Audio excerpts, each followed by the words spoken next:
Good morning. Hello. It's a little early, but welcome in. How are we doing, gang? How are we doing? Are we excited for more Castlevania? I'm a little bit nervous. I'm not gonna lie to you. I'm a tiny bit nervous. Yo, Marco, what's good, buddy? How are you doing today? I'm a little nervous. The Castlevania games have been way harder than I was expecting. And, it scares me a little bit.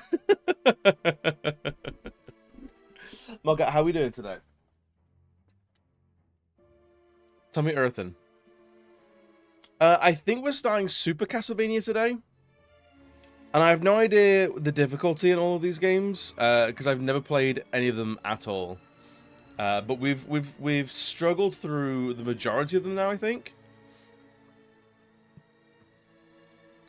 Because we've done Castlevania, we've done Castlevania 2, Simon's Quest, we've done Castlevania 3, Dracula's Curse, we've done Kid Dracula. Now we've got Super Castlevania 4, Castlevania the Adventure, Castlevania 2, Belmont's Revenge, and then Castlevania Bloodlines. Doesn't work out then art? Hell yeah. Hell yeah, dude. What are we drawing today?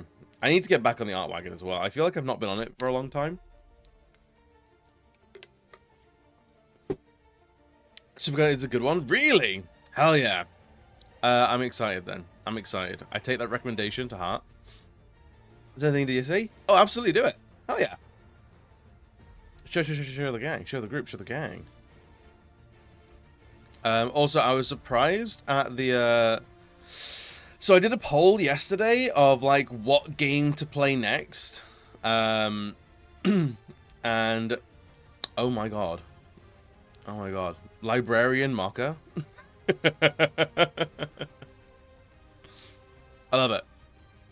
I love it. It's great.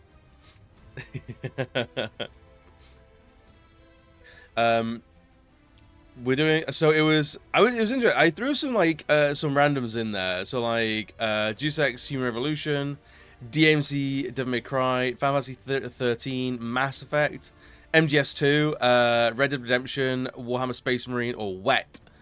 And it looks like Mass Effect and Red Dead Redemption won. I didn't expect it. I expected more people to be into like the fantasies and the Devil May Cries. A Claude and a curse. I love Claude. Claude is great. Yo, Snoozer, what's good, buddy? Well, good morning. Good morning. Happy weekend. I hope you're doing well. How is the weekend shaping up for you guys? Tell me everything. What have you got planned? So I've been trying to fill out my my trophy profile on PSN, and I just keep fucking adding new games. It's terrible. You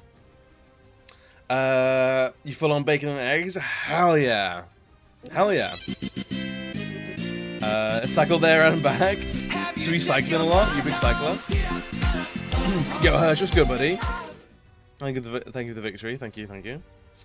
You have MGS2? Yeah, I thought MGS2 might sweep it. But no, people are hungry for Mass Effect and Rootin' Tootin' Cowboys. Which, to be honest, I'm up for either. I'm really up for either. I got those things to finish on my list, so either way, it's a win for me. Keeps bumping down to about 69, which I'm not complaining about. Yeah, 69 is like the sweet spot. But yeah, it's tough. It's tough. I was looking at... I'll just show you. I don't mind. I was looking at it, so I was like, I want to complete enough games that I've got fewer than 100 uncompleted games on my profile. So comparing games played to games completed on PlayStation. And I realized out of almost 260, I've almost beaten 130. So I can get that to 50, like half the games I played, I have completely finished.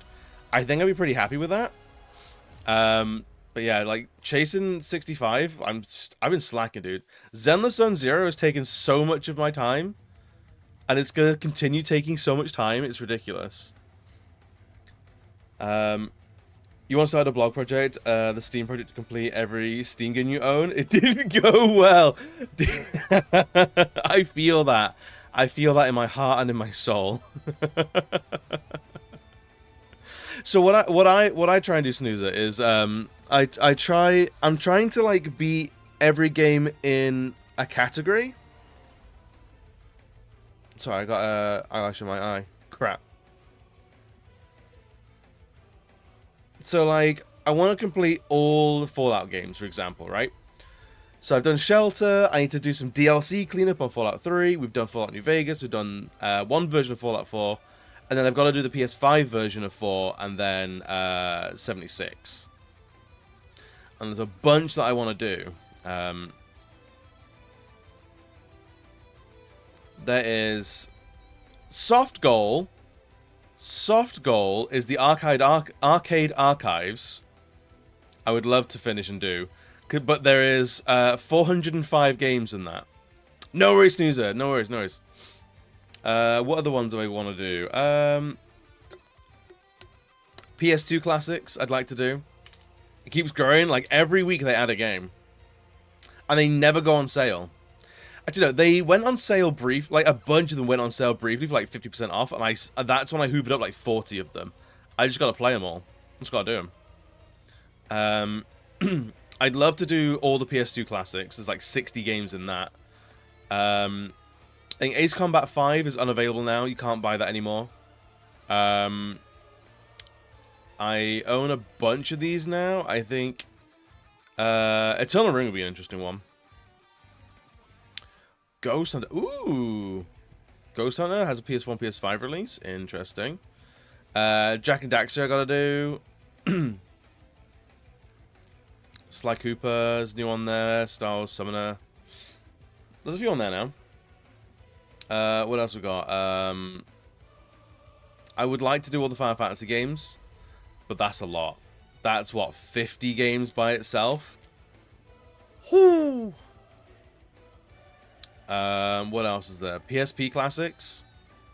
Because these are all the PS Plus games, so like, I'd love to just do all these. What else we got? There is PS1 classics as well, which I've started on. I've made some good progress on. I've beaten like maybe 6 at this point. And some of these are really quick as well. Some of these are really, really quick. I'm currently on Rallycross. I started Rallycross earlier this week, and let me tell you, Rallycross is not a good game. That game's fucking rough, dudes. I'm struggling with this. But if I can do a bunch of these, like I feel like I want to do like all of the sports games. So like 2 Extreme, Cool Borders, Hot Shots Golf, Jet Moto. Where's the other ones? Rallycross, obviously. I think that's it. I'd love to get all those done. And they're quick enough though. It's like a week per game is not like too bad. Yakuza, no thanks. Assassin's Creed, Resident Evil, I would love to get all those done. What else we got? There's a lot, man. There's a lot. It's starting to. You get a lot like F1 games and stuff like that. And doing the weird games by Sony Interactive Entertainment. Oh, the what is it, like the PlayStation Talents program? The PlayStation Talents program would be interesting. Because there's just a bunch of games here that I've never heard of before. And like, and there's a few repeats, there's a few like regional things, but by and large, there's just fucking like 145 games. And like, I've not heard of the majority of these. Like, I don't know what the PlayStation Talents program is, or if it's still going. Because I've not seen any. Oh, there's one PS5 release. All right, fair enough. Was I playing? Goddamn hipster. No, I respect it. I respect it. I respect it. What else was there? Rin, I see you there, lovely. I'm doing well, Rin. I'm doing very well. How are you today? Did you catch any of the Olympics opening last night, being that you're in France? I was thoroughly impressed. The Paris Olympics opening ceremony was gay as fuck. It had a full-on bisexual romance subplot. There was an assassin from Assassin's Creed running around. There were drag queens. There was a weird blue baby boy. I think it would, but no. It was, honestly, it was impressive. It was impressive.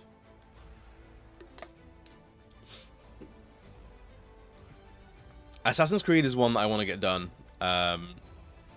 I think of all the games, I think there's 3 that I can't finish because the servers have gone down. But other than that, like, it's what, like 40 odd games, 32 games. Was Wet and Wonderful? Yes, it was hammering it down. But honestly, it added to the drama. All these like queer fashion icons and drag queens stomping down a runway in the rain. It was pretty good.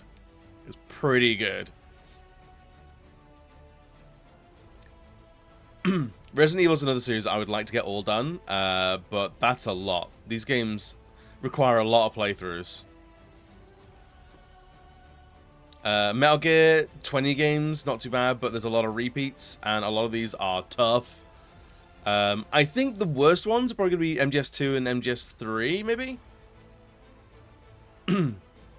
Oh no, MGS2 and Rising Revengeance, 100%. Rising Revenge is going to be fucking hard. You almost done with MGS and Kingdom Hearts? Hell yeah, dude. I'm not into Kingdom Hearts as much as enough to do that series, but I respect it because it's got some. Kingdom Hearts has got some challenges in it. I'm always tempted with Borderlands, but I don't love the series enough. What else we got? I must finish what you passed. Yeah, so I've got Kingdom Hearts 1 and 2 on my profile that I need to clear up someday. So I might just do 1, 2, and 3 and just like the mainline ones. Every time it worked to lose took me 2 hours. Yeah, I've heard it's horrendous. Like I mean, like, if you just have a look and see what they did with the Eiffel Tower in terms of lights, it's kind of wild. Yeah, Retro, what's good, buddy? Next question, say Ninja Gaiden puzzle game. Ninja Gaiden is pretty much dead, so I'd say Mortal Kombat racing game, chess game. But it already exists. F-Zero type of Resident Evil game. Ooh. An F-Zero Resident Evil would be incredible. Also, I respect and love that you know Mortal Kombat kart racing exists. I want that to come back. The Mortal Kombat kart racer was good fun. I will die on this hill. I will die on this hill.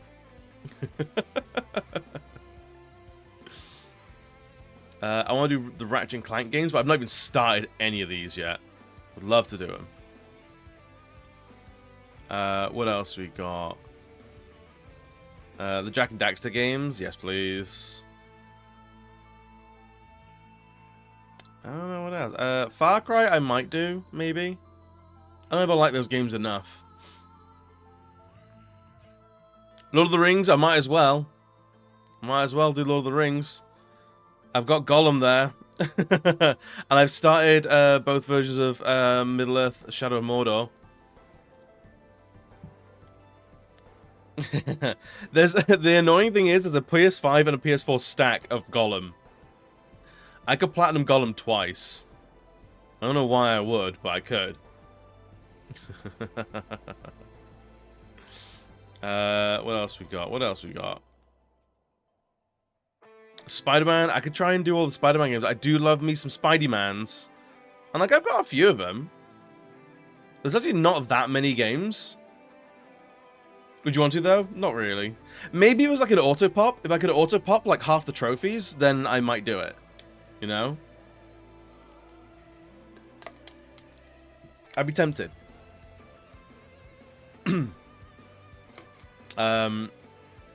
It's like Spider-Man Shattered Dimensions, Spider-Man Edge of Time. I already have 2 trophies in. Amazing Spider-Man 1, Amazing Spider-Man 2, and then Marvel Spider-Man and Miles Morales I've done, and then I just need to play Spider-Man 2. So there's not that many Spider-Man games, and I'll be done with it.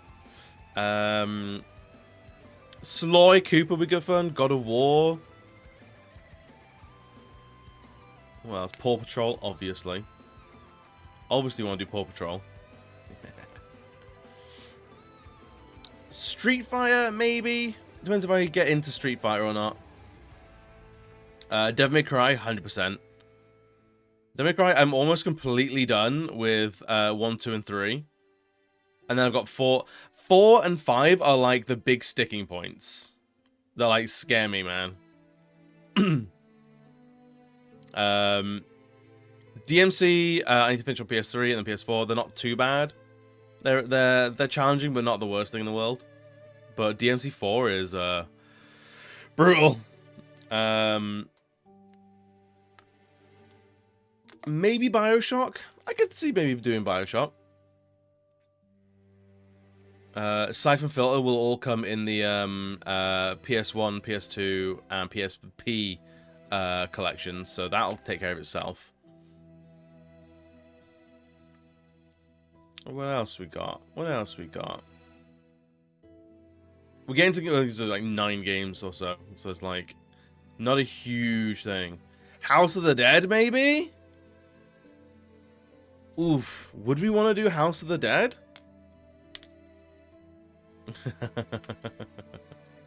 It's just a House of the Dead remake you've got to do like 6 times, and then House of the Dead 3, 4, and Overkill on PS3. I bet these games are super quick as well, man. 7 hours? Yeah, it's nothing. Ain't nothing.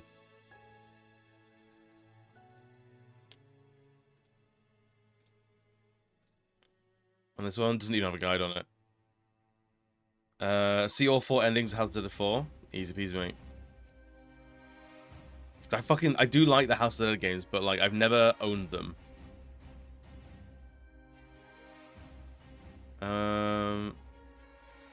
This is what I do all day. I just scroll video game collections, you know. Castlevania you're tempted to do? The big sticking point with Castlevania is doing the anniversary collection 3 times. I don't know if I'm into that. I don't know if I'm into doing that, to be honest. That's a big ask. If I can transfer my saves between versions, maybe. And then just abuse save states. Oh, that trash slag is queen? Yo, Octo. What's good, Stream Queen? How many to spare needs a bunch of people? Does it really? Is it multiplayer? It is. Interesting.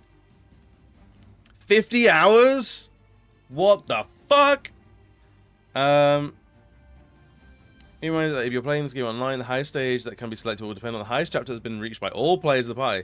So if I play with only the first chapter, there's probably only... Wow. Doing hard. Clean up. Amass 1 million gold. 10,000 new kills. Wow. Holy crap. How many players is it? Is it 4 player?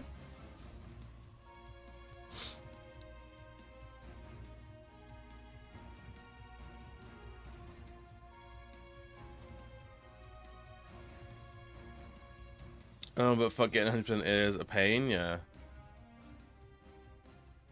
I mean, like, if we're down for it, we're down for it. If it's good, and, like, good people make good games even better, like, we did Minecraft, we could do this, I reckon. Do you have to have all 4 players? Because that'll be the struggle.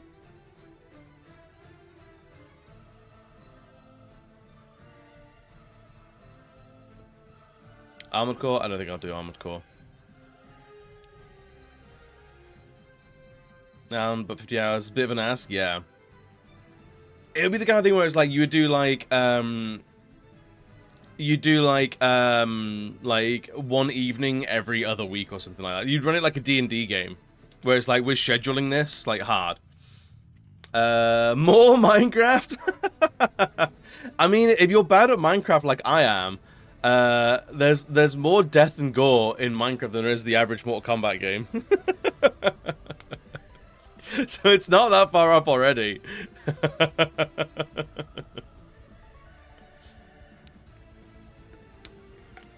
Got a friend who's currently trying to do it. Really? Maybe it's something to do next year. Maybe it's something to do next year. Once the 1,000 games is done, and I can afford to get bogged down into like very long games. Cash Banuka, I'd like to get all of. Because like Crash Team Racing, I reckon I could do. Crash Team Rumble, I reckon is easy peasy. And then Cash Banuka 1 to 3, like I could do that. And then Crash 4 is just a slog. I'd be tempted. I was talking about this the other day, actually. I would be tempted to I'd be tempted to complete Crash 4 on stream like first time, and then you know how I've got like the bad video game redeem, have another one alongside it where it's like for like 10 to 15,000 points, make me speedrun a level in Crash 4 or something like that, and I'll start from the back working towards the beginning. Start with the hard levels and go towards the easy ones or something. So like it's just every now and again we just make a little bit of progress, and it's not gonna like make me want to kill myself. That would be a potential plan for Crash 4.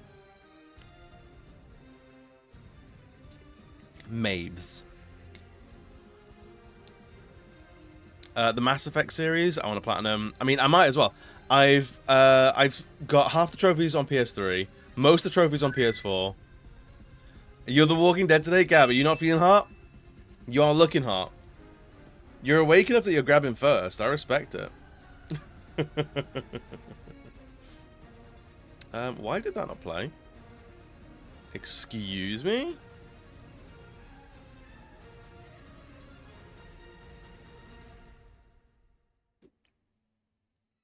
Squeeze me? Thank you for being first though, bud.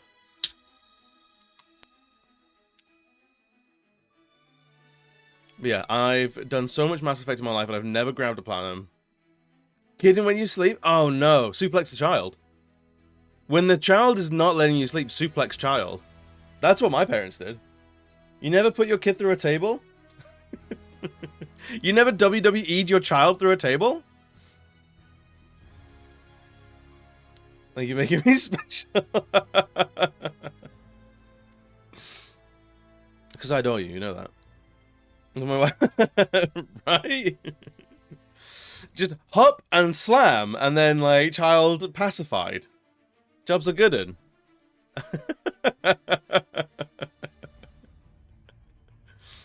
The stun, just...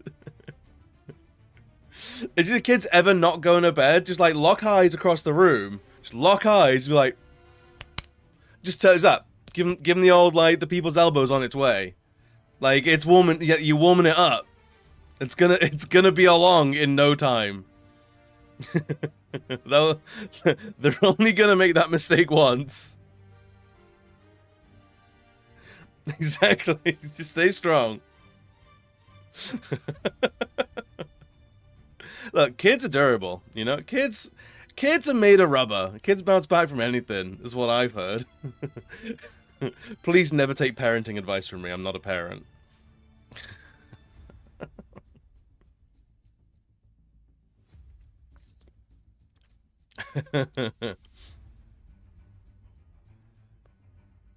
Been the best bestie since childhood. Look, I want to see you thrive as a parent is all.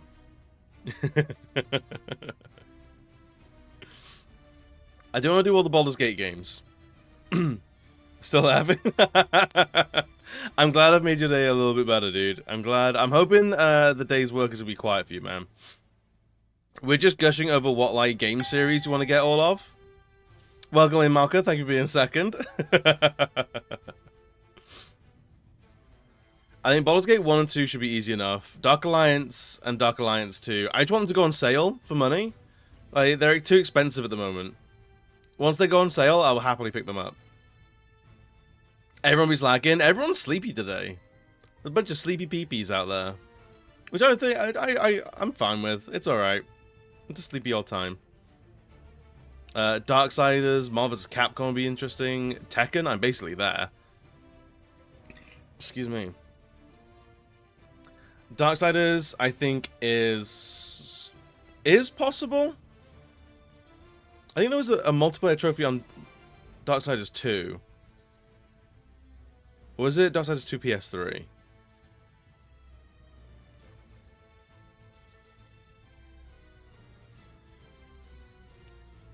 Was it the PS3 version?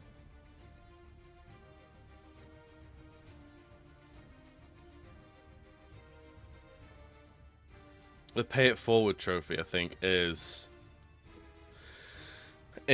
not okay anymore. As Dicer says in the comment section, you can get it by making another profile and trading yourself. Interesting. So you can still get it.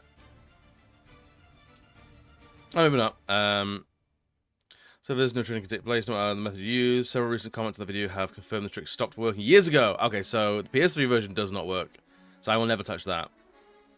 So just doing like Genesis, Darksiders 2, and Darksiders 3. It's an easy cleanup. Marvel vs. Capcom. I want to do this. I want to get big into this series, but it's finding the time.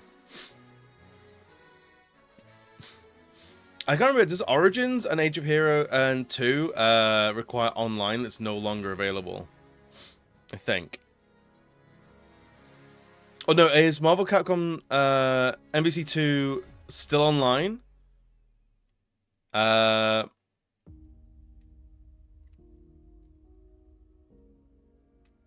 it was delisted, but does it still function online?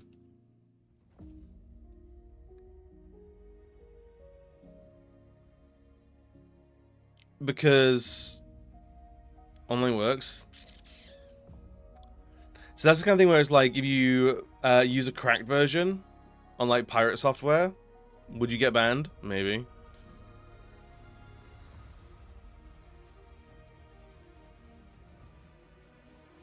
And then I can't remember if the Origins had any online. 2 controllers. Easy enough. Easy enough. Tekken, we're basically there. Tekken, I've got everything. Tekken Revolution's been delisted and is offline, so you can't get it and can't play it. But everything else, that's what I want this shit to look like. This is what it is. This is what it's all about. Look at that blue. Look at all that blue. Hot damn. Hot fucking damn. All I want now is like a Tekken like 1 to 5 like collection to come out, and I'll be happy. You got the second PS3? Hell yeah, dude. Yeah, it feels good to have both of them. Feels good.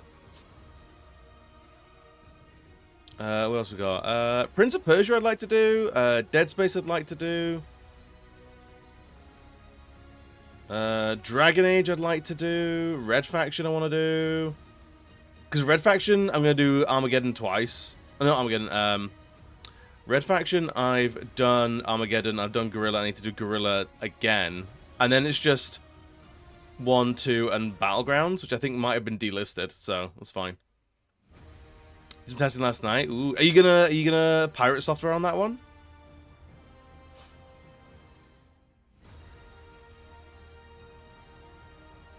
What else we got? What else do we want to do?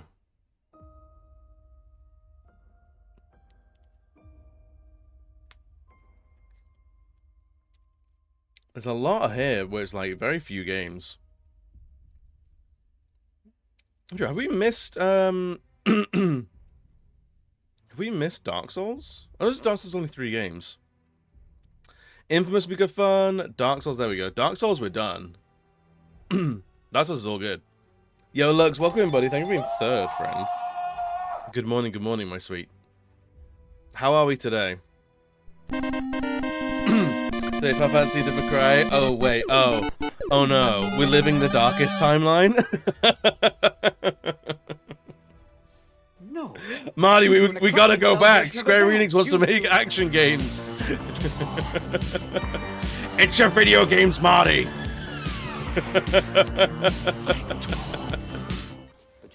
But how we doing, you handsome bastard, you? You just woke up? It's fine, you can go back to sleep. You don't have to be awake to be here, friend. This would be FromSoft one, so we can see all the non-Dark Souls games. I would love that. I would love like a FromSoft one. You can, in theory, see like from the developer, but it doesn't show you what you've completed or not. So you can look at the developer, but it doesn't show you what you've beaten, which is stinky poo poo garbage. I'm doing well, man. I'm doing well today. I'm excited to get some Castlevania. We're gonna be playing Castlevania, a Super Castlevania. I just want to see how the series is progressing. Ni no Kuni, I'm like weirdly close on.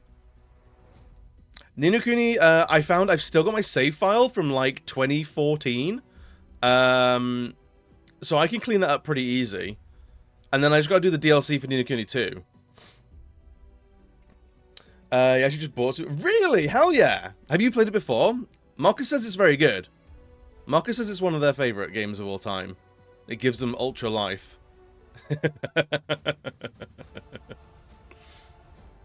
Not since you're a kid. Did you beat it as a kid? Because anyone that says they beat a Castlevania game as a kid, I'm calling a liar. These games have been kicking my ass, dude. And I did. Pitch me. Suck it to me, baby. That's one of the easy ones, you think? Oh, thank Christ. More of a Rondo fan? Fair. I'm excited to see those. We did with Game Genie. You see, there you go. There's the context. There you go. Capcom Arcade I wanted to get done.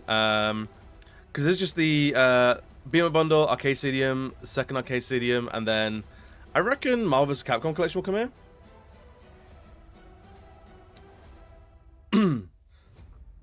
Excuse me. Run over was it SNES? So far, a lot of the collection I've been playing is NES to SNES. Or NES to SNES, whatever, if you fancy, if you're feeling nasty.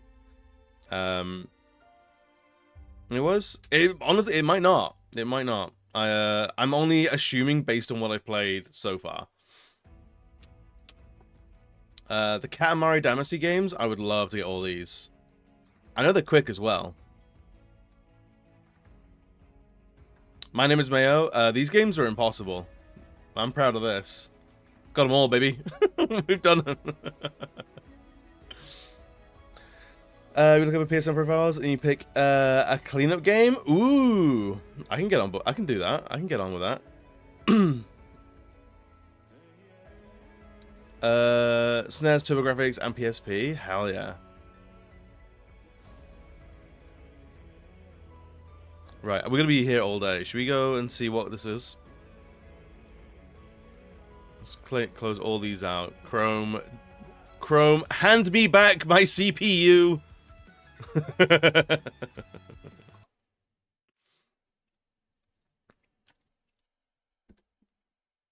Oh yeah, have I started a mystery game? Nope, no mysteries here. None at all. No mysteries, but tonight I will be starting Assassin's Creed Unity. Because there's a couple of multiplayer trophies that look like they're getting more difficult to get. Connections are going weird. So I won't be streaming it, but I will be starting Unity tonight.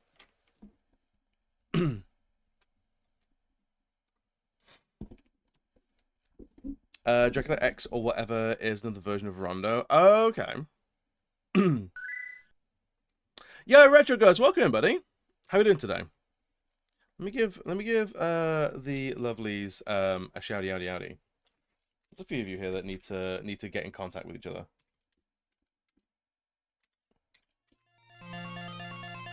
I'm terrible at doing shoutouts.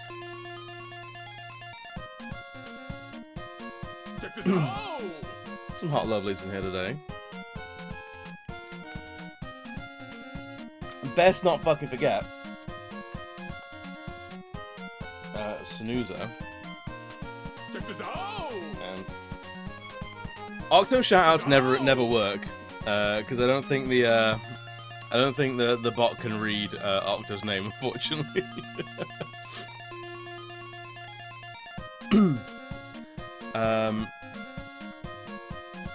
These are a lot different. Let's have a look. Let's have a look. See. Apologies, Snoozer was playing Conscript. I do want to play Conscript. This is the SNES version. 1991. Super Castlevania 4.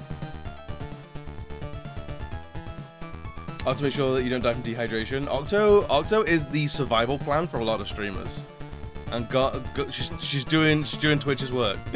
Oh, hi, thanks for checking in. I'm still a piece of garbage. Yo, Uno, welcome in, buddy.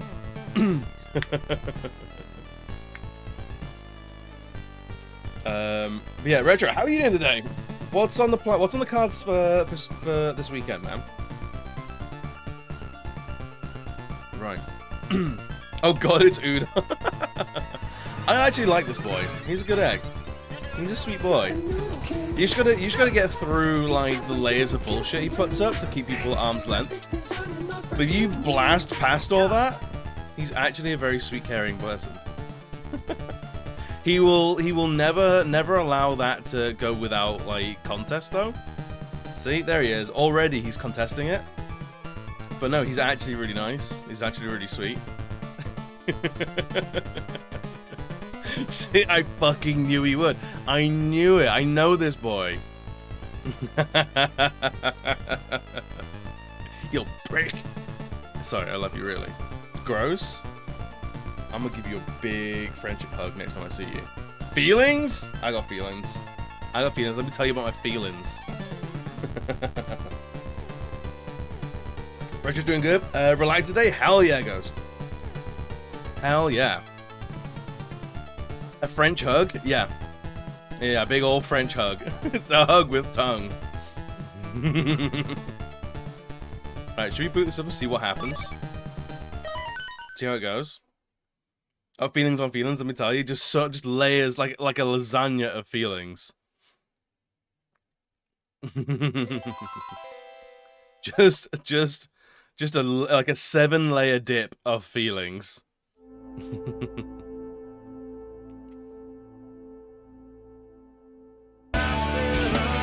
Talking of feelings, Ben, what's good, buddy?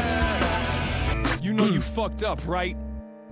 Ben is the target of my of all of the dog TikToks I ever find. 7-layer dip of feelings sounds gross. It's the version of Dante's Inferno no one wants to read. It's the 7-layer dip of hell.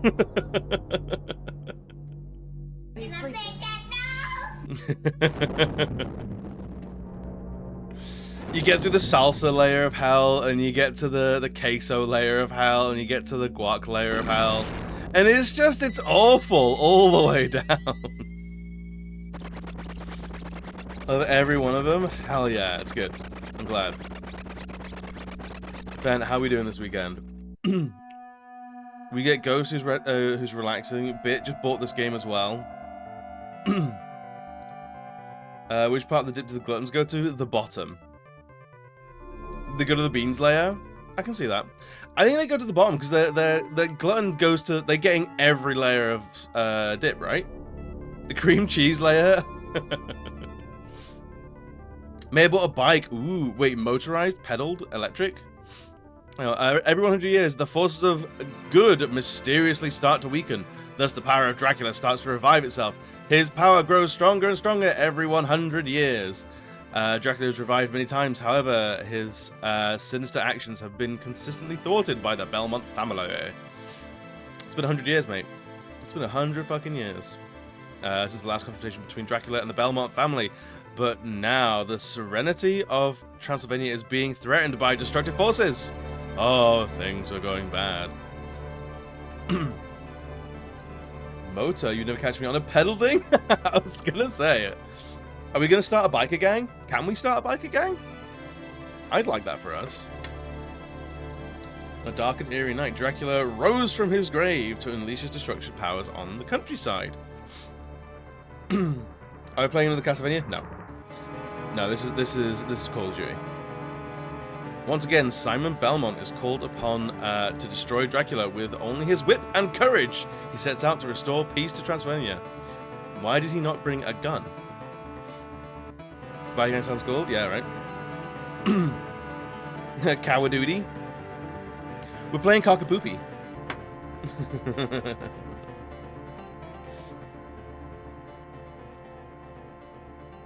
Castlemania?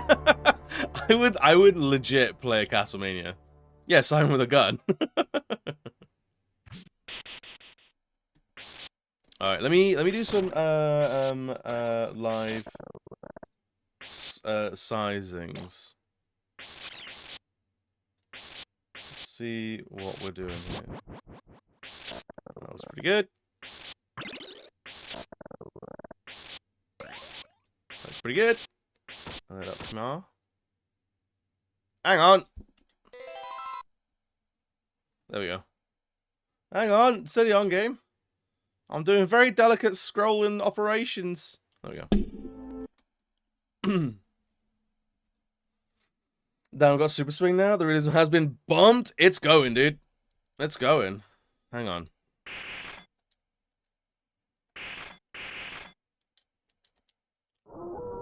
Oh. Super Swing, what's that, Dad? Ask your mother. Background music. Effect. Like regular swing ball and cocaine. Mega swinging. Alright, let's actually adjust the controls, because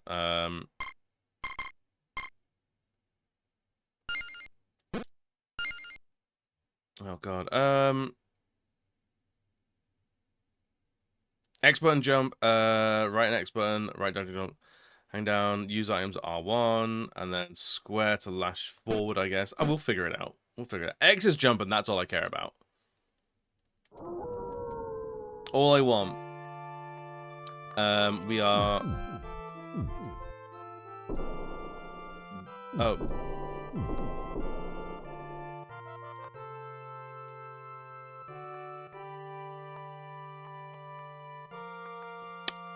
Well...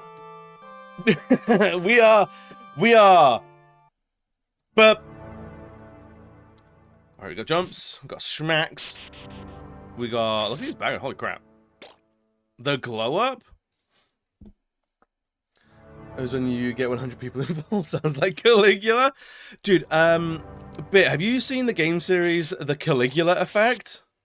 That series is not how I imagine the Caligula Effect. Like, it is it's like a pretty like stock JRPG looking motherfucker affair, but it's like, I think it's about depression. Like, it's called the Caligula Effect.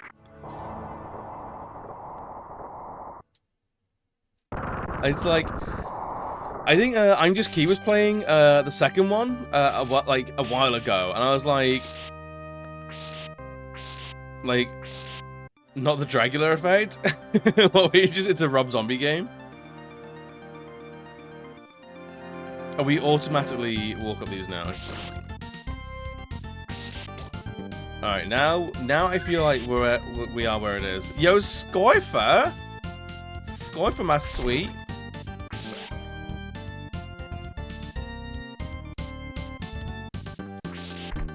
We can jump down, like down jump as well. Yeah.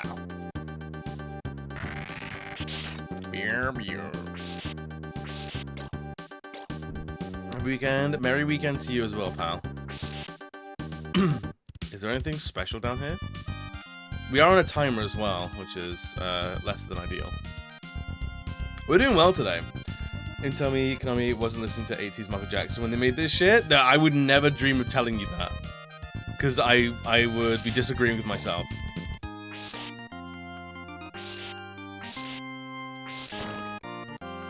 Alright, yeah, this is starting to play a lot better.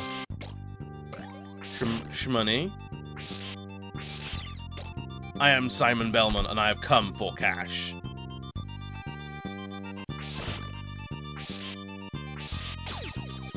I've come for your money, Dracula, you fucking nerd. Who's the little glowy eyes boy? Simon says die. Oh, look at that. We are steaming, man. We're steaming ahead. These are good pixel art bones as well. I like these. Yo, Mr. D, welcome in, buddy. How are we doing today? Food.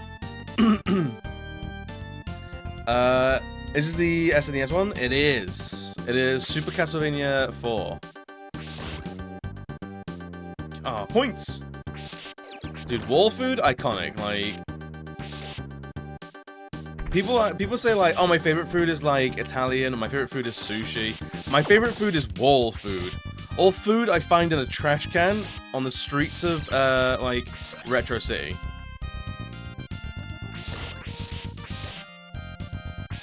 Or the chicken from Tekken 3. Chicken.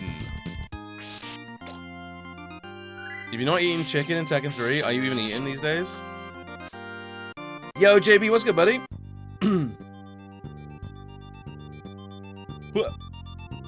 Tekken Chicken is the one? Exactly. Next Saturday is the annual fundraiser again that you subbed in for last year. Can't believe how time flies. Really? Hell yeah! Will you be live by the time I usually raid out? Because I will 100% raid into you. I like supporting the homies. The chicken, it's so good. And yeah, ready for 20. I need to have it as like a sound alert. I love it. Oh. So that's how that works. Tekken Chicken sounds hilarious. Super CV hard. I have no idea. I've never played this game before. Yeah, it's really hard.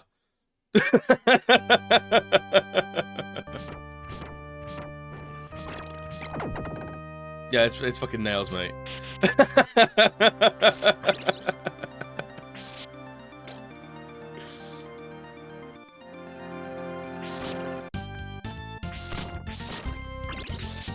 But it's fine, it's fine, it's fine. Don't worry about it. We're gonna live and laugh and love through this. It's really hard. Yeah, me too. We're all really hard down here today. Everyone's sporting massive erections. It's a time. Yeah. So then, even then, like I feel like there's a lot of like random chance that comes into the Castlevania games. Oh yeah, you can start just waggle it around like a motherfucker. Like you just go. Wah-ha! This is where Castlevania starts to get crazy. Yeah, you can just sort of like woo the. You can just get a little bit crazy.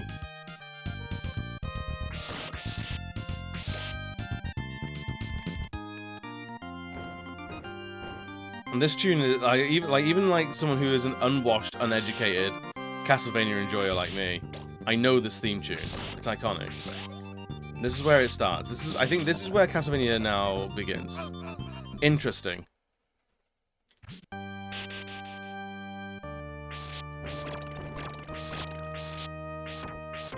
Interesting. Anyway, so here's just fucking dying like an idiot.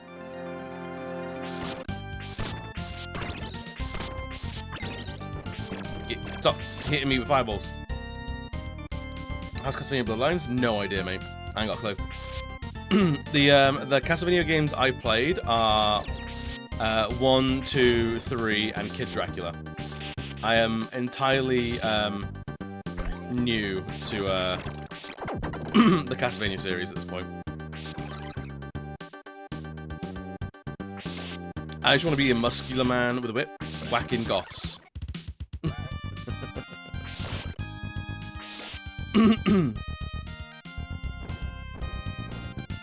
Best one is Kid Dracula so far? Dude, Kid Dracula was actually really good fun. I had a really good time with Kid Dracula. That last boss can like just fuck all the way off. It was so boring. But like it was such a good laugh. Excuse me. Plunge, what's good, buddy?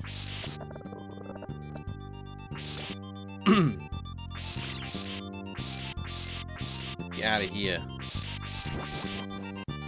Not you, Plunge. You can stick around. I like you. Alright.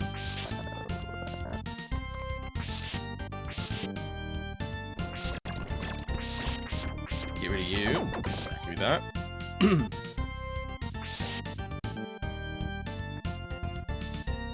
Okay, bye. No, Plunge, come back! Plunge, no!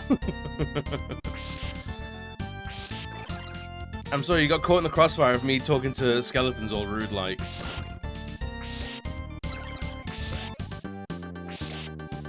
Can I crawl? No.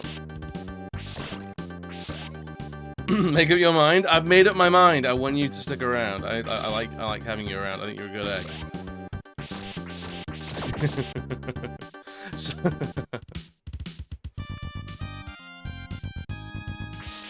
interesting. So that's castle over.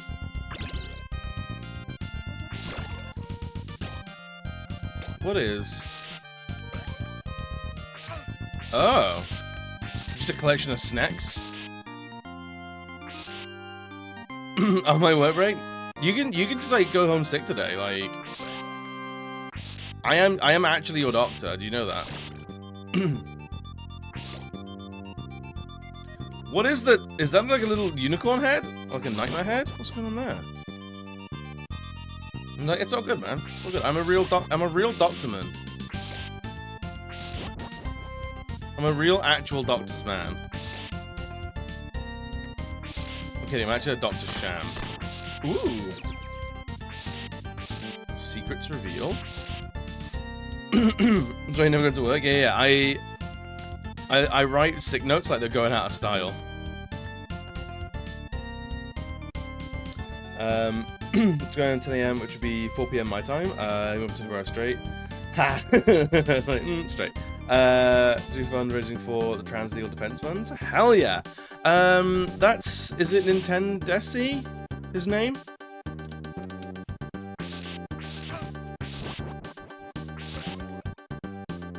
Yes, yeah. I can't remember what, I feel like these are gonna fall at some point.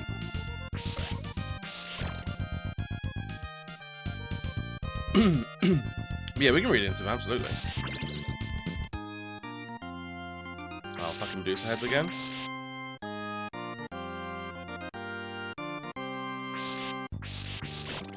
Okay.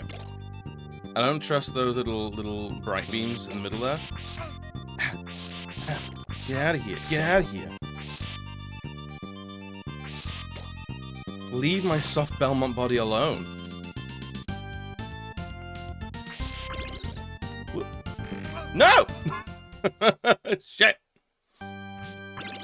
Alright. Oh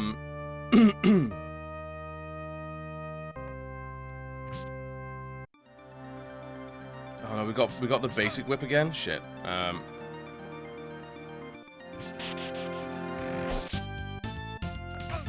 Ooh.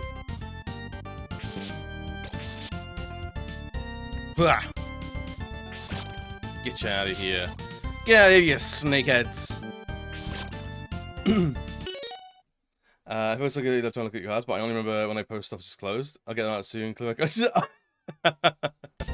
I actually thought about it the other day. I was gonna ask you to like, just to make sure like they hadn't got lost in the post, but like I didn't want to add any like anxiety or anything.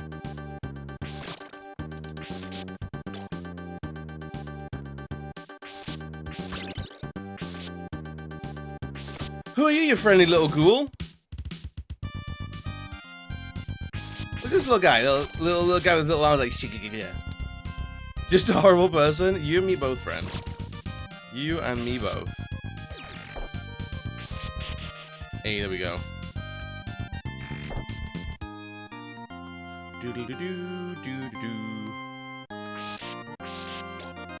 I'm excited because I know this song is like so iconic. I'm excited to see what else, what other arrangements are in this game.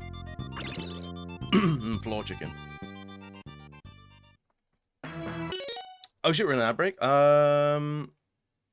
We can pause. We can pause. Anyone that's still being able to view me, ad breaks are new. I'm trying them out. See if we can get rid of pre-rolls and stuff. But I need a reminder somewhere on my thing. I might work on making that tomorrow. Making some sort of like a reminder of like, hey, ads are playing, like don't do any main story stuff. We're doing the same thing. Yeah, I because honestly I forgot about it.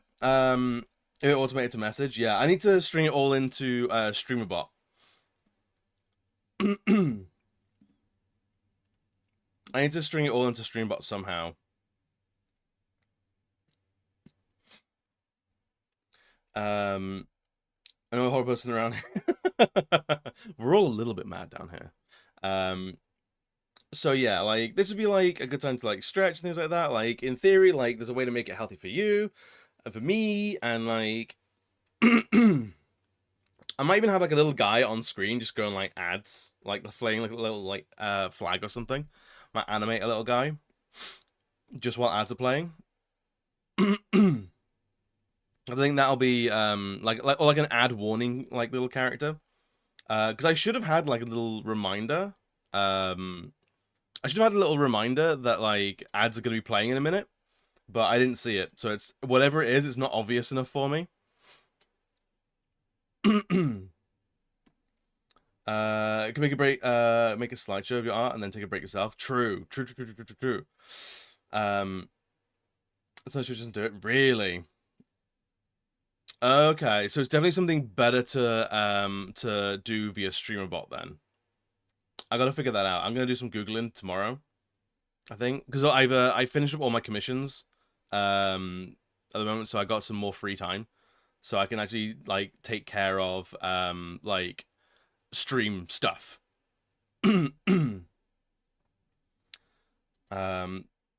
As long as like StreamerBot reads the ad schedule properly, then that'd be fine. I don't need to rely on Twitch itself. I do an action for upcoming ads. Okay, that's cool. Yeah, we can have a look at it real quick, like, because we still got like a minute.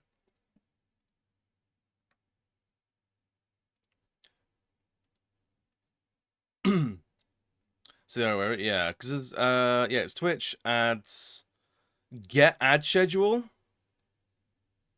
You can snooze ads, get pre-roll free time, I guess. I don't know what that one does, and run commercial.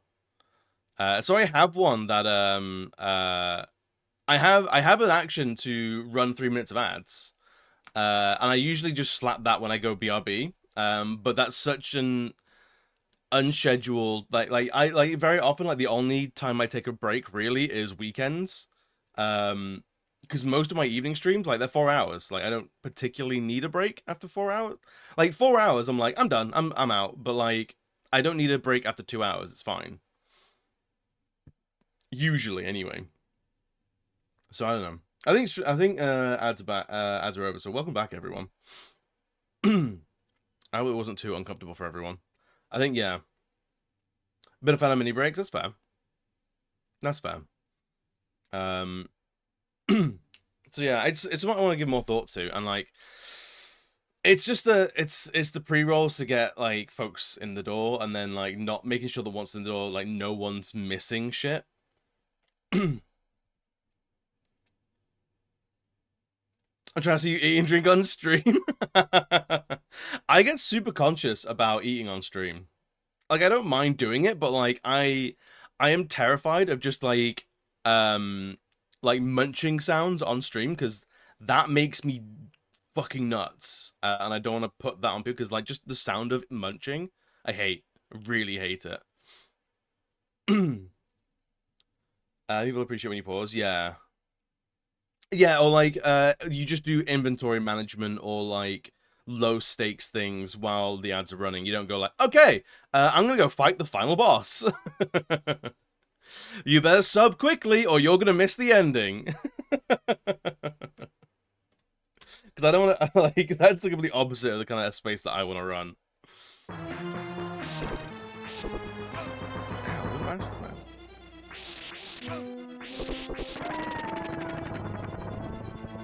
A little bouncy boy? Oh, he's a cute little man. I like him.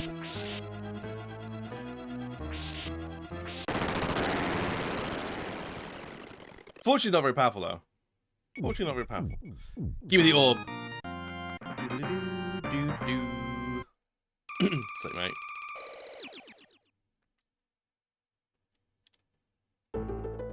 I have Turbo, so you get my full ad money when you run ads, but I don't see him. Yeah, I got Turbo as well. The I was running like at its height. I think I had 10 current subs, and it was too fucking much. Paying like for like a couple of months, I was paying like almost 60 quid a month for Twitch stuff, and I was like, I'm not sure about that. That's a lot of money.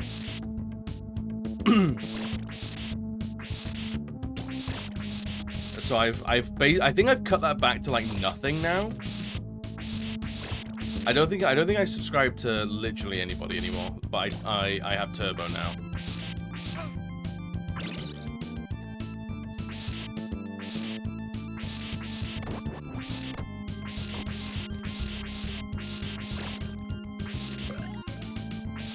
All these little purpley hands, get out of here. I don't need this. Thank you for the bits, bud. You give bits instead of subbing. Now that's fab.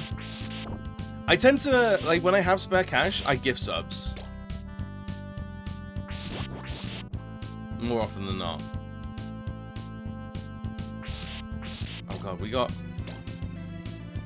diagonal floors now. This game is crazy. Look how advanced this is. The future of gaming, man. Little armadillos. Oh, they're cute.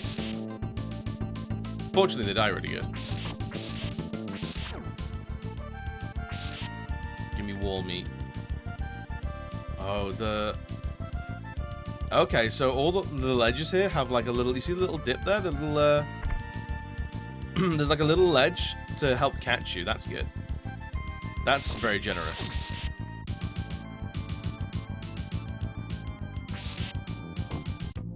Yeah. A little bit of physics. Come here. Come here! Swear to God. Yeah. Yo, Drew, what's good, buddy? That's how Simon poked his eye out. You've seen those videos of people online that they just got nunchucks and day one they're going ham with it. Simon Belmont with his whip. And the story ends with Simon Belmont having a wicked concussion. Drio, welcome in, buddy. How are you doing today? Do I want to go that way? Nah, let's go this way. Sorry, I can't fight Dracula today. I have wicked concussion. That looks like... Oh, is that meant to be Dracula's castle in the background? That's cool. Ooh. Oh no, Mossman. Mooseman.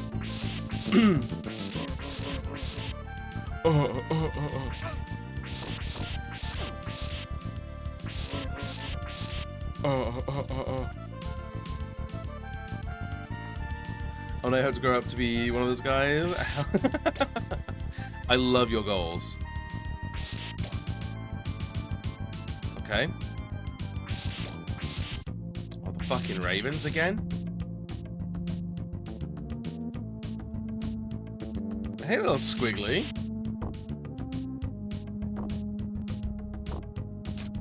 There we go. Look at us go. We are pro Monsty Honeys.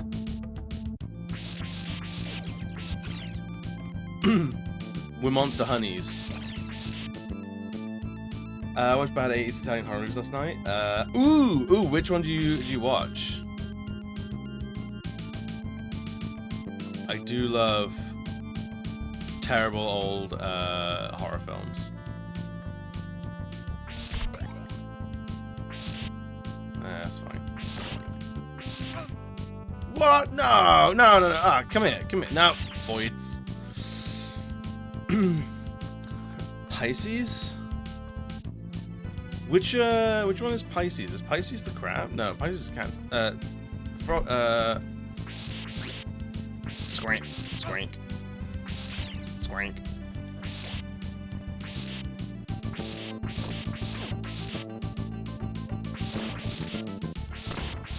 Come on, give me some food.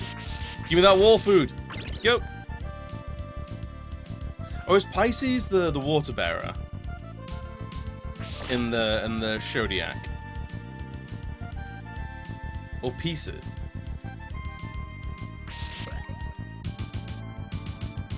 Deep red. Fucking bird.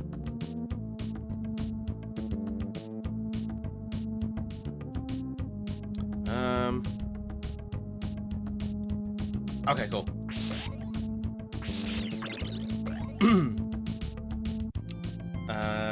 Dario Argento. I am terrible with names. I would probably recognize a couple of films. Look at the bridge moves as you walk on it. That's neat. It's fucking hard, man. Look at the bridge move. See, that's some attention to detail I appreciate. Not all gamers actually notice these things like me, but I'm pretty special and epic. I'm pretty aware. Very self-aware, actually. Uh-oh.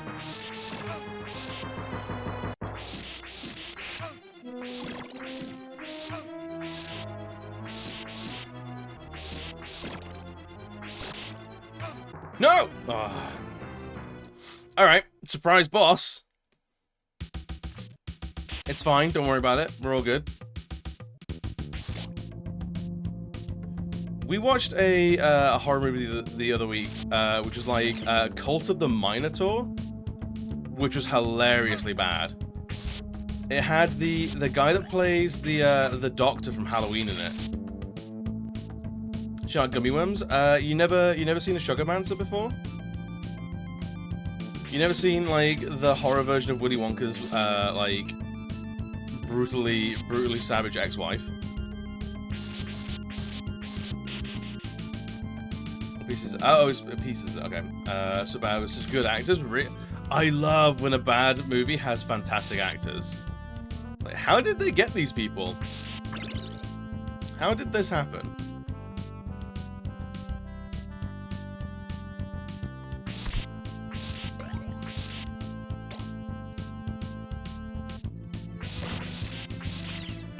Oof.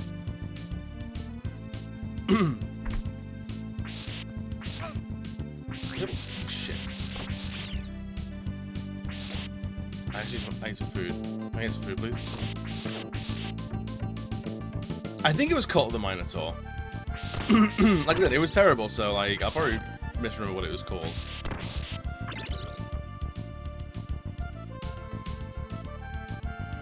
Also, before I forget.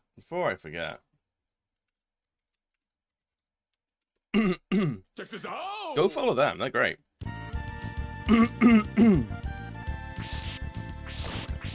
A wonderful, fun streamer type person, whom I recommend full-heartedly. Okay, we got past the Boyd, but that second Boyd doesn't. Okay, we got you. Well, that missed me with that.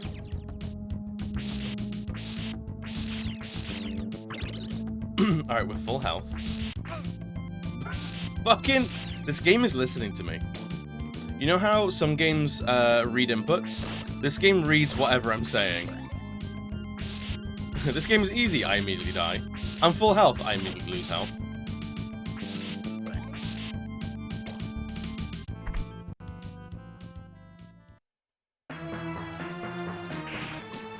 Oh shit! It just turns me to stun.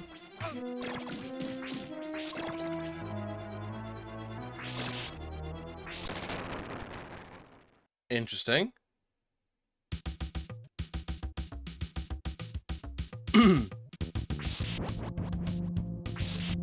She just died like that? How strange. Watching Chopping Mall. Dude, Chopping Mall is fantastic. With the fucking, the robots patrolling the mall. And all these, kids that are obviously in their 30s, having wild underage, like, unmarried sex in a, like, furniture store. It's so much fun. I love Chopping Mall.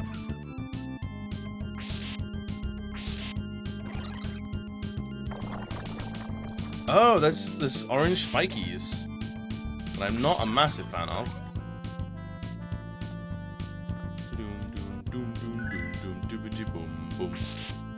Yeah, Rumi, what's good, bud? Hey, game you played. Also, I'm awake in my time zone, even though it's stupid o'clock. What is your time zone? Like, what time is it for you, buddy?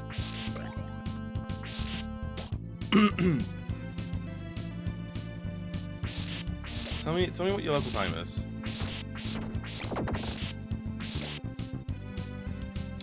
Almost done with it. Yes, we are almost done with Zenless 0. I got some grinding to do, and like there's a couple of extra missions that I got to do. But other than that, like there's not a huge amount. The daily grind missions aren't really that bad. 5 AM? Gross. Oh, you're Pacific. For some reason I thought you were like you were somewhere like in the Netherlands. I don't know why. But yeah, 5 AM, go back to bed, dude. I appreciate the sleepy look.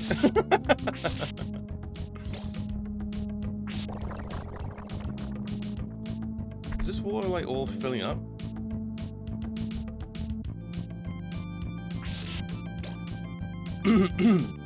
You're finally in the Netherlands, so you went far off. Maybe you have you spent time in the Netherlands like within the past couple of years, and that might be where like I've associated where you're from with, or where you're based. I said get a date with an explosive barrel. Win a date with me.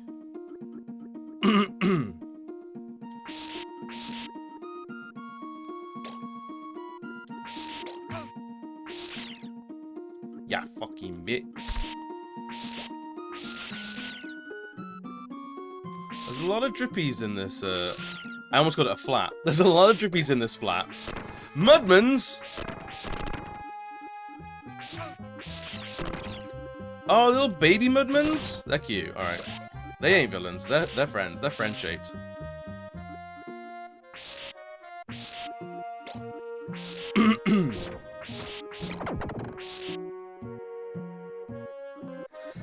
Haven't been there in over 10 years. It was a cool time place to visit, though. Oh, so I don't know where I'm getting that for you, then.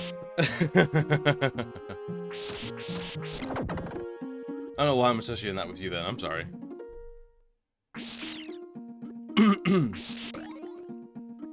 I want to live in the Netherlands. Do it. Move. You can go. You can live anywhere. My grandparents are originally from there. They immigrated to Canada in their 20s and got married there. Oh, hell yeah. Excuse me, I'm really burpy. Whenever someone starts talking about their grandparents, I get real burpy. I don't know what it is.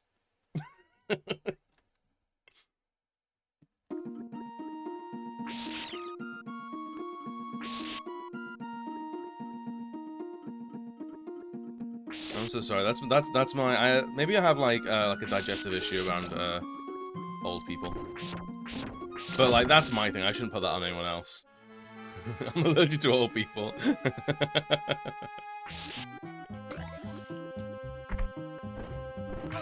Ow!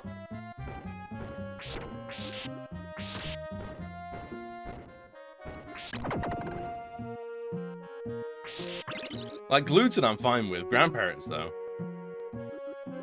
Do grandparents give you bad indigestion? Yeah, they can do. Yeah. Maybe it's all the pre-war cooking.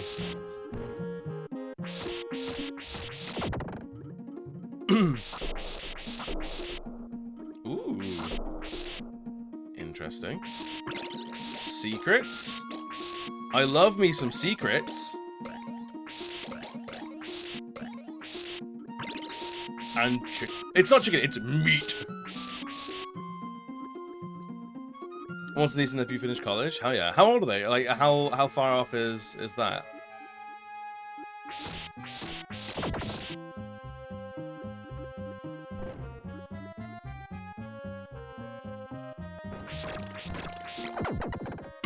How far off is college leaving age? The youngest is about to turn 16. Okay, so like what, like 4 years? I guess?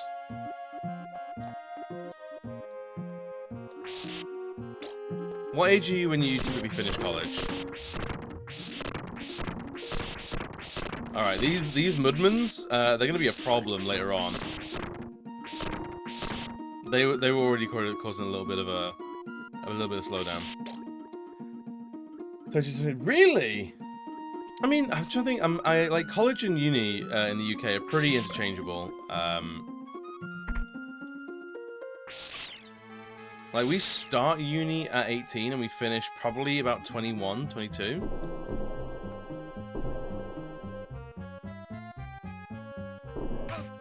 Ow, rude.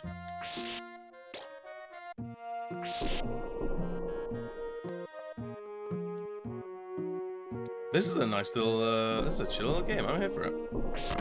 I love these Mudmen. They get real cute. Look at these little guys. Look at the little dudes. Little cutie patooties.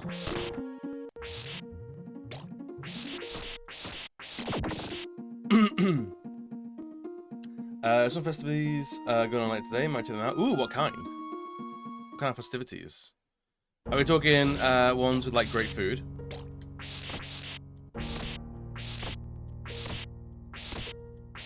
Do you die? I don't know if they die. I don't know if this thing dies. Alright. Oh, those do fall. Okay.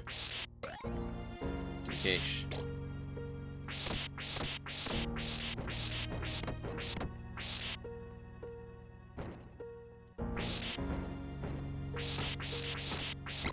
Whoop.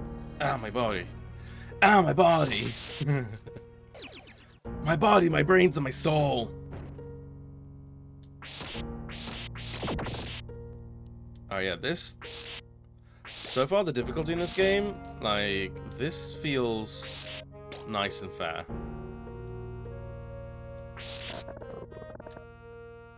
When I'm dying, it seems to be, it's my fault. Yo, Silver, what's good, buddy? More like a parade and fireworks late tonight with food trucks in between. Ooh, food? Like, truck food is one of my favorite genres of food.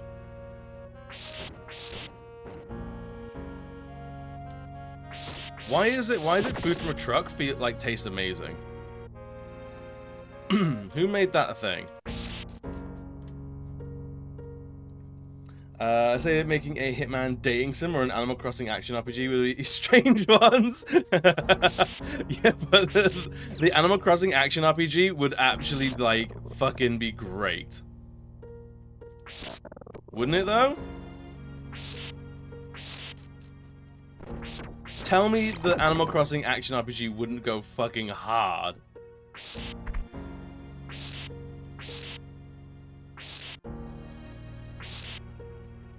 I don't want that.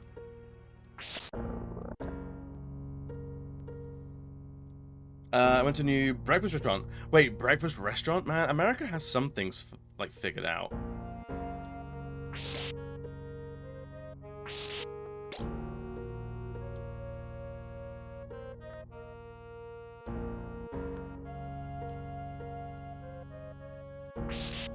Although I suppose England does have breakfast restaurants as well. They're called cafes. Like greasy spoons. Had a country fried steak, and it was served on 2 biscuits covered with sausage gravy and home fries. That's something I wish that we would get more often in the UK is biscuits and gravy. Can one of you please, like, start shipping it over?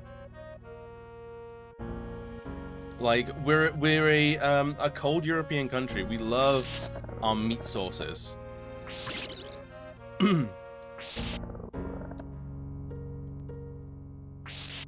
It'll do so well here.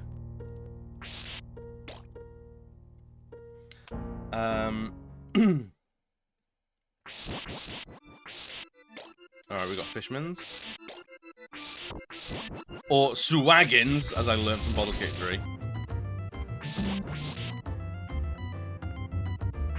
Had no idea it's pronounced Suwagin. Interesting.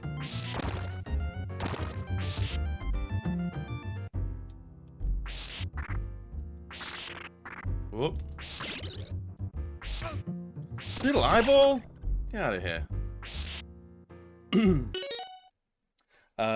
Just start thinking about those cinnamon sugar donuts you can get from goings on like this. So my dude, cinnamon sugar donuts? Top potato donut. Honestly, it's just cinnamon. Cinnamon goes hard. I don't know what we did to deserve cinnamon, but like, thank you to whoever discovered it.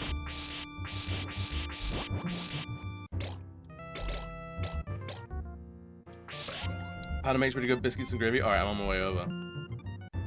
On my way over.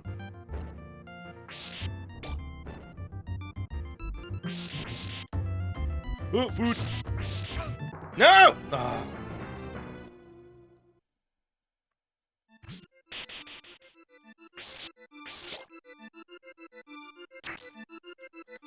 Oh, they do little, they do little, things as well, oh yeah.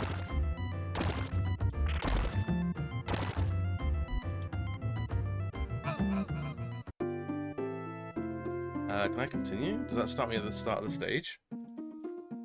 Oh, okay. It starts me here. Fair enough.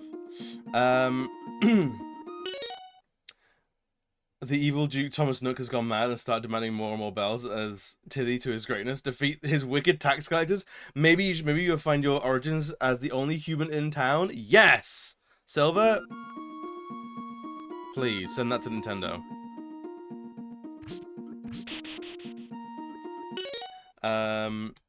I saw a video where kids from the UK tried biscuits for gravy for the first time. They all thought it looked gross. One bit and were like, dogs protecting their bowl. I like that.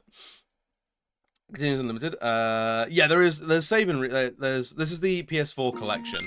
So there is like an emulator. This is basically emulated, so there is an emulator thing, so you can have save states. Which we'll probably start doing ruthlessly further in the game. But for now, it's not too bad.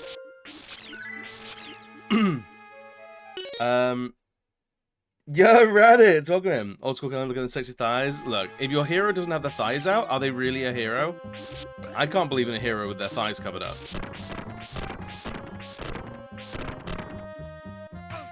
Ah, little bat bastard. On PC with this, but a backlogged fair. There's a lot of games in the backlog. Although, like, I don't particularly sweat my backlog much. My backlog is just, like, a list of games I want to get to one day. So I'm not particularly worried about it, you know?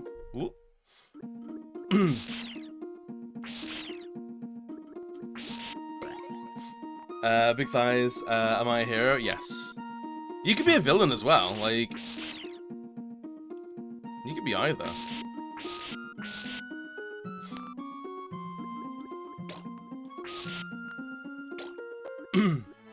Don't even know what a backlog is. So a lot of people like get really bent out of shape with a backlog. Like, but for me, it's just a list of games that like I thought looked interesting at one point, and I might get to one day.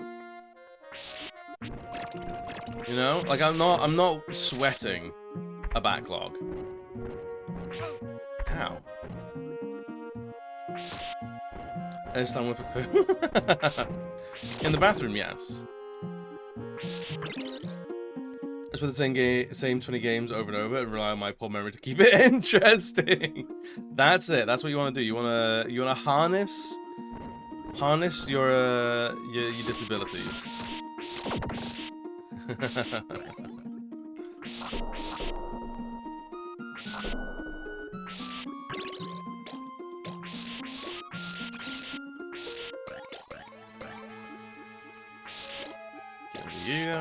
Get you guys, get all this, get that. Get a little bit of money and food.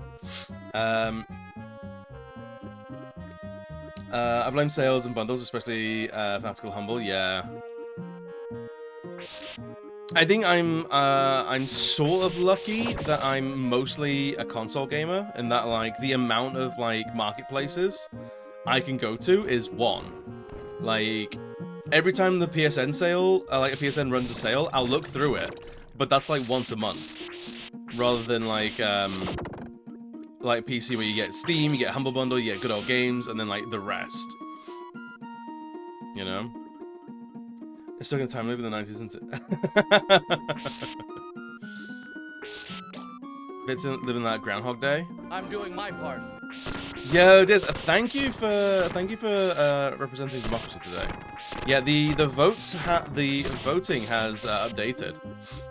It's between Mass Effect and Red Dead Redemption. Diz, how's your weekend going, friend? Let me catch up. I can't recall last time I spent $70 on a game. Actually, Fallout 3 OGs last. Yeah, like I very rarely. I'm doing my part too. I very rarely buy a game full price. I'm doing my part too. Hell yeah, friends. I spent $5 much too. Was that until 11-bit on new PC for it? Hell yeah. Yeah, Mass Effect I've played a couple of times, but I've never gotten the Platinum Trophy in, so we'll be doing a Insanity difficulty run. And then Red Dead Redemption. So Red Dead Redemption, we'll be cleaning up the single player and Undead Nightmare. We're specifically doing Red Dead 1. Red Dead Redemption 1, rather. It's insane. Wait till you hear about what's in my membrane. Just a bit ago, starting your day? Hell yeah. I hope it's going to be a chill day. But yeah, I've played the Mass Effect games a fair amount, but I've never gotten the platinum in any of them. You want a hill of cypress? My hill is made of cypress. It's true.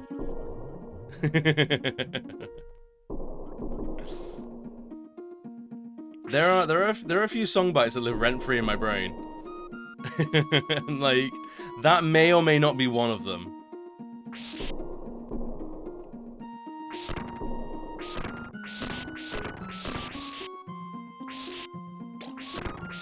Cheeky bit of Cypress Hill though, like I can go for that any day of the week.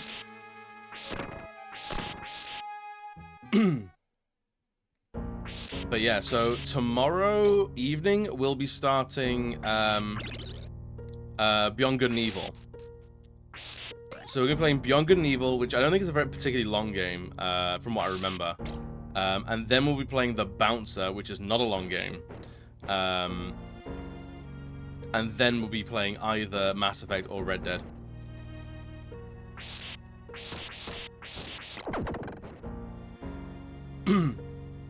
We'll never see Beyond Good and Evil 2. I don't know, but apparently the recent HD remaster has a couple of missions, or a couple of like little things that bridge the gap between Beyond Good and Evil 1 and 2.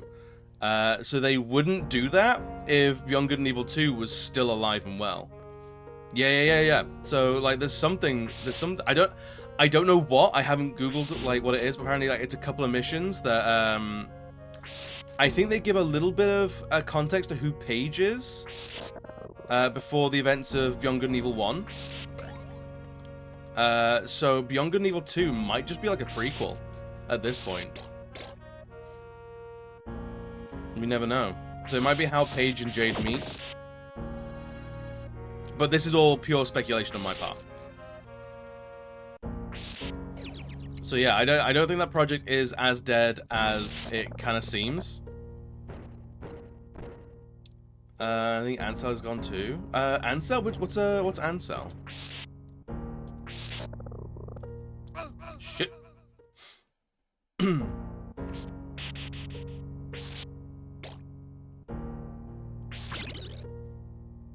I'm not even familiar. Oh, the creator. I mean, like, Project Survive, a director's death.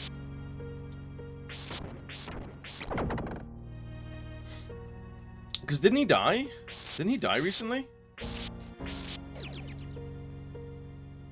Or there was like, I think there was like one of the people who were like are credited with sort of like the creation of 𝕮𝖘𝖙𝖏𝖏 passed away recently, and people going like, well, that's it, that's never happening anymore. It's like, well, I don't know about that.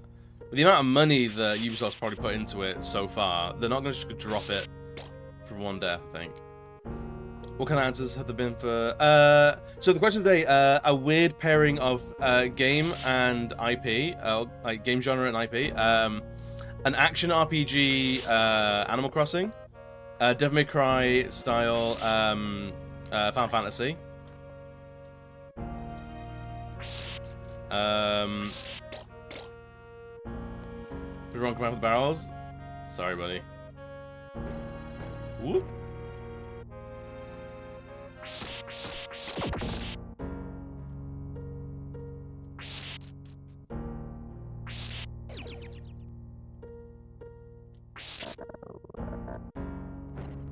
Right, he quit because of accusation. Oh, really?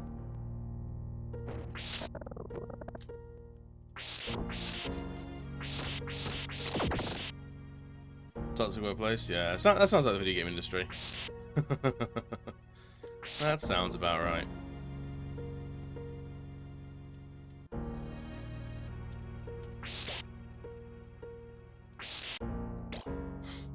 But yeah, I think after, and also like companies will use like HD re-releases and things like that as gauges to like, oh fuck off.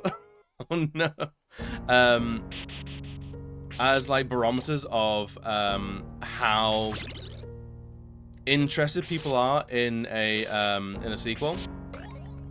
Not always, but like quite often. Like there was there was a Darkstalkers re-release a while ago. That had, it's like, I think it was like Darkstalkers like revived or like something like that, where it's like people like, if this does well, no, it was on the PS3. It was before the fighting game collection. Where like there was the narrative Capcom set out was, if this game does well enough, if this re-release does well enough, then maybe new Darkstalkers. But what happened was, it was before people were really hungry for re-releases of classic video games. The market was still sort of in its early stages. So people were kind of like, well, I still have ready access to these games previously because a lot of the tech is still surviving and prevalent. Or like the last time you could play it was on the PS2, so playing it on PS3 is not a huge jump. People still had their old PS2s and shit.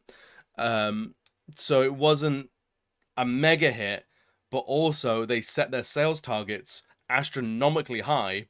I think we were talking about this sort of thing the other night, where like it was basically, they released it with such high expectations that it could never live up to that, to sort of say, look, people aren't interested, please shut up. Please stop asking for it. Here's our skewed evidence to show that people aren't wanting it. So things like that do happen. Depending on like how it goes, you can usually tell like the narrative like comes out very quickly with how a company talks about how a game was received on like a HD re-release. So I think there may well have been a little bit of if the Beyond Good and Evil HD remaster that just came out, if that sold fucking nothing, they might can the second one. If it did okay to good, they'll keep on working on it. Devil May Cry Final Fantasy does not already exist with the prequel to the first one. Yeah, there's Stranger of Paradise, and then Final Fantasy 16 was the joke. It was basically a joke. It was like, Devil May Cry Final Fantasy, oh wait, it already exists. I don't see more re-releases with AAA games taking 5 to 12 years to make. Yeah, it's a good way for a studio to like pad out their release schedule, because rather than releasing one game every 12 years, you release one new game every 12 years, but then you re-release collections of your classics. But there's a finite amount of games that they can really do. Because like once you've mined your back catalog, it's done. unless there's a new system to release things for, like the catalog's out there. You start to see scummy things like what Rockstar did with the GTA collection, where they remaster a game that's already had a HD remaster, and they delist their previous remaster. So they had HD remasters of the GTA games, and then they delisted those so they could then sell the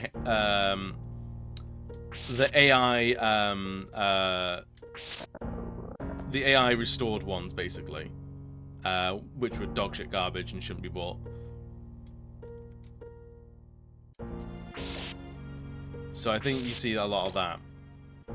Oval from Grove Street, did they fix it? I think they fixed a little bit. It's still really wonky. Like a lot of like the game breaking and eye bleeding sort of bugs and issues they fixed. But there was still a lot of issues with that, because like when you ride a bike, you still look hella awkward. Dog shit garbage. Yeah, that's an official term from my game review site. If you'd like to subscribe on Patreon. It's not just garbage. It's not just dog shit. It's dog shit garbage.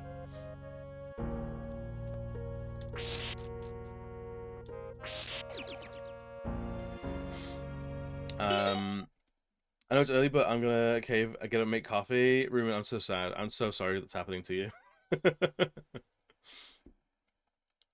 I like what Nordic was doing, re-releasing the game and making new DLCs, like Titan Quest and Kingdoms of Amalur. Yes, the Kingdoms of Amalur Re-Reckoning was a good remastered re-release. Yo, Coney, what's good, buddy? There's Vice City OG versions rock. Sounds like a double whammy. Honestly, if you've seen those remasters, you would not be surprised that we speak the way we do about that series.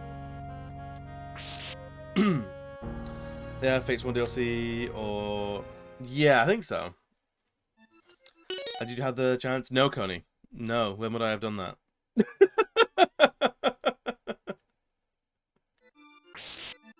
Given our conversations, Coney, when would I have done that?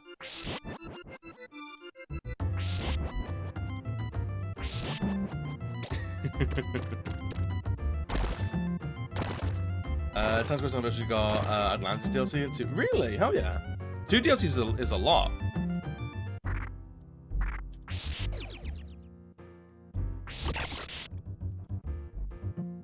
I've never played the Torchlight games. Ooh.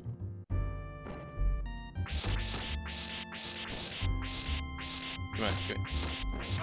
Ow. Torchlight 3's backlogged, fair. No, I'll be playing AC Unity tonight.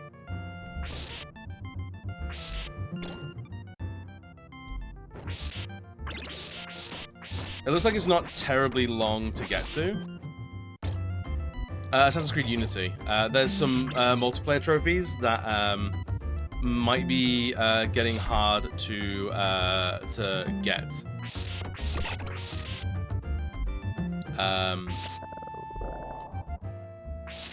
Soon. Oh, you piece of shit. Alright. Save that. Armored Core Unity in there. There's Animal Crossing Unity. Animal Crossing comes to the French Revolution. Alright. That's embarrassing for me. Hour and a half, that's pretty good. Gorgeous game. The one thing I've seen about it recently that makes me want to kill myself is how they've rendered children, because it's very clearly it's very clearly like they are adult models that have been scaled down and have big heads. So it's children with the proportions of fully grown adults, and it's really uncanny and kind of gross. It's really, really weird. Assassin's Crossing, yeah. Did you see the assassin in the Olympic opening ceremony last night? It was a weird crossover. They full-on had an assassin carrying the torch. No, do you want to fucking see it? It's actually incredible. It actually really, really is cool.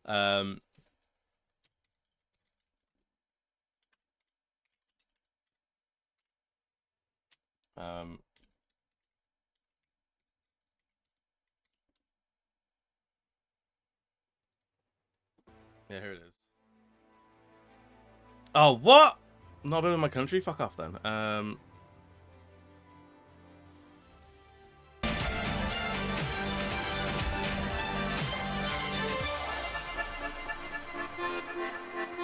Yeah. He was, yeah, he's this guy. Oh, it's so good. So he's meant to be like a French revolutionary, and then, carrying torch and parkouring, because it's two very French things. But then because they hit his face for whatever reason, he just looks like an assassin. The one you see in this? He featured pretty prominently. Like he had like a lot of segments. It was wild. Was it Desmond? No. It was Arno. Yeah. It's so strange. But it was really cool. It was really cool to see. He's kind of Eiffel. He didn't. We were all expecting him to, but like he didn't for whatever reason. What the? Oh, it's all NBC shit.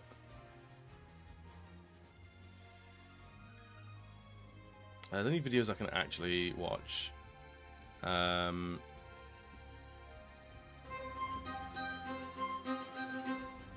and then there was this horse, this mechanical horse. It was great.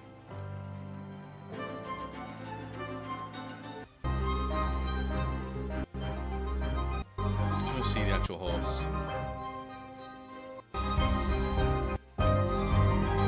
It was really cool. It was very, very cool.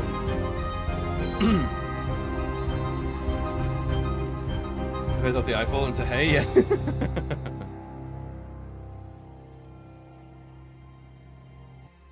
Yeah, full-on robot horse is nuts. The Olympic opening ceremony, and that continued. And not only did they do that, but they also found unique ways to do numerous collabs and read it in the opening ceremony. There and was those actually minions, in front of everybody's really face. As if you watched the live minions stole the Mona Lisa. It was very strange. You would have probably Cyberpunk? It wasn't cyberpunk at all. It was very like it was almost like high fantasy horse, basically, like mechanical horse, like a little steampunk. But yeah, it was really strange, just wild.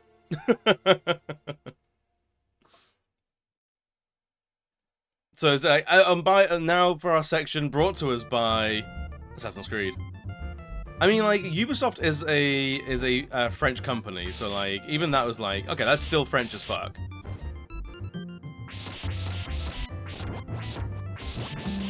It's like, I get it.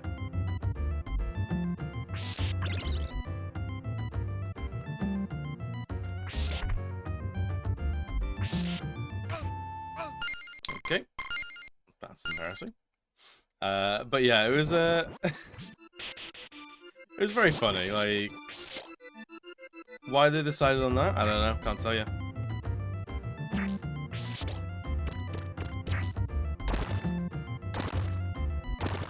But yeah, it's a long watch. It was like 6 hours, the whole show, but it was very cool to watch. You got money. I mean, like, I don't think it was like Ubisoft was never mentioned. Assassin's Creed was never mentioned. So like, it was definitely not like a brand deal.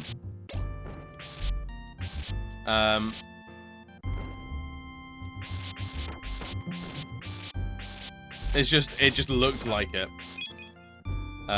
It's just that sort of thing of like parkour and like the White Hood was like, that looks like Assassin's Creed.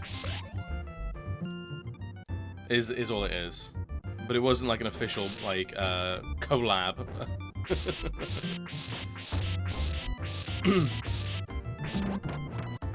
Yeah, it's my Assassin's Creed OC, please don't steal.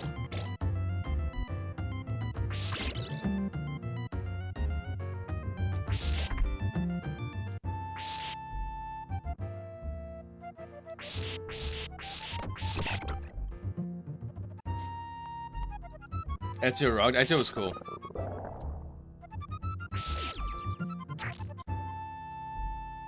Oof.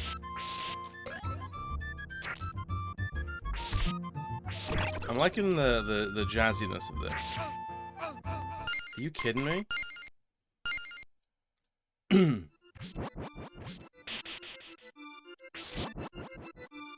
I'm actually looking forward to being able to play the Ezio collection on PS4 at some point. I haven't played those games in so long. Act of style AC games, they're good. Oh, the Origins are newer. They're really good. They're really good fun. They're very different experiences, but as long as you know that going in, you can enjoy them for what they are. I see the save states are out already. Yeah, I want to see these games. I want to be stuck somewhere. And like some of the deaths are like so like annoying that like I'm like fucking stop. I don't want to learn. I want to complete games. I want to learn games.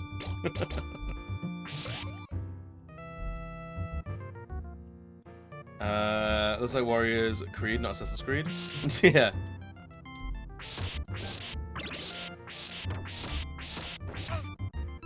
Ow, my body.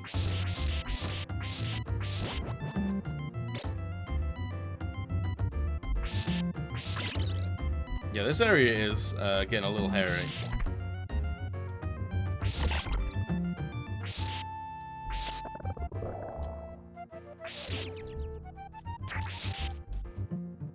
I don't know how we're meant to deal with all the swaggins down there.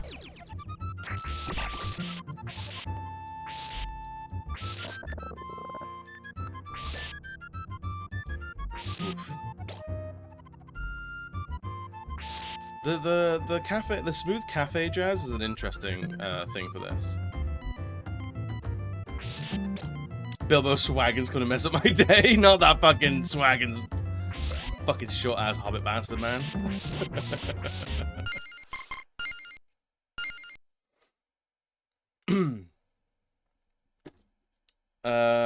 It took me so long to get through level 3 back in the day. Yeah, these games are built to like dominate your entire summer.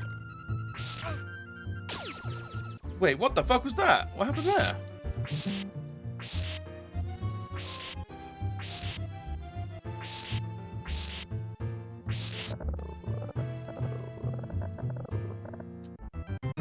Okay.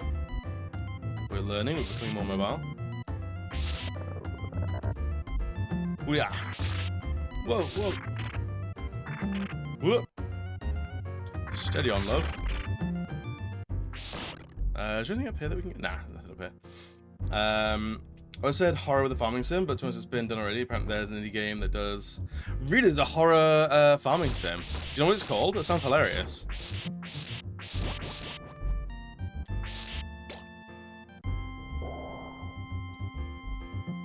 But like, we're doing like a specific IP, where it's like Outlast farming sim. Give it? Yeah, I'd love to see what that's about.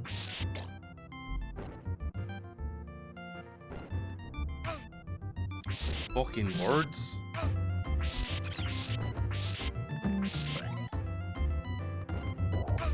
Oh my god, there's so many birds. There's so many birds. Get away from me. Stop this, please. I have so little health. Come on, get dead. I'll take that. Being able to, like, hit up is, like, a game changer.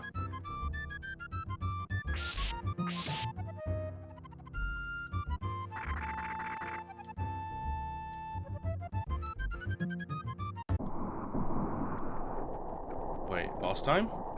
Uh-oh.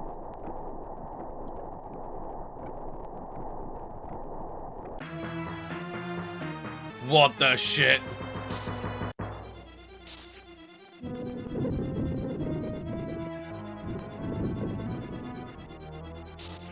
I'm just gonna stay up here and fling knives.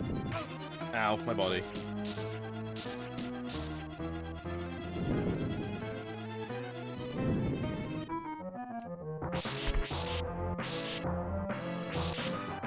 Okay, that's maybe the way to go, is stand here and just whack. Just whack. Fling knives, save lives, yeah. Mostly my life. Oh, we got one hit? Okay. Hell yeah. I love a boss that you can like tear apart. That's always very cool. Alright, now to mess up this jump. Called Pumpkin Panic. Also, there's a new one to know about called Harvest Island that apparently has horror elements. Hell yeah, that sounds amazing.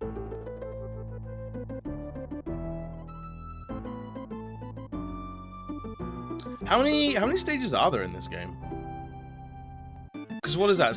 That was what, boss number 3? The skeleton looking at us in the background. You are cool. I like him. I like him a lot. Just crawl past the stairs. The xenomorphs in the wall.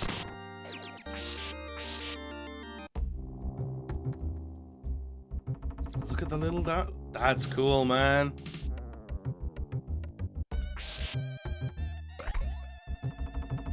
I like this stage a lot. 11 stages? Okay. I'm on 4-1, I think. So stage 4, block 1.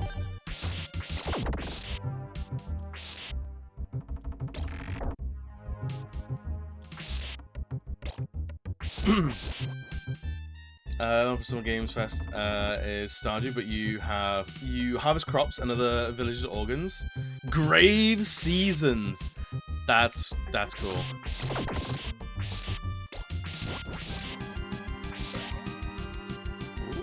Well, missed that.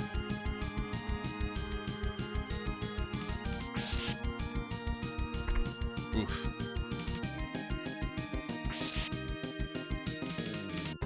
Is it Graveyard Keeper? I think I own Graveyard Keeper, but I never played it.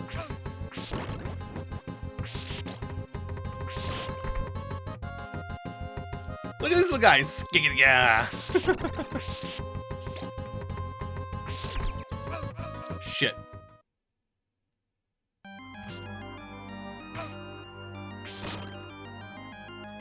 You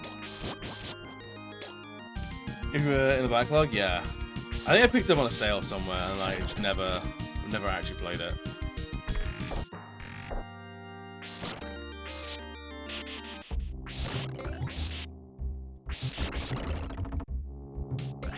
I don't know what my project for next year is going to be. Like, as a community, I think I wanna anything that I've started in the past. I wanna beat.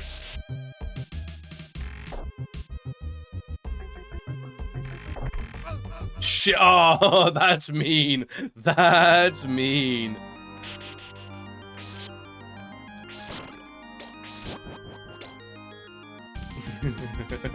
That's so mean.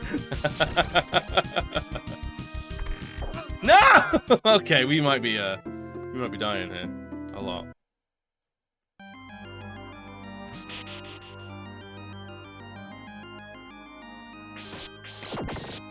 Get rid of you. I like the little guys coming out from the walls. They're cute. Little xenomorph looking dudes.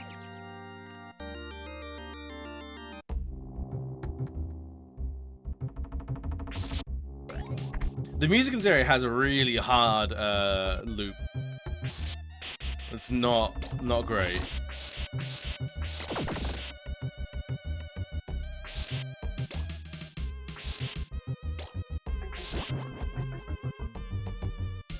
Project next year is either play a series you haven't fulfilled yet, or games I play partially but have yet to fully beat. Lean towards the latter. Yeah, I think that's gonna be similar to what I want to do.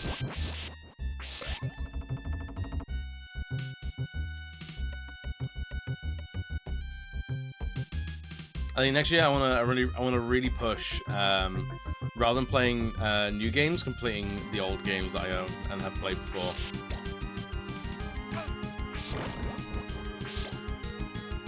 I'm gaming though because I have other hobbies I want to pick back up. That's fair.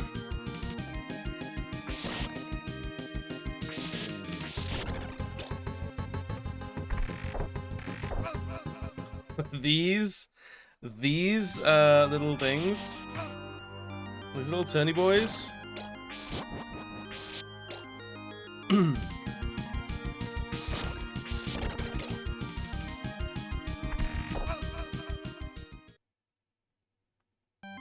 Island of the Lost Games. We're gonna get there. We're gonna get there. I'm gonna set sail. All right, we're just getting bullied in this corner here.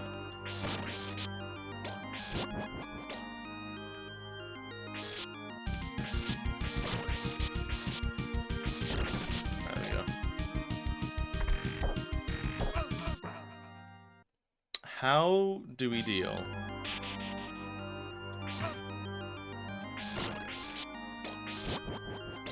Okay,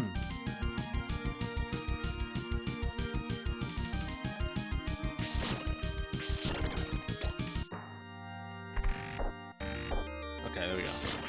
I just want to mash jump, apparently.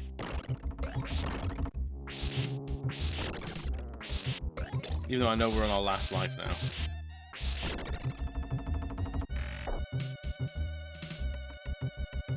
Okay. Okay.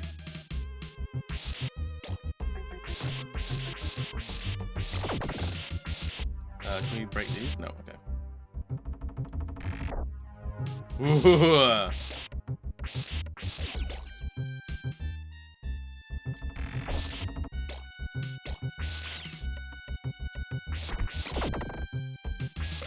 Get you. Oh! Get hit by you. Okay, okay, boss fight. Uh-oh. Ew!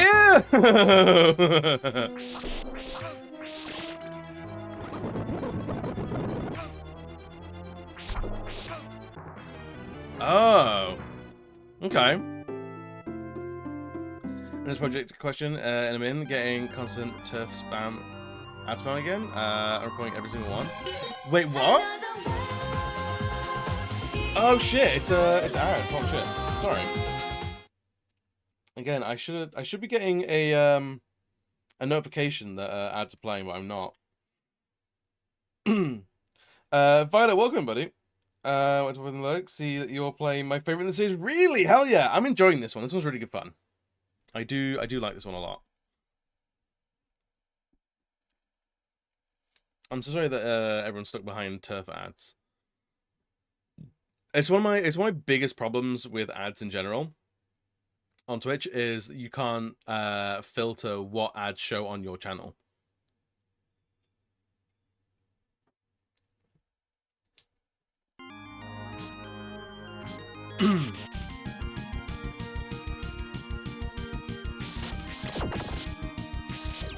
On the UK folks to get it. What is it? What is the particular ad? Because I have Turbo, so I don't see ads anywhere. Is it specifically turfs or is it like Harry Potter?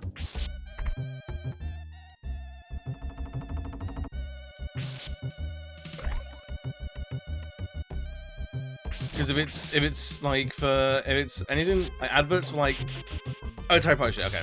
Because I was gonna say like I would assume if it's advertising that is promoting any sort of like gender critical shit weasels and like their problematic podcasts or something like that, then like I would have thought people would be rioting.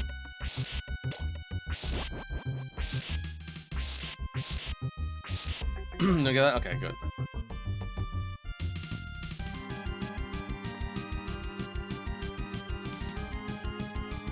I do every single ad with a Koi Pasta? Hell yeah. That's embarrassing for me.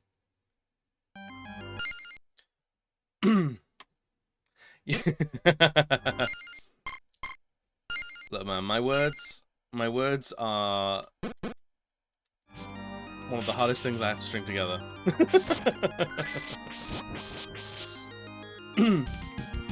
Yo, Aria, welcome, buddy. He goes with... Oh, perfect. Yeah, that's great.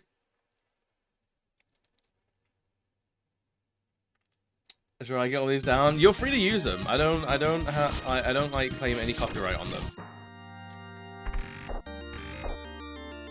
What I come into? Unfortunately, someone's getting Harry Potter ads. on this channel,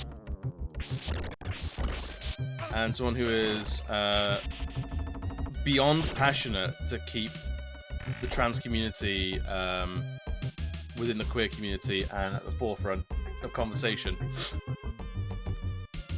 I find that absolutely intolerable.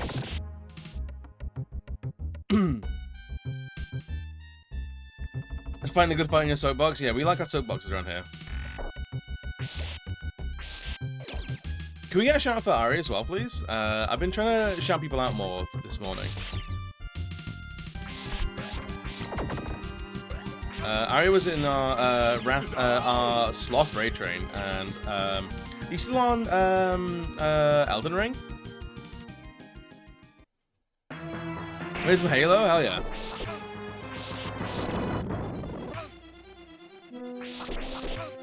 I don't know how we're meant to survive this.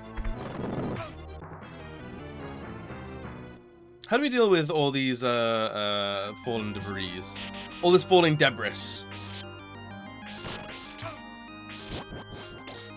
Next year I'll be going hard into animation. Hell yeah.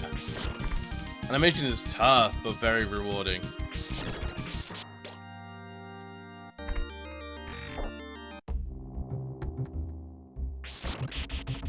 Can we move around, I think? Maybe. Actually, yeah, that's probably a good shout. I do forget that that's an option in this game.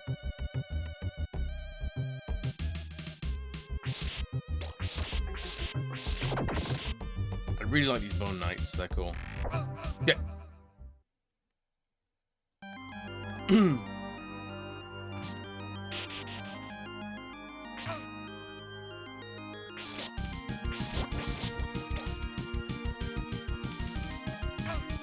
Oh no, I'm just getting my absolute ass kicked. Oh boy. And advocate for trans rights when people pull up the slack. It's great to see. Yeah, oh yeah. It's literally our role as members of the queer community to advocate for each other as much as ourselves. So like anyone who is queer and is not like rallying for our trans siblings, like literally, what the fuck are you doing? It's like it doesn't cost anything.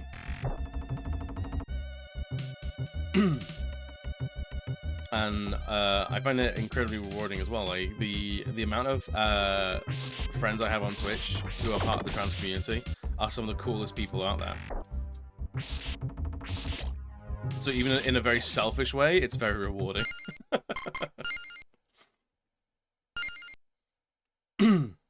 This gets it. This gets it.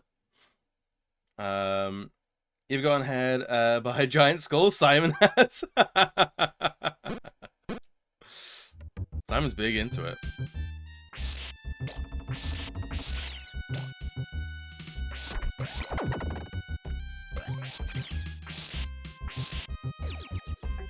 Yeah, we did a I don't do charity events too often, but the two that I've done are the Trans Empowerment Project and the diabetes one with Val, JDRF.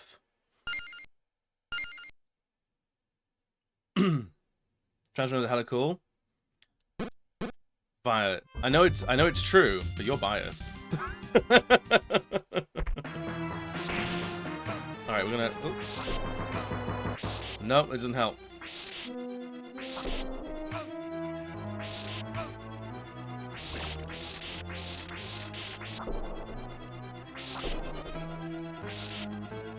Whoop.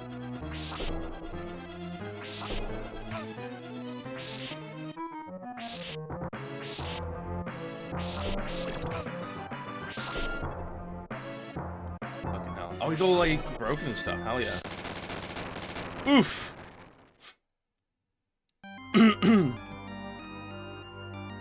Yeah, I'm not biased. I'm a lesbian.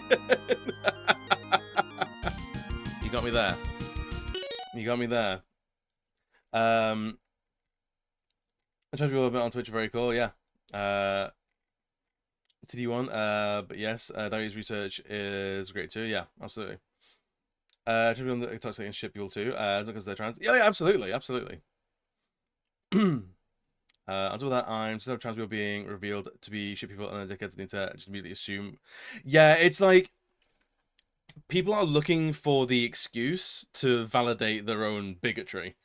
Every straight white man that is revealed to be a shitlord, the narrative is never, of course, all straight white men are evil and monsters. Like, look at this one who proves the rest of the badge. That narrative is never there, but it is for marginalized communities.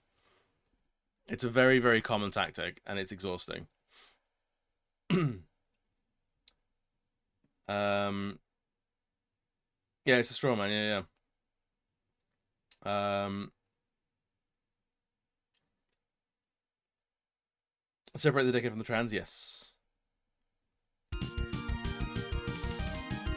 Yeah, it's why I never engage with those kind of like arguments where it's like, well, one person was terrible, might they all be terrible? It's like literally no.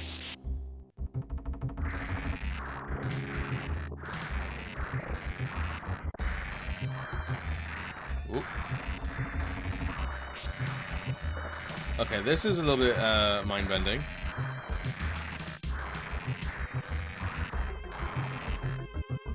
Huh. Ow. Ow, my body. The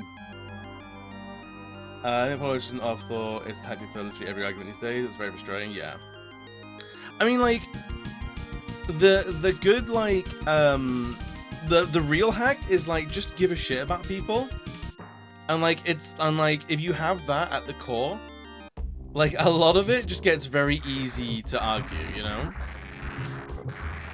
It's like understanding like people are suffering by not doing a thing, well then do the thing. Allow the thing.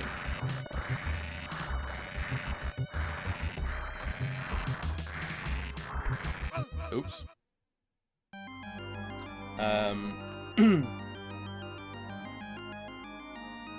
I've been saying this for ages, but I love that the people who happen to talk shit about trans people are heresies that have more power than us because they're famous or rich. Yeah. It's usually how it is. It's punching down. It's usually distracting from another argument. At like a very high level, bigotry and othering of communities is a systematic thing to allow the rich and the powerful to continue with nefarious practices. It's usually what it is, and then it gets people buy into that and don't realize that that's what's going on, and that creates the bigotry that we see in the streets. It's like it's a tale as old as time, and the only thing that we can hope as people, as the common people, is that every passing year, the amount of like finger pointing and bigotry aimed at each individual group of people is lessened to the point where it ideally is completely a thing of the past. Because unfortunately, it's a slow process. Unfortunately, but it's a process that we're all going to see through. Don't coming every point in the rest of the trans community though. For every dickhead, there's people like your cousin who have trans rights. Yep. Also trans and not a piece of shit. Signing in. Just show even the smallest amount of respect for other human beings. It's so easy. Yeah, right. It's annoying that like it has to be said even. I'm more concerned with suppressing trans rights than, I don't know, gun control. Well, it's because gun control, if they push for gun control, they make less money. Weirdly enough. If they restrict guns, they get less money. But if they allow trans people to live, that doesn't affect their bottom line. Or if they kill trans people, that doesn't affect their bottom line. So they're willing to do that rather than just save lives through better gun control. I'm not sure where we're meant to be going in this. Oh, we're back here. Shit. Oh, we gotta fight the skull again? Nah, mate. We're straight here.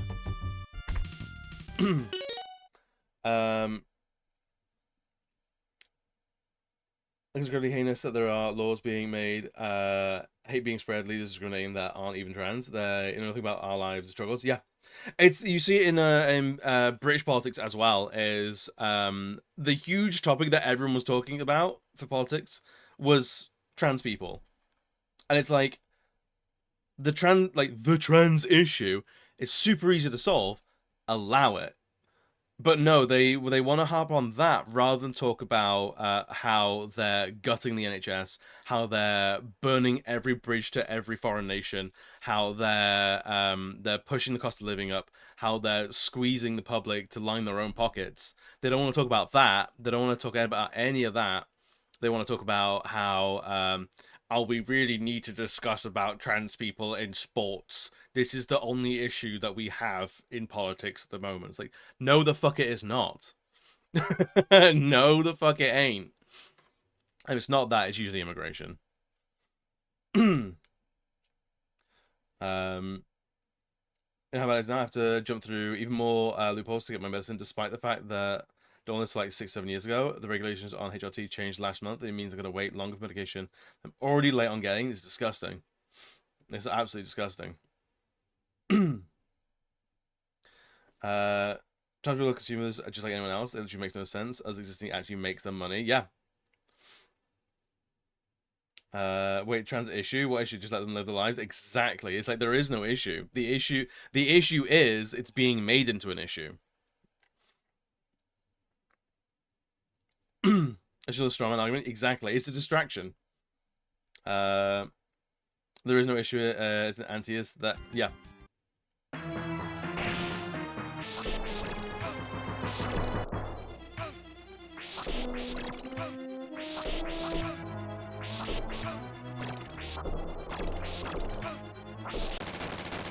All right, we're pretty soundly kicking this guy's ass now. That's good. That's ideal. We don't get health back though, which is problem. Which is problem. The whole trans athlete argument is the only thing they ever have to talk about, and they always forget the fact that going on HRT or going on estrogen or like going on testosterone, any sort of treatment like that, ravages the body in some really hardcore ways. Like, I know I'm preaching to the choir for a lot of people in here, because there's a lot of you in this community who are trans. But, like, going through HRT, it's like forcing the body through puberty again. And the fact that there are any trans athletes that are at any sort of, like, mutual level to cis athletes at all is incredible. Like, because the whole body goes on a whole other shift. Rather than honing yourself for a sport, your body is spending so much time and energy reconstructing itself with these additional hormone treatments. Like, your body is spinning two plates. The fact that there are any trans athletes at all is incredible. Wait, one puberty, yes, but what about second? Yeah, what about second puberty? Would you like to do that again?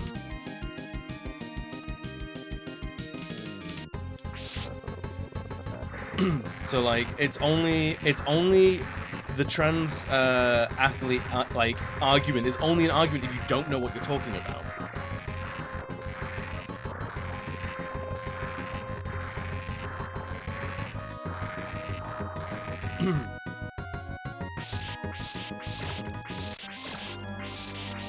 Oh fucking hell.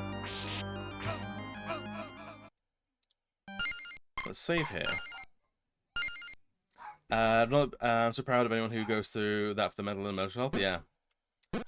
State laws are making it to where coming out as trans while in school will cause teachers to legally have to tell the parents, potentially give room for them to call CPS to child abuse. Yeah, that's disgusting.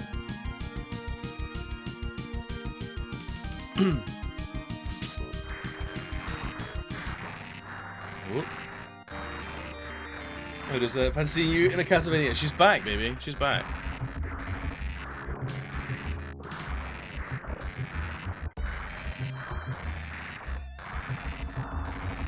Right, so I think we just have to survive this platform for a little while.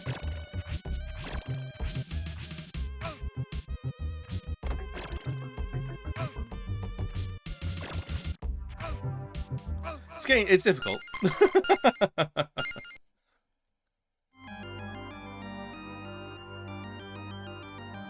We'll do it. We'll get there.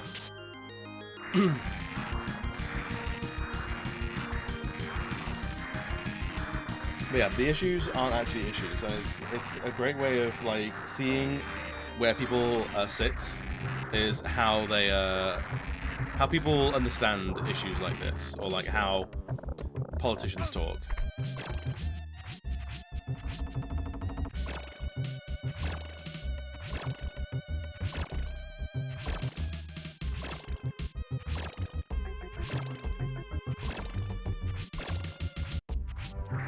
Whoop. Okay, where's this land, eh? It's definitely a room. It's one of the rooms of all time for sure.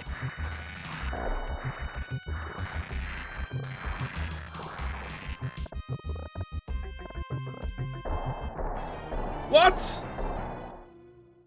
I was sure we were meant to go through that hole.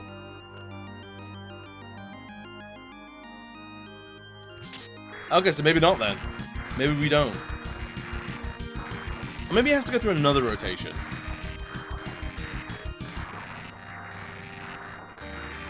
Mebs. Is it the room? You see that skeleton in the bottom corner? That's Tommy Wiseau right there. Great.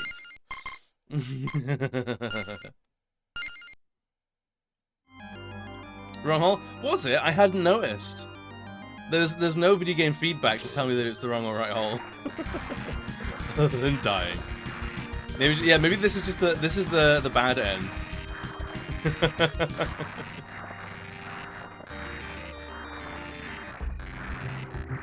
Maybe I get the wrong hole too a lot. Your poor partners.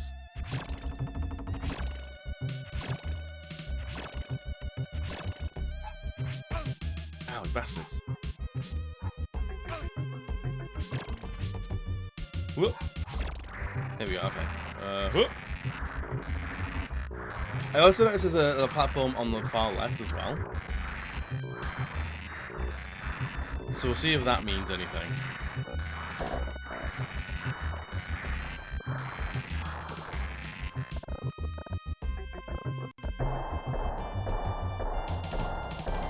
Okay, so we just have to be patient.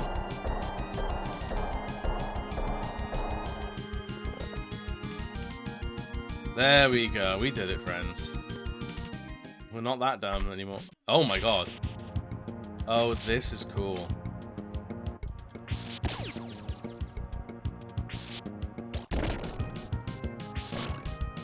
This is really cool. Whoops. I love how the system, like the emulator, is really struggling with this. Was this? I can't remember what it's called.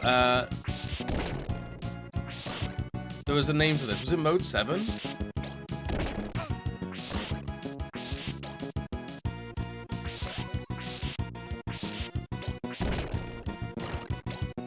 It is Mode 7. I thought it was, yeah. It's such a cool thing of like you know when it appears. Hell yeah. That's why I'm not a fan. I get Mode 6 hella easy. That's fair. That's fair. Mode 7. Every time I've seen it is like it's cool, but it's very jarring. Okay,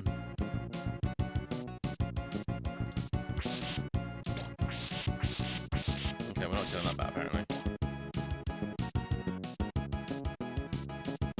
Ooh.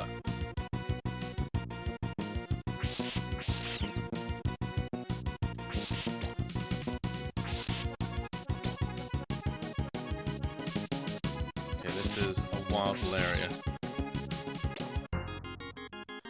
Where do we go? Up here, maybe? No! Oh no, I got squished. Oh boy, it's fine. Don't worry about it. I'm gonna keep all our lives. I want to keep all the lives for the boss fights.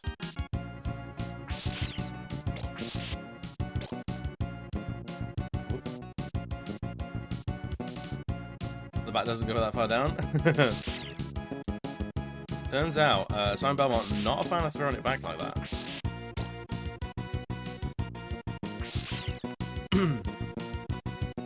No, no, no.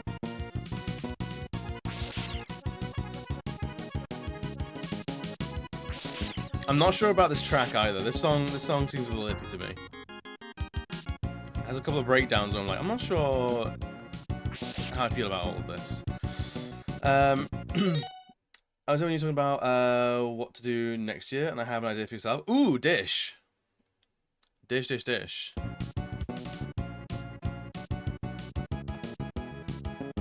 Maybe do we just ride this up?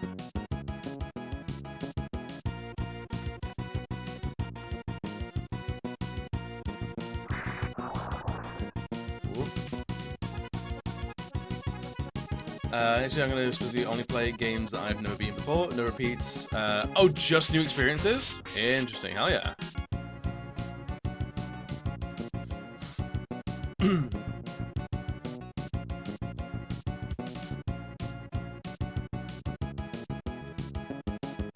Oh, can we go through here?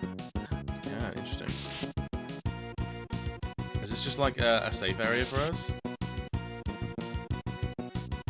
I do appreciate that new releases of all games have that rewind save function. I don't have the skills that used to in gaming. Yeah, and also like the games like this were developed for a specific time where like you would buy Castlevania and that was meant to last you the entire summer, you know? Whereas now you don't want it to. So like having these tools to like just kind of just help you get through this a little quicker, like ease the frustration. Because now we also have so many more options. Yo, Jote, welcome, buddy. We have so many options now where it's like, if we get frustrated, we can just go and play something else. Oh my god.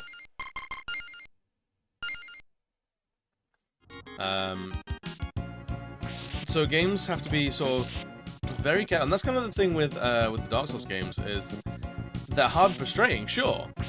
But they have to be still engaging so that people don't just turn them off and leave.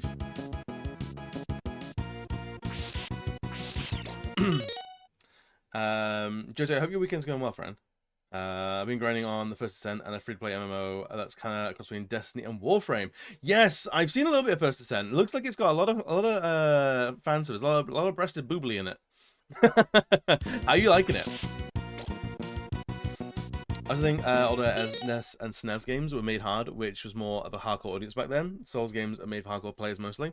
So, I think a lot of it tends to boil down to, like,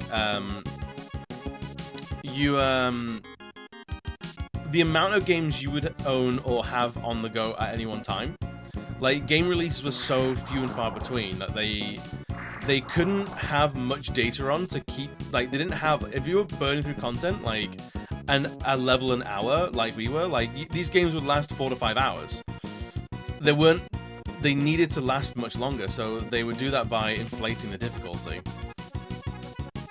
There's also a lot to be said about, like, game design, I don't know if you call it, like, commonality or, like agreed practices. Yo, Sun and Showers, welcome, friend. Where it's like, it's generally agreed that, like, okay, games work like this now, or games work like that. You see this, one of the best examples is first-person shooters. First-person shooters as a genre,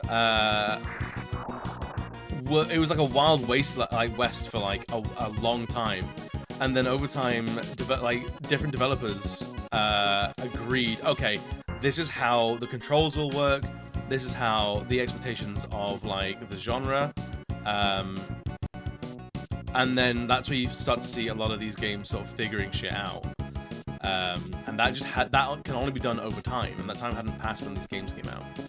So you see a lot of, like, weird and wacky shit that, like, arguably doesn't age well, or, like, is hard for new audiences to engage with. Yo, here, welcome, buddy. Let me catch up. I got on a bit of a tangent. So, like, having the pause and rewind to these games, I think, is crucial for keeping modern audiences engaged with these classic games, because people won't stick with them outside in like broad numbers.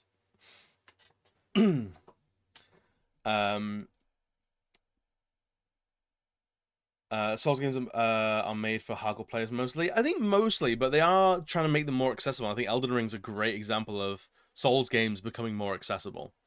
And you see that through the design of like where bonfires or sites of grace are left, or like where they're done. Like your respawn points are like outside bosses now. You can reallocate stats quite easily. Like Elden Ring is the most accessible Souls game out there, and I think it's only going to get more accessible as it goes.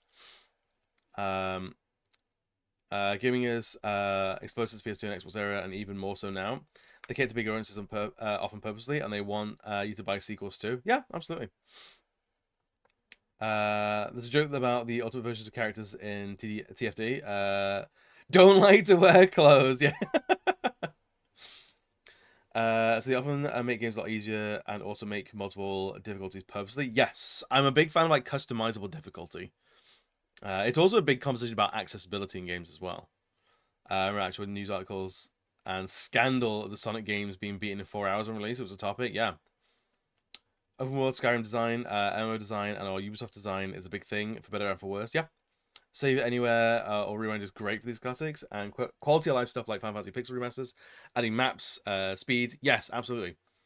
And that opening horse killed you. Oh, the tree sentinel, I think his name is that his name. I love difficulty modes. Sometimes even normal games can have huge spikes at times. Yeah, absolutely. Absolutely. I'm a big fan of like games like Celeste do really well with accessibility in games. What the hell are we doing here? Oh my god. Oh my god. What the hell is happening? That was intense.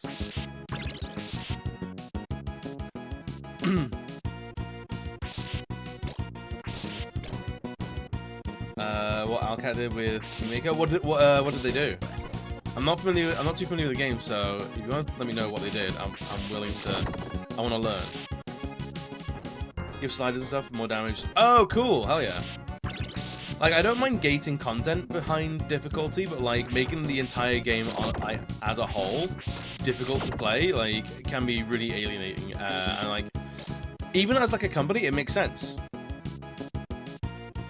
Like, it makes sense. Like, allow people to play your game. You will sell more. Oh god, it's Ben Grimm.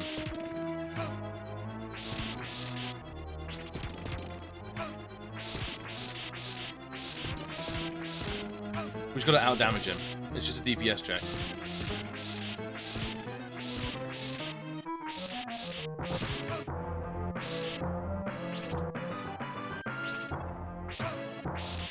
DPS check up. Fucking. Come here, come here, come here. Gotcha. Or maybe he has a second phase. Or maybe he doesn't.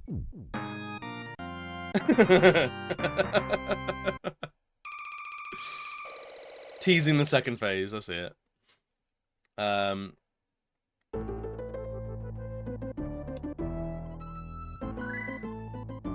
Yo, Jamie, welcome back, buddy. It's good to see you, friend. There's a few bosses from the next game that make an appearance in Elden Ring DLC. I'm for mess with that too. Oh, the Golden Edition had like difficulty sliders, yeah. Probably can let you play with sliders and percent numbers. Hell yeah, yeah. I know the Pixel remasters for Final Fantasy had like difficulty sliders, which was really good. In case of FromSoft, they do get the game behind difficulty. They do indeed. They do. But I think I think as FromSoft games go on, you're getting more and more tools to help navigate that. So things like Spirit Ashes, like bosses having like pretty big weaknesses, like summoning NPCs and players, like they can do a lot to help a person through that game. And I'm not one of those people that hop on and like, it's easy mode. I'm just like, it gives you more tools to help deal with things. But those games are still ultimately quite difficult. How's the game going? Game's going well. I really like this game. Super Castlevania it might be one of my favorite Castlevanias so far. I can see why people love it. It feels like this is the one outside of Castlevania 1. This feels like the next like landmark Castlevania. So I think it's supposed to be hard. Oh yeah, I think it's like they're supposed to be challenged, but I also don't begrudge if there's options to turn the challenge off, basically. Because difficult, you can turn it on and off like one button press, stealth kills, highlighting on and off, and a lot more. Yeah. Yeah, like I'm absolutely fine with like beat the game on very hard to get a costume or to get a weapon. I think that's absolutely fine. But like if you struggle with mobility or something like that, then like allow a version where it's like you can dodge roll constantly, or like you basically if you mash circle you get infinite iframes or something like that. I like turn those things on, but it will gate you from doing very, very hard mode. I think that's the way to do it. I'm playing LEGO Marvel 2, and I'm legit surprised how inaccessible it is. Like, it's easy, but it's relentlessly janky. Yeah, LEGO Marvel 2 was held together with like string and bubblegum. It was. I liked it, but also like, what the fuck was it doing? A lot of the time, I don't think we wanted to go that way.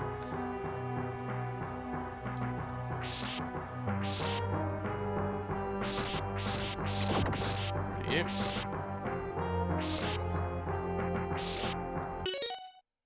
I always recommend it to people who ask what FromSoft games came before. Yeah.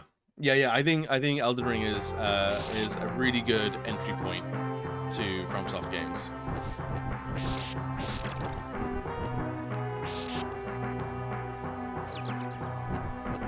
God, these things are just like throwing things relentlessly now, aren't they? This is where I'm gonna have to pause if we ever want to. Oh.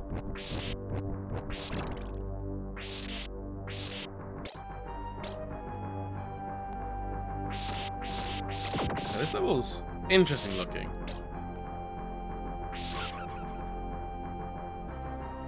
There's a guy up there.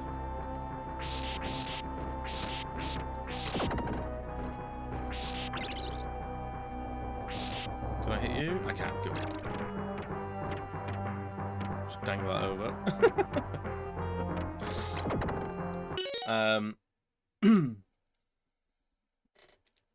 I know a couple months behind on the Elden Ring DLC, but if I get spoiled one more heckin' time, I'm going to write a strongly written post on Twitter. Send the tweet. I think Flintlock is doing something where easy mode disables achievements. Oh, okay. I feel like disabling like some achievements is fine, but like all of them feels kind of punitive. This isn't a Bethesda game. This is the same engines as Morrowind. I think maybe. Games that don't do that, and I've really gotten spoiled by it. They probably should just give separate achievements for easy mode if they feel that way. Yeah, like double tap on achievements, one for easy and one for all modes. The thing with achievements is a lot of platforms gate how many achievements you can have in a release. So like PlayStation have literally got a point system for like you will have like so many points and you can allocate that into a couple of gold, a couple of silver, a couple of bronze. Yeah, it's why you see a lot of like shovelware games. They will have the full release, so they'll have their points, but they'll just put a bunch of golds in there. They'll just put golds in there rather than having like 2 golds, 8 silver, and 20 bronze trophies. I think Steam is much more lawless, for better for worse. There's a lot more freedom there, and then there's Xbox who have like the hold. They have a hard 1000. So like you could have up to 1001 point achievements on Xbox. And then there's like some proper math that goes into what you're allowed on PlayStation.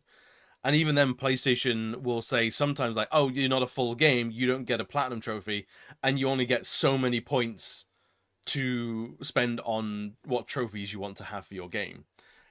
I don't know what it is, I don't know why it is like that. Like, there's some games that get full points, some games get reduced points, and then DLCs further get like, a DLC can have this many points, or possibly even nothing. It's really strange. But yeah, so achievement, like there is a finite level to like things like that. Previous PS4, not 100 of that stuff. That's fair. No, that's fair enough. You don't have to know everything, but it's just something that I'm aware of being a trophy slut.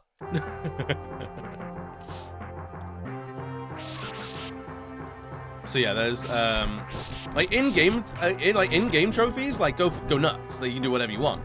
But system-based trophies is a little more regulated. God, this is going crazy. What? Yeah. Being a little bit of a trophy slut. But yeah, so it's something. It's really so like when achievements like platform-based, like system or platform-based achievements or like legacy like stuff started coming around. Was on the Xbox. They sort of did it first, and then Sony had to respond, and they responded with the trophy system. Jesus Christ, that thing's gonna actually kill me.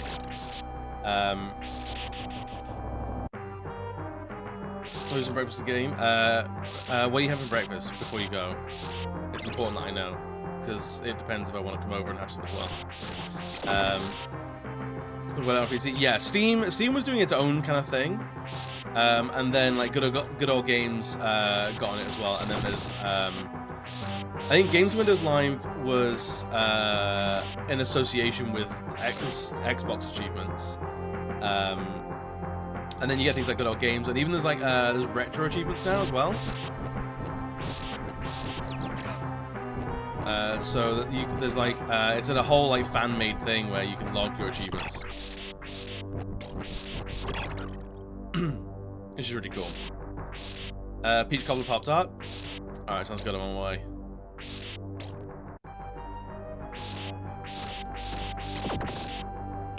You should have one true tied to a beat hardest mode. That's gonna stand in the way of the platinum amount of what mode you get the rest in, so you don't need to double up. Yes, and a lot of times, a lot of games will. So if they have like a beat the game on normal, beat the game on hard, beat the game on very hard. A lot of games will, if you go straight to very hard, you will beat very hard, and you will cascade unlock those other lower tier difficulty ones as well.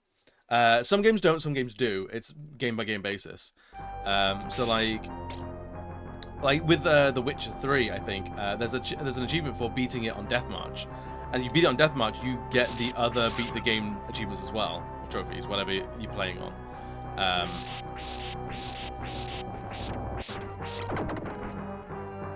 Oh.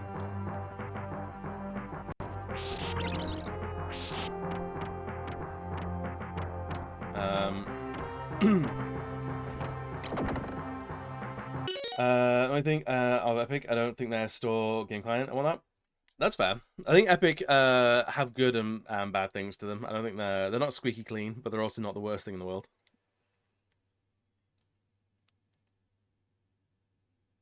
Sorry, I've got a hangnail thing. How do I like AC Chronicles? 3 games.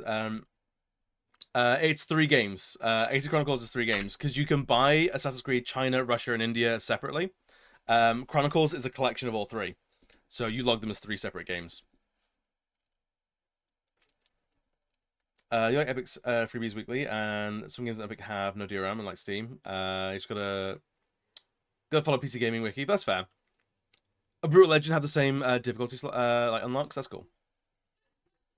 All trophies, yeah. Because the all achievements thing is it catalogs all like everything else as well. Because it's not strict like you have gotten this many platinum trophies. It's more generalized because a lot of the community don't actually game on PlayStation, Coney. So it's not strictly you have got this many platinum trophies. It's you've got all the achievements or trophies or whatever is on the system you're playing on. You've done 100% run basically.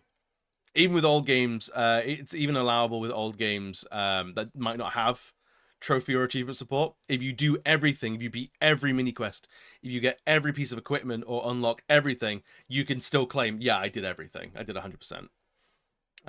So yeah, the amount of platinums or like 100% is not indicative of actual platinums earned in the monthly challenge or the yearly challenge rather. Which to load DLC's awful client app needs to run see Outer Worlds. Really? It is for you, okay? Yeah, but okay, that's fine. But I'm just letting you know, when you look at those numbers, specifically, that's what those numbers mean. It doesn't correlate to trophies, like platinum specifically. Hitman 2016 got tossed off Good Old Games because so much of the extra cool stuff were tied to IO. Really? So you can't put Pokemon Red version because you didn't catch all 150 Pokemon. So you can claim it once you beat the Elite Four and the champion.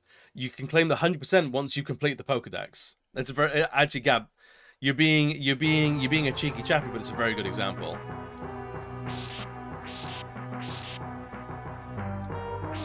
This is where we're gonna get swarmed, and I have no health.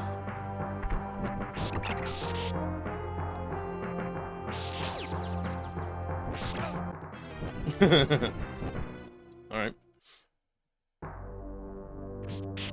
Alright, when oh, just unlocked also made Hitman 2016 work offline. This game rocks.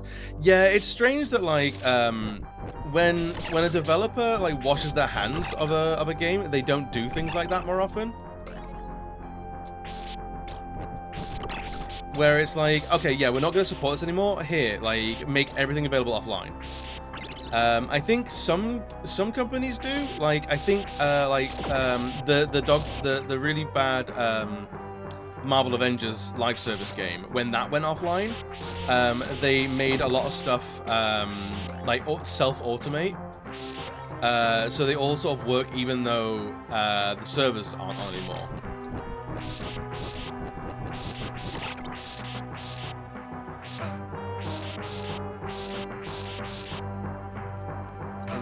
These little rabbits, man.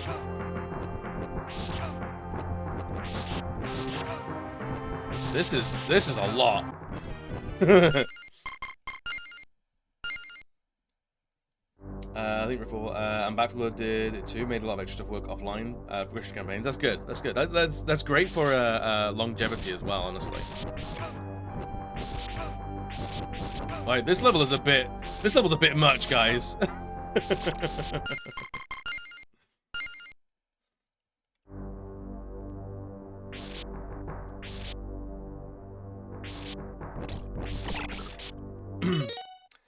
most Hitman so much was when you can't 100% Hitman 2 from the reboot series. There's one DLC that's delisted and you can't download buy it anywhere.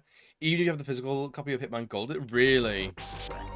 I didn't know like Hitman had gotten to that sort of like messy point for a long time. I didn't realize it had quite gotten like that.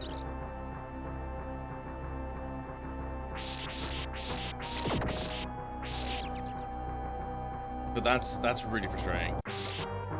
Actually, I've never played a Hitman game. And I know that it's a very beloved series, but like I've just never. I don't know. It always, I think, from like marketing and stuff like that, it always felt a little bit too James Bondy, and I'm really not into James Bond. But I know the actual series is quite silly in a lot of ways. It's very dry, but it's also quite silly.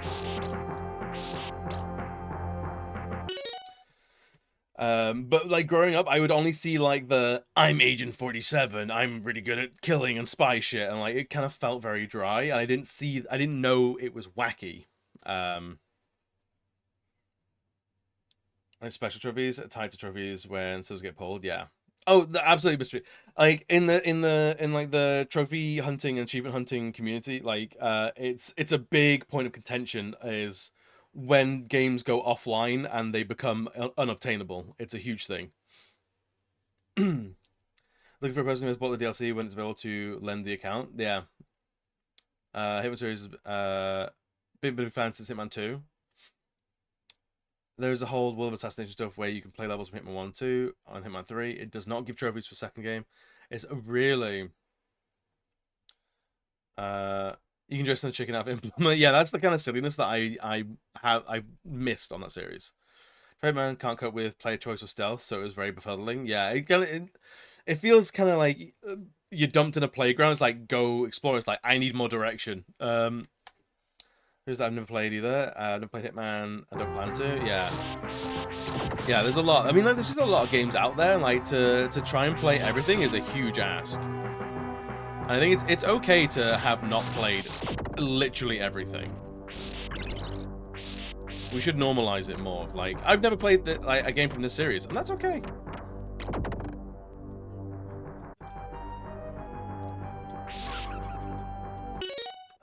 It's a crazy sandbox for Hitman games. The point is, I understand the design intent is to splash around and have fun and see what's possible.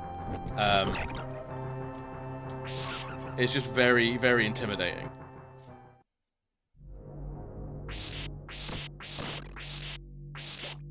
Alright, we're gonna save here, I think. Special ways to kill your targets for Mission 2. Those get you special weapons and yes! Yeah. Like, the replayability of those games, I have a huge amount of respect for.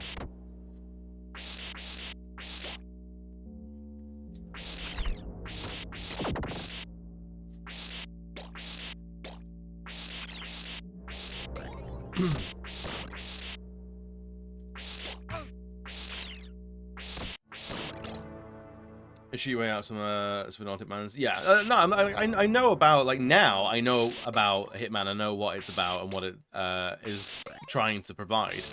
But I was saying, like, growing up, I didn't see that.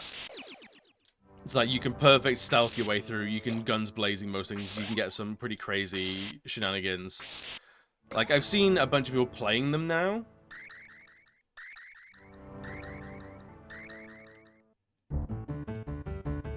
Oh, we're actually in the castle now? Hell yeah. This is just the commute to work. This is all we've been playing so far today.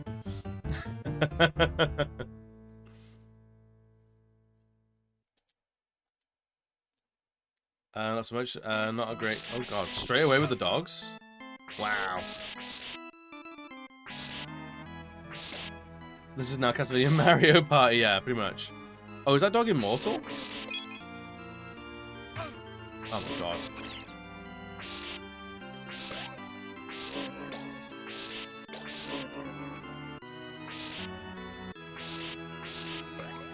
Okay, this is a lot. Ooh. There's nothing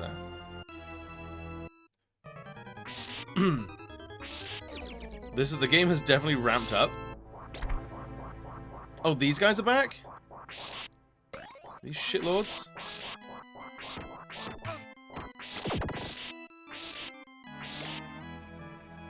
Alright, so we can't get back up there then. Oh, we can. Fucking...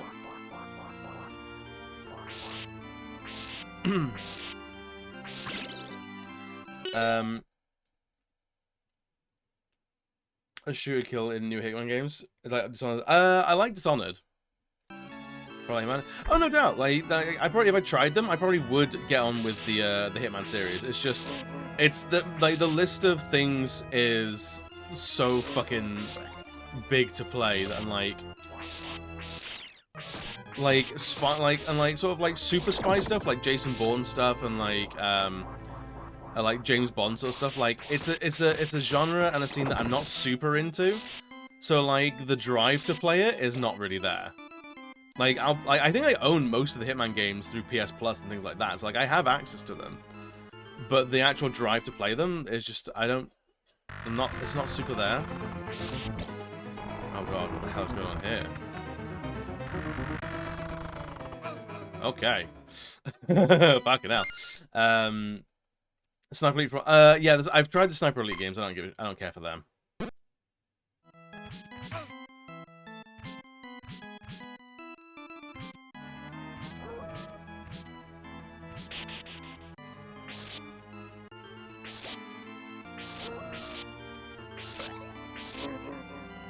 Oh, it should be fast. Jesus Christ. This section is a lot, man.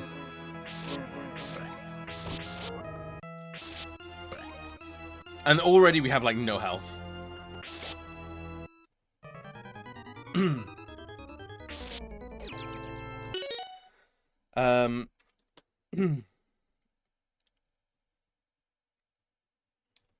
was gonna play Freedom Fighters 2, never finished that. I don't think I've heard of Freedom Fighters. If it's like World War II stuff, then I'm not into it. Like military shooter stuff, I don't care for at all. Especially with the old Hitman games on PS3, it's pretty good. Yeah. I just remember you want a Hitman. Hitman's basically modern Sniper Elite. Yeah, I've played I played a couple of Sniper Elites, and I'm like, I don't particularly. I'm not into it.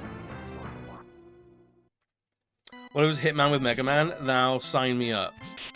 Sign me up. Sign me the fuck up. Give me a cartridge of that, Retro, please.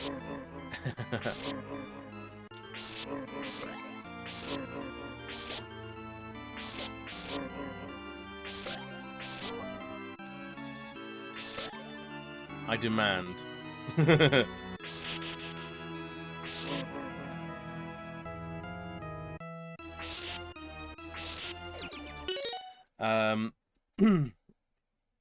I will never be not mad that Hearts on Health. Same. That's the biggest thing about the series that I dislike. Free Fighters, it's a classic Xbox and PC game. Like Red Dawn squad shooter. Yeah, it doesn't sound like my cup of tea. There's wall-flavored pork chops, so few and far between. I love a wall-flavored pork chop. Yeah, we allow links, but if you want me to click on a link, I have a channel point redeem. Just because once there's a pattern that I've noticed that once people start recommending things, then recommendations come in like thick and fast. Then all of a sudden we have like 20 links to look at, and I'm missing things. People getting frustrated. So if you want me to look at something on stream, there's the channel point redeem. It paces things out quite nicely. And it makes people much more thoughtful with the things they want to recommend. No, you don't have to apologize. You don't have to apologize at all. Like, I'm not mad or anything like that. It's just I found this helps the flow of things and helps people manage expectations with what I can get through, you know. But if you want to just like throw links in the Discord, you're more than welcome to. You just drop loads of shit of like, I like this game, like this I just found, like I love that kind of shit. That's way more freeform. What else would you call them? You break wall and find food. It's normal. I mean, like, dude, it's just snacks left from like whoever built this castle left like snacks around the place, and I respect that. If your contractors aren't hiding snacks in the walls, like, are they really contractors? There's 10 clips that individually seem fun, but together take up 90 minutes of stream. Yeah, like, that's happened before, and I see other people get stuck in it, and it becomes a bit of a quagmire, like a swamp. And it's like, you can manage things, and like, it's all casual. Like, if people drop links, I don't mind. Makes sense. Still learning about Twitch and streaming. Yeah, that's fine, dude. Like, I've only been streaming for what, 3 years at this point, 3.5 years. Like, so I still consider myself pretty new to it. Like, considering like people have now been streaming for like upwards of like 10 years.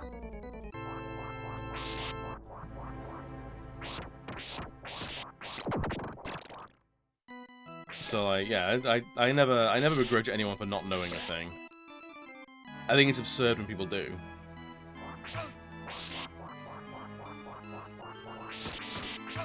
Ow, ow, ow.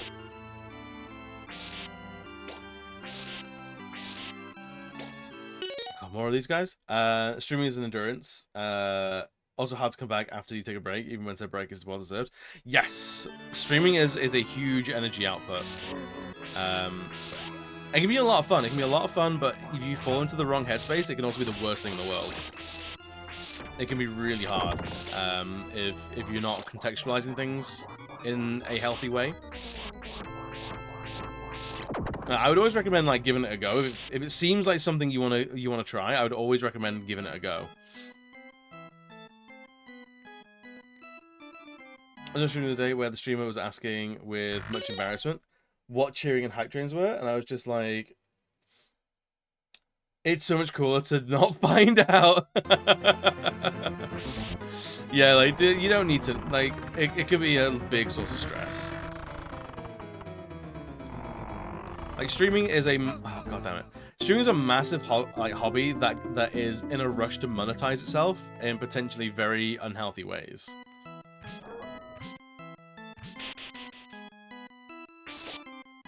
And like, there's so many people that I know that have been perfectly fantastic streamers get crushed out because there's so much emphasis laid on like numbers and things like that.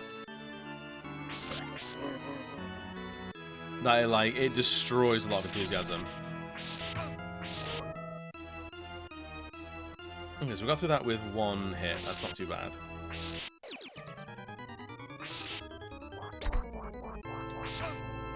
So like, if my advice, like anyone that's gonna like even start streaming, is like, remember that it's a hobby first and foremost. Like, don't sweat the numbers. Like, they don't mean as much as you think. Unless you're trying to make it your career, in which case, don't try and make it your career until you've, like, figured out if you even like doing it.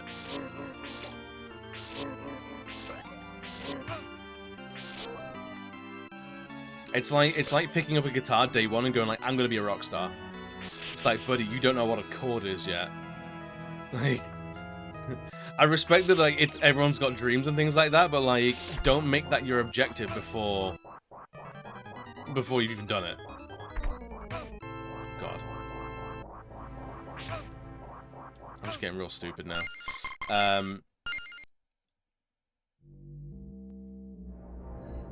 Oh no, we're very far back. Oh, that's embarrassing for me.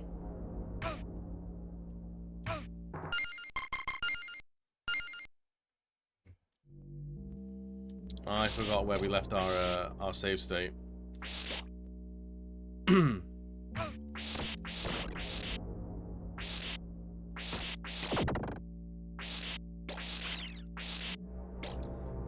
The thing I really struggled with was the way they raised the price of subs and then pushed, if you get 100 subs this month, Twitch gives you a tiny bit more of the paltry revenue. Yeah, that's crazy.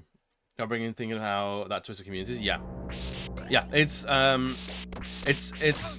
Twitch is very deceptively good at turning just like community engagement or like community building into a business for people who are not prepared to have that sort of interaction.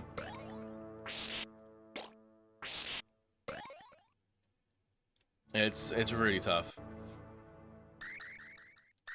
It's very if. Yeah. If is the right word for it.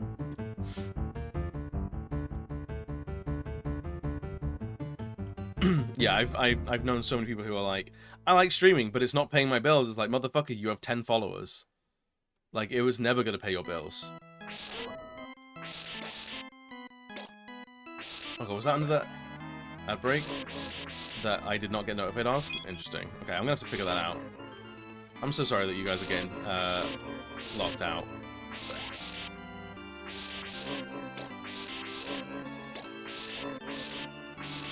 There's meant to be a notification in like chat that I'm meant to see whenever there's an ad break.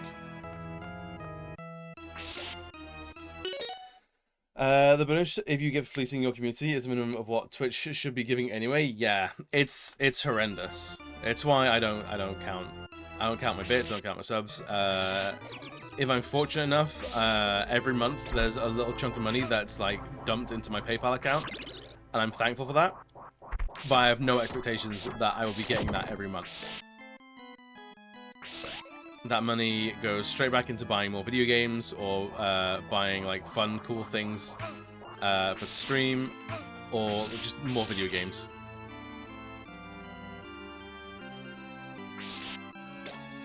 It's very important to quantify that kind of stuff. Okay.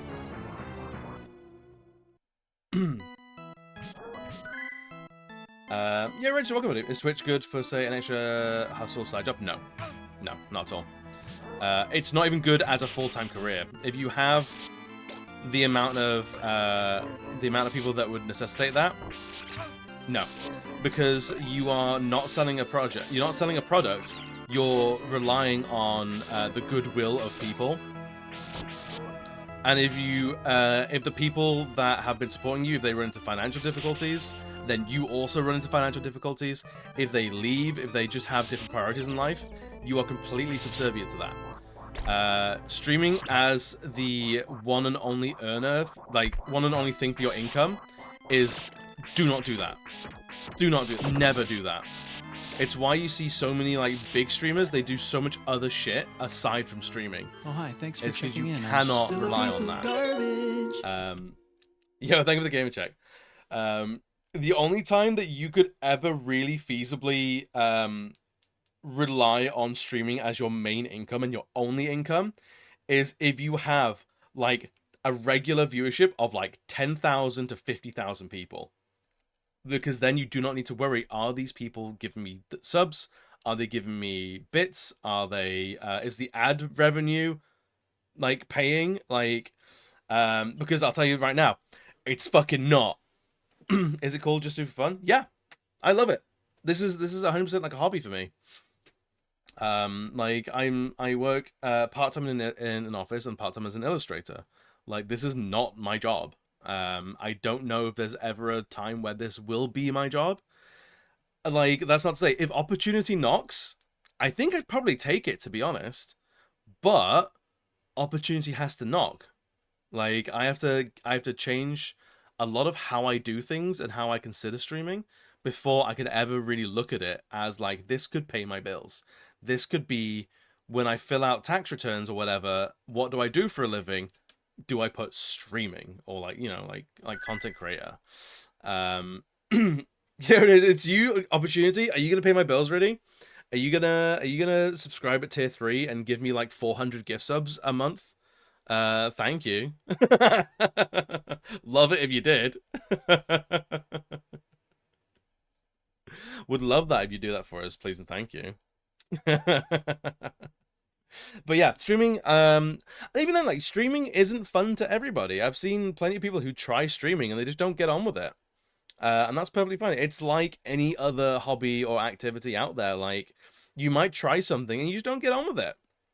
You don't get on, and that's absolutely fine. I've seen plenty of people who, they come to Twitch, they start streaming, they don't love it, but they stick around as a chatter because they like the streaming community, but they don't like being in that role. It's like D&D. Like, some people love D&D, but they don't like being a DM. That's fine. And that's absolutely okay. Some people like being a DM, don't like being a player. And that's also fine. Some people even get into specific roles of like, I like being a chatter. I don't like lurking. Or like, I like being a specific type of chatter, which means you might get along with certain streamers more than others. Which is absolutely fine. It's all completely valid. So yeah, like if you think it might be fun, give it a go. Have a play around. It's very cool to like get into the tech side of things as well. And it's a creative endeavor through and through. It really, really is.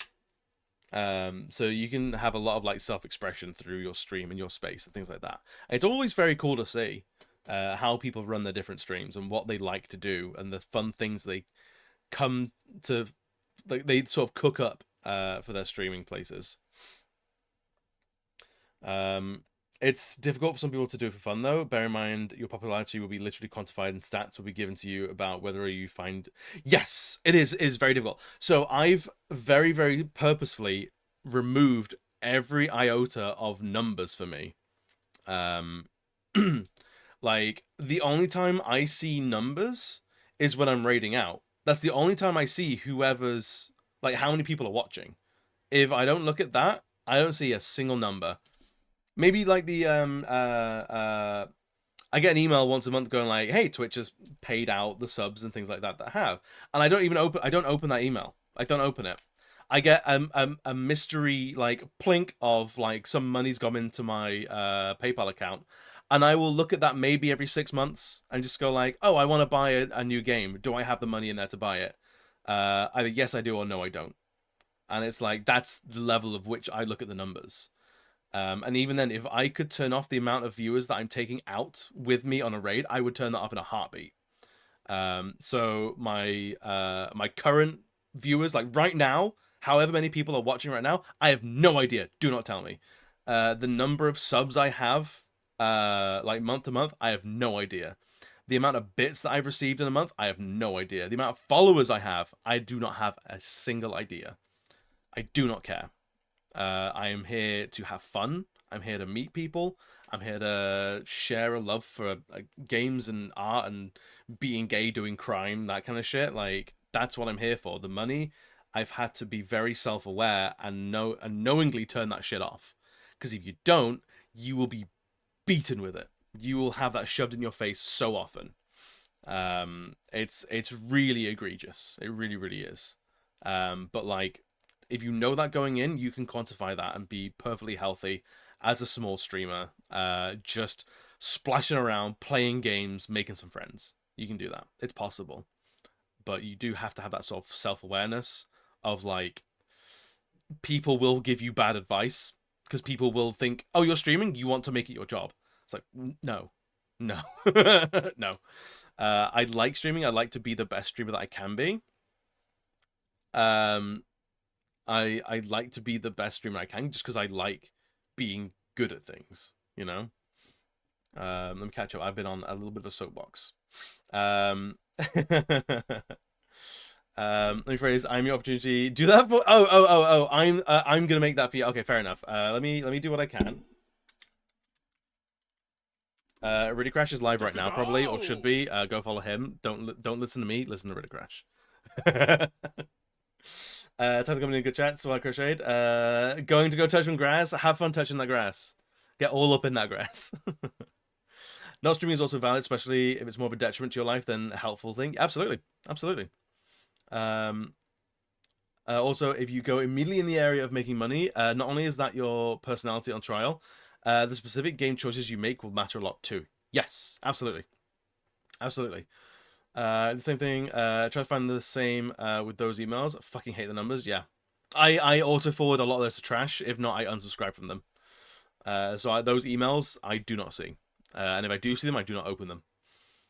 But like, if I started like taking this like seriously as a job, as like I tried to make this a profession, I would have to start looking at things like that. I would have to start considering what games do I want to play, and part of the consideration will be, will people come and watch this? Will this open me up to a brand new community?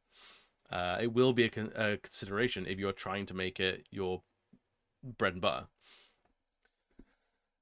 Streaming is a good hobby. I do not do it for the money. The money is a nice extra, but I generally tell people to keep the money. It's nice to get 50 quid from time to time. Funds a new game to stream. If people are going in and expecting and wanting more, they're gonna be in for the wrong reasons, and generally that's very apparent. Yes, if people are here for the money, people can usually tell, and people don't like it. People don't vibe with it. And even then, like when you see people who are like career streamers, they handle it in very, very specific ways. If I did this, I'd be a lot of shooters and RPGs. Some obvious games, but also like playing stuff nobody's played, like 𝕮𝖃2, Greedfall, Vampire. Yeah, I mean, even things like Greedfall and Vampire have huge communities. They're not as underground as you think. I think 𝕮𝖃2 is a good underground game, but Vampire has a big community. Greedfall, I think, had a big explosion on Twitch. I don't know how big it is now, but Vampire, people vibe with that game. Even having a Tumblr, did you head in? I very quickly had to distance myself from follow account, which immediately meant I was isolating. I did not fit the idea of friends or social media that I expected it to. Yeah. You have numbers on your screen right now. You have is 27,058 viewers. Isn't that what it's for, right? Yeah, my score is my view account. That's what it is, right there, right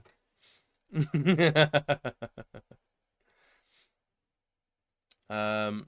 Let's have fun. Read game dialogues. Allows chat to listen to you if you a story. To tell you generally would read the dialogue because it's a retro game, but the newer games, let's listen to the story or talk about how the game works.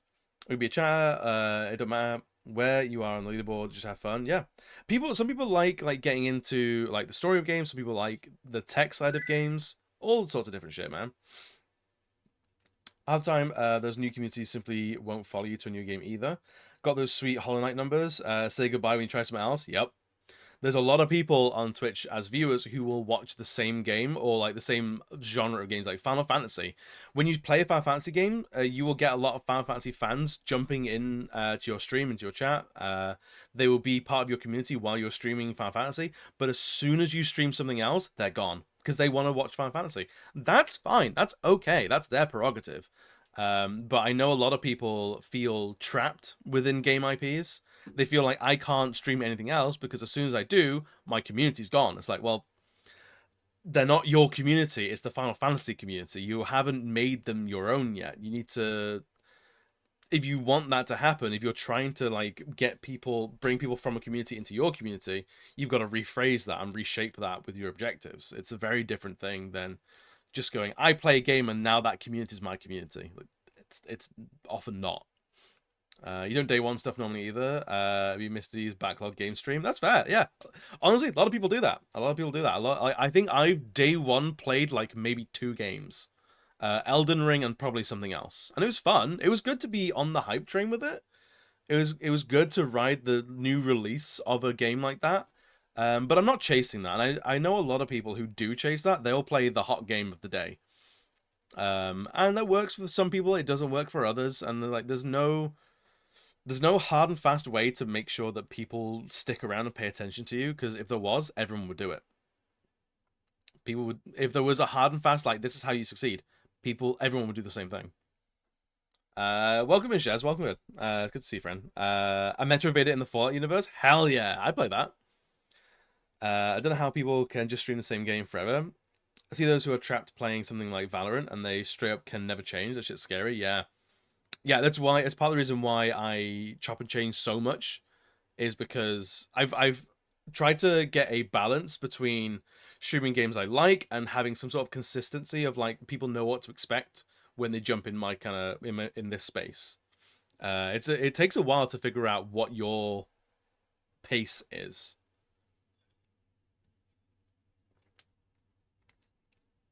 Any day one stuff since like maybe just actually in relation. That's fair. I very rarely day one a game. You get different people for different games, and that's fine. People who watch me play Zelda aren't the same people who watch me play Resident Evil. Every time you change a game, you will likely get a person. Yeah, you will siphon a couple of people. Like if you get like 100 people through for a Final Fantasy game, maybe 1 or 2 of those will follow you when you boot up a Resident Evil game afterwards, and that's fine. That's all right. I don't follow any Fortnite streamers at all. I don't see its appeal. That's fair. That's absolutely fair. I got a few people that do play Fortnite and things like that. And when they boot up those kind of games, either if the conversation's good, I'll stick around. If it's more about that game, I might dip or drop into a lurk because I don't particularly find passion with those kinds of games. The Witness was the last game I can think of where playing day one was a bit special because the Reddit was full of people jizzing with speculation what it all meant. 2 weeks later, we were all jaded, but still lovely in the moment. Yeah, that's kind of stuff that, like, if you were there at the time, it is quite special. It can be, yeah. Day one, piece of Game Pass went dirt cheap, like Wasteland 3, Out Worlds. That's fair. I follow quite a lot of people, but I tend to only consistently watch certain ones. Dipping in and out of others, it's not a reflection of the person. It just kind of happens. Oh, 100%. 100%. There's a lot of people where I'll dip in when I can. Some people I dip in like once a month. Some people I dip in once a week. Some people are like my regular haunts, where I am like almost every time. Yo, Dip, welcome in, buddy. What's good, man? I own a lot of retro games. I own old Mega Man games. I also own a bunch of Final Fantasies. Freeze their fantasies now. I Lost Odyssey, Blue Dragon rather. I have quite a few Resident Evil games. It's good to have a huge variety. Yeah, absolutely. Question A: Pokemon branded mousetraps? Hell yeah. I felt the same for Fez. Never felt so much as part of the community during trying to solve those puzzles. Yeah. How would you stream PS4 games? I think PC would be easy with OBS. So, streaming via console, I find much easier. The thing with streaming is the OBS can be quite taxing and quite a rickety system. So you'll see a lot of like big streamers, if they're streaming on PC, they will have a stream PC and a gaming PC. They have two PCs. It's not uncommon to see that. Because it's a lot to have on one system. It's a lot to rely on one system for. Oh fucking hell. Because if the game crashes, your stream crashes. If your stream crashes, your game crashes. And it means that you have to have an especially beefy PC to handle both at the same time. So, you know, as viewers, I mean, like, if your stream crashes, like, yeah, everyone gets booted out, and not everyone might pick it back up. Or, like, if you crash, people might go, oh, I'm going to use this as, like, a break in my concentration and go elsewhere. I might do something else. So if you're thinking about pure numbers, yeah, it can be a detriment. But, like, it happens, and, like, the people who are really active will usually stick around. Crashing loses all your lurkers as well. Yes. Oh my god, this is too much, man. I'm not concentrating at all. So I like my library of games is on console, so like that helps me decide this, you know. But also it means that if my game crashes, it's just my PlayStation. If my PC crashes, yeah, my PC crashes. But that's a separate issue then.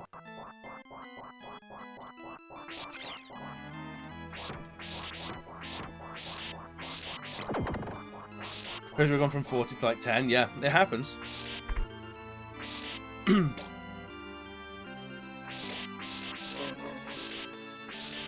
But yeah, so I think usually streaming either on a separate console or separate PC is the easier way to do it. But it does mean that you have a lot more tech to look over. I'm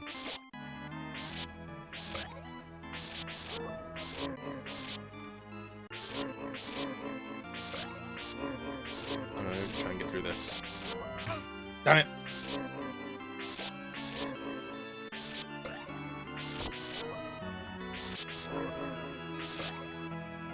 Let's see, we're gonna leave them dogs alone. There we go. I'm doing my part. Let me catch up.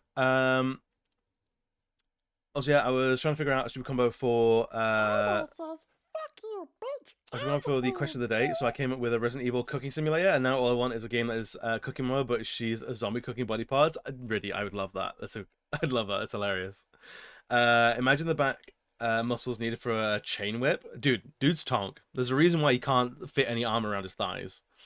You have techno numbers for desktop, and you've got a laptop with some more techno numbers. Cool. I'm not a very big techie person. I don't know what most of that means. I'm assuming it means it's pretty decent. I went to a company to build my PC for me because I'm not I'm not super well versed in tech. A few years old, fair enough. Okay, I can understand that. I should use my Steam Deck to run games. Hang on. Will be fine, but you might find 16 gigs slightly limiting, as OBS will eat some of it. So games that already push the 16 gigs will already struggle. Playing older games, you'll be fine, yeah.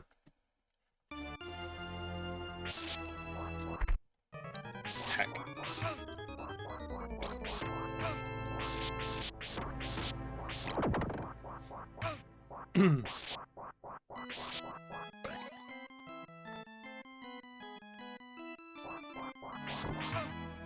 Shit.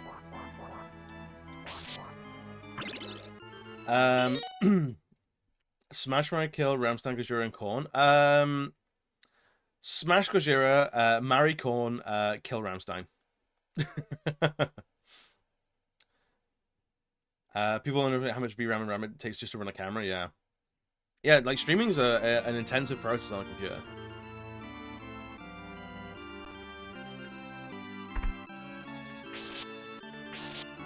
But that's part of what I like about streaming is the playing around with it. It makes me feel way more competent around technology than I actually am. Also, the amount of skills that you can acquire as a streamer is kind of wild. You will get better at being like a host, the personality front. You will learn how to be a studio manager, a music engineer, or like a sound engineer, audio visual engineer. There's a ton of stuff that goes into streaming. And you will learn skills. You'll learn a lot of fucking skills, I'll tell you that much. Also, like, being a community manager is a whole skill set people, I think a lot of people don't, oh fucking hell, don't fully appreciate.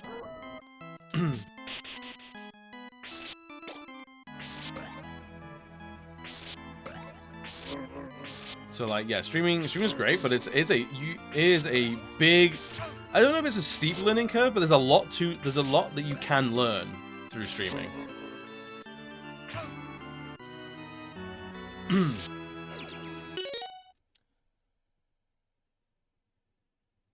I'm just gonna pretend like I understand something about this. So like, balancing audio. So like my microphone, the game audio, redeems, things like that, music, that needs to be all plugged in and work properly. Like balancing a microphone, making sure that the microphone's picking up sound well, is a huge thing. The camera, so like your lighting, set dressing, like set design, if you want to do that. Art direction for your channel, like especially if you're like a VTuber. Like what does your stream look like? Like what is your what are you doing for backgrounds? Like lighting, like do you have like a specific theme with your channel? It's like branding, things like that. And then just like being on screen as a personality is a huge thing. Like it's a lot that you can learn.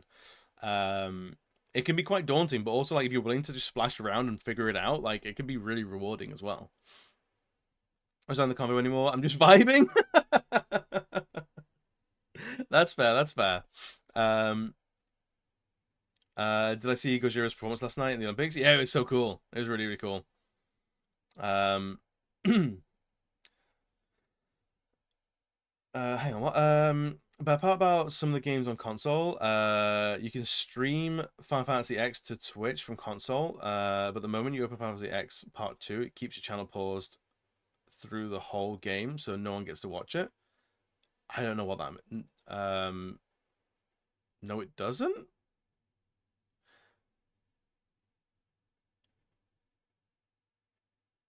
Jamie, I'm not sure what you're talking about anymore. Pay attention to that red dot on your screen. If you see a slash to the middle, and the red box is square, which only mean your stream is paused. You can unpause it when playing 10.2 from console to Twitch. I don't know what that means, mate. I've also been playing 10.2 remasters. They're good games. They're fantastic. There's a whole other level. Yeah, there's another level of tech for VTubing that I'm completely ignorant of. 10 pauses the recordings and block certain scenes at some points. Oh, are you talking about like if you're streaming from a console, it will pause the streaming or pause recording. Yes, which is why I would always recommend using a capture card, so you can circumnavigate a lot of that sort of stuff.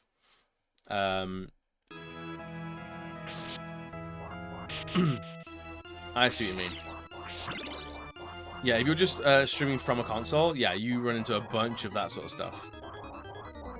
Who's done both? It's a different beast. Usually, yeah.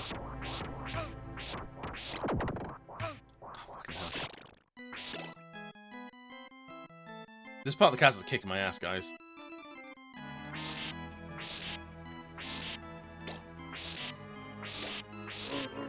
I just want some health. I just need some health, guys. Please.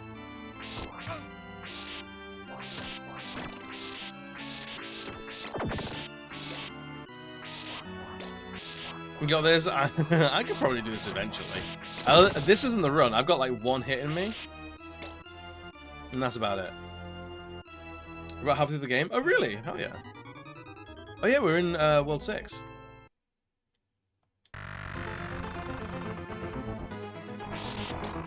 For a game that's pretty, those bland concrete pillars are gross and sad, yeah.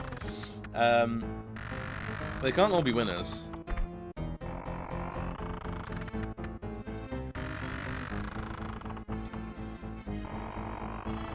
Shit.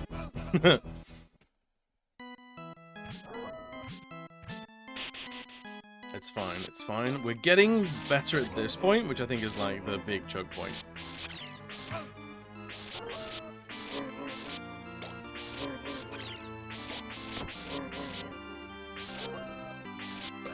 See, look at us go. We're just gonna be epic tier gamers, and we'll get through it.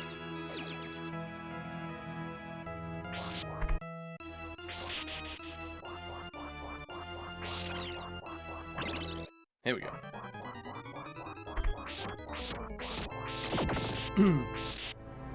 So for a game that's so pretty, hang on, I've read that.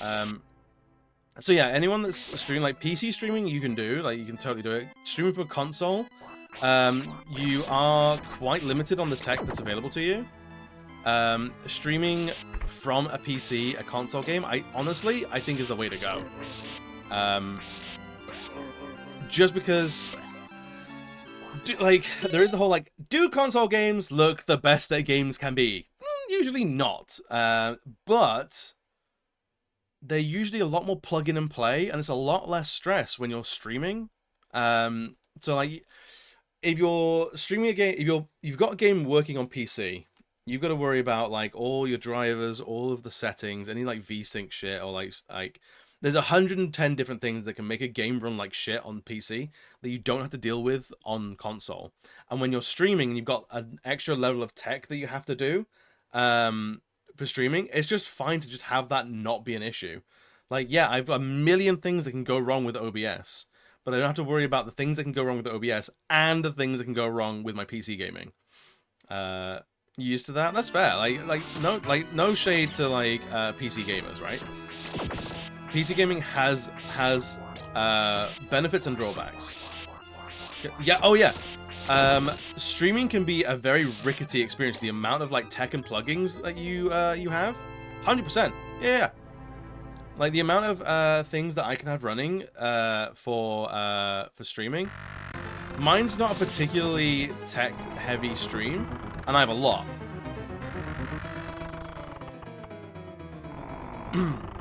I think we should say PC gamers more, actually. I think so. I think that's fair.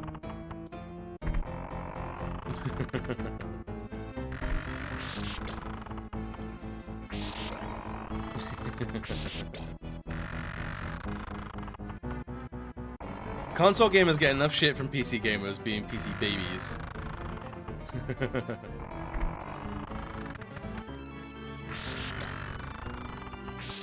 Yeah, if I can get through this, I'll pause the game and I'll show you the kind of tech that I have running on my computer.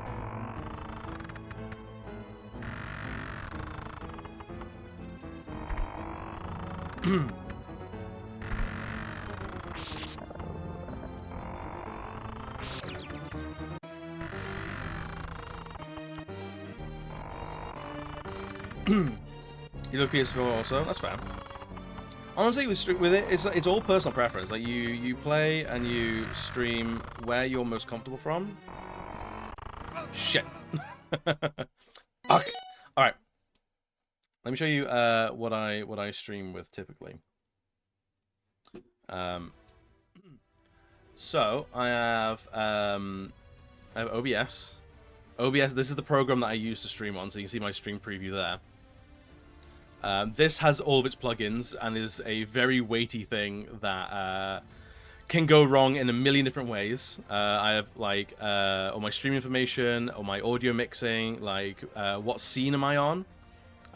So like just chatting streams are all different. They're all done here. So like all the elements that make this up are all here. So like my Spotify player, my face cam, the chat box, my face cam, the display capture for the actual desktop is all in that. So you build all these from scratch, like adding elements individually. It can be as complicated or as simple as you like. I have added a lot because it's fun to tinker, but you don't have to do all of this. I also have StreamerBot. StreamerBot deals with a lot of my channel point redeems, things like that. A lot of alerts run through here as well. It has a huge amount of stuff that you can do with it. I also have Lumia Stream, which handles all of my lighting. So, for example, if I was to do this, my lighting is changing. And that's all handled through Lumia Stream. I also have I have voice mod, which doesn't get used a huge amount, but voice mod is a program that's running in the background as well. I have a mic setup for my mic. I have a Stream Deck, fake play. Sorry, it was just for show. I have a camera hub for my actual like face cam. I have Spotify running. I have Discord running as well. If I want to get into like VTubing, I've got this running in the background as well, which I could probably close. I've got my capture card that's running as well. It's a sizable amount of stuff. This is too much stuff. It's a lot. Yeah. A lot of that runs in the background. So like I don't have to have it up and be looking at it all the time. Gonna need more RAM potentially. I mean, if I look at my Taskmaster, what's running at the moment? Fucking loads. It's probably an absolute shit show. Chrome is fucking me up. OBS is taking what 3.5 thousand megabytes. Steam Deck's running, taking some. Streambot's not doing anything at the moment. Lumia Stream takes a small amount. How much RAM? Some. I don't know. Couldn't tell you, mate. I think I've in my channel like description. I think I've got like a what my PC build is there. Should be on there somewhere. Some here. I don't know. I can know. But if you scroll down, there's like what my PC's made of. So there's answers down there. There you go. Thank you, Mocha. From the panels, yeah. And that's I built that what, like 4 years ago now, I think, something like that. So yeah, it takes like there's a lot that can go into it, but also like oh, I'm not. Don't try and teach me. Like, I'm not gonna retain any of it. Offline, like, I would have the literal brain space to pass all that information a lot better. But like on stream, holding the conversation going, I'm just not fucking passing any of that information, man. It's just all gobbledygook to me because I'm focusing on other things. But yeah, so like even my stream, I think, is probably on the more complicated end of streams. And you don't have to have half the shit that I have to feel like you're worthy of going live. Even if like you stream is purely from console, like that's absolutely fine.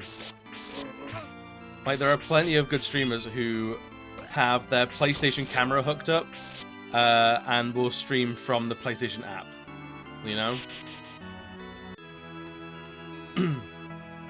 It should be. I spent enough on it. But I very much went to a company and went, look, just build me a computer.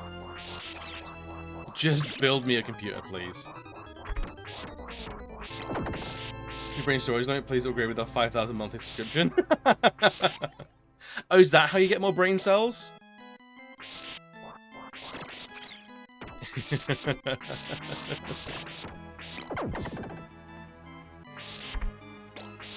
So yeah, like, I think I would liken like streaming is not too dissimilar to like getting into cars, you know?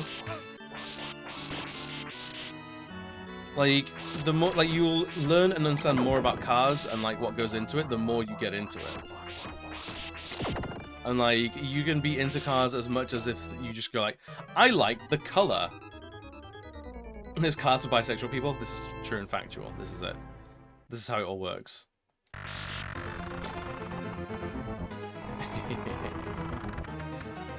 It's like I'm really fucked.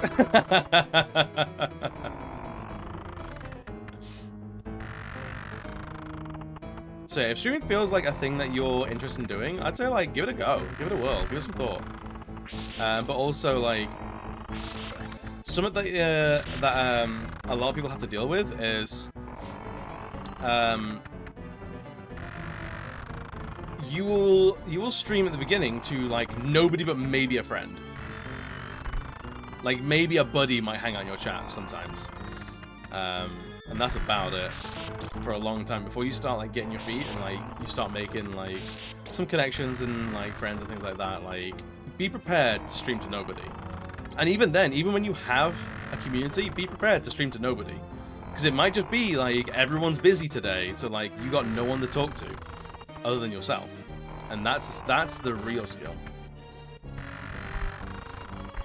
Other tips, but I can't afford Logitech cams, so time to invest in at least a cam. No, it's fine. You don't have to invest in anything. You can be a no-cam streamer. Do I play any demanding games on PC? Not at all. I barely use my computer for gaming at all. The last game I played on PC was Resident Evil 6, playing up with Lux. And before that, the last game I played on PC, I think was probably Resident Evil 5 the year before, again with Lux. Like, I do not game on PC at all. Like, and part of the reason is I used to Cyberpunk. No, I've not booted up Cyberpunk at all. I don't have a huge amount of interest in Cyberpunk to begin with. But like, I just don't care for PC gaming. I work at a desk. I stream at a desk. In my downtime, I do not want to be sat at a desk. I am a couch gamer. I want to play games on my couch. And like, outside of investing in like a Stream Deck or like a Steam Deck rather, like that's what it is. And like most of my library is on PlayStation. So why would I sit at a desk? My PC is purely for assisting my illustration and streaming. That's it. That's all it's for. It's not. Can it handle games? Yeah. Do I use it for games? Nope. The most I use it for games is to allow me to stream. That's it. They have a 25-foot Wi-Fi PC to HDTV way back in the day. Yeah, I just can't be bothered with that kind of stuff, man. And I don't want the machine to be in a different room.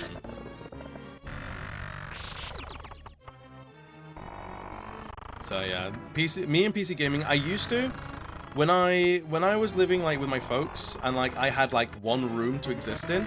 PC gaming felt like more of a regular thing for me. But now that I have like my flat, my home,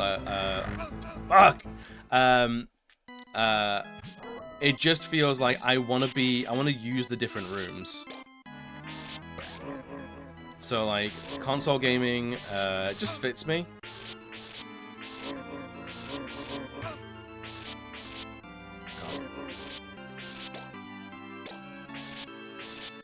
Give it out.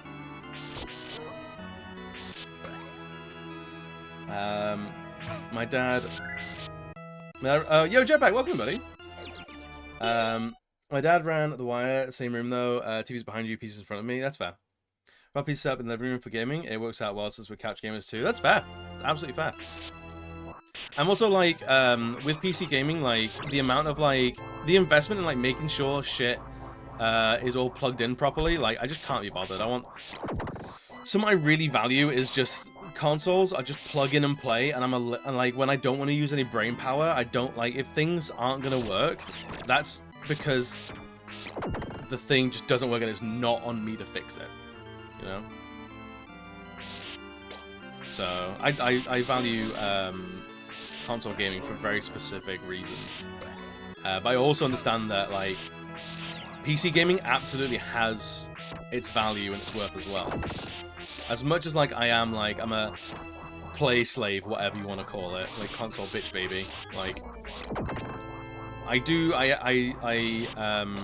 like video games as a medium. I'm not like my brand loyalty is not to the detriment of what other value other platforms can give.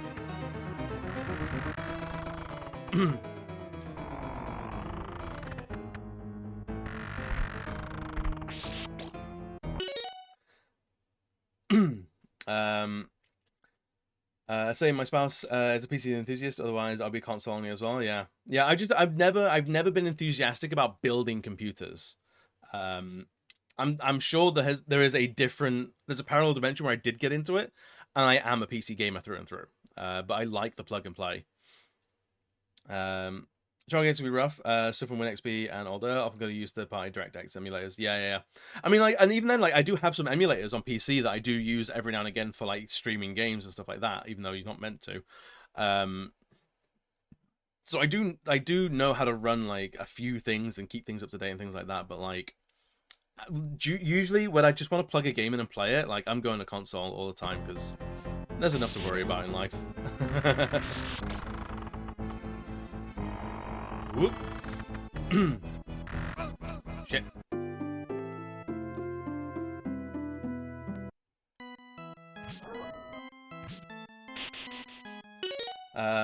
Microsoft broke so much with 7-Eleven. They started rapidly changing things, for better for worse. You took my brain power? Sorry, there's only one brain cell for the whole community. If I'm using it right now, I'll pass it along in a minute. Easy to buy. It's a game on Good Old Games and call it a day because they often fix their stuff. Yeah. My brain power today is Saturday. I don't need any. That's very generous of you. It's very generous. I got Odin 2 for Christmas, and I have toyed around with emulation on that for a bit. It's a neat little handheld that runs Android. Hell yeah.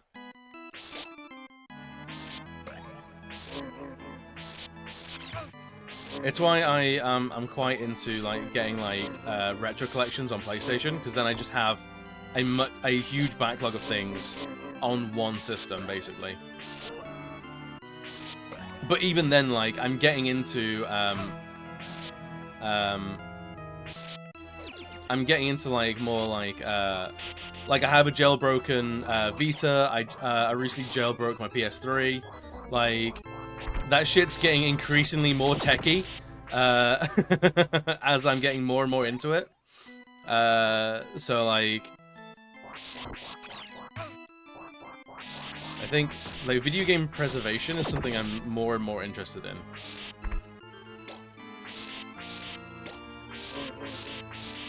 It's not, yeah, like, no first, no most, yeah. Im came in that cosmic purple transparent shell, and I love, ooh, the crystal stuff? Hell yeah.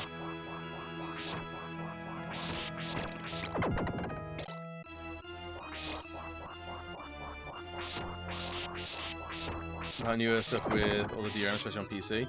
I feel like consoles in a really interesting spot. So like, physical media is dying. If not, physical media is basically dead. I think we're gonna see physical media for like games and movies go the same way vinyl has, where it's an enthusiast's product.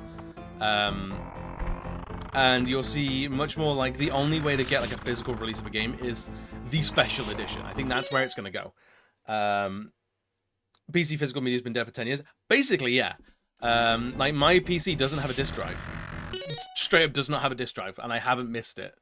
So I think that's where it's gonna go.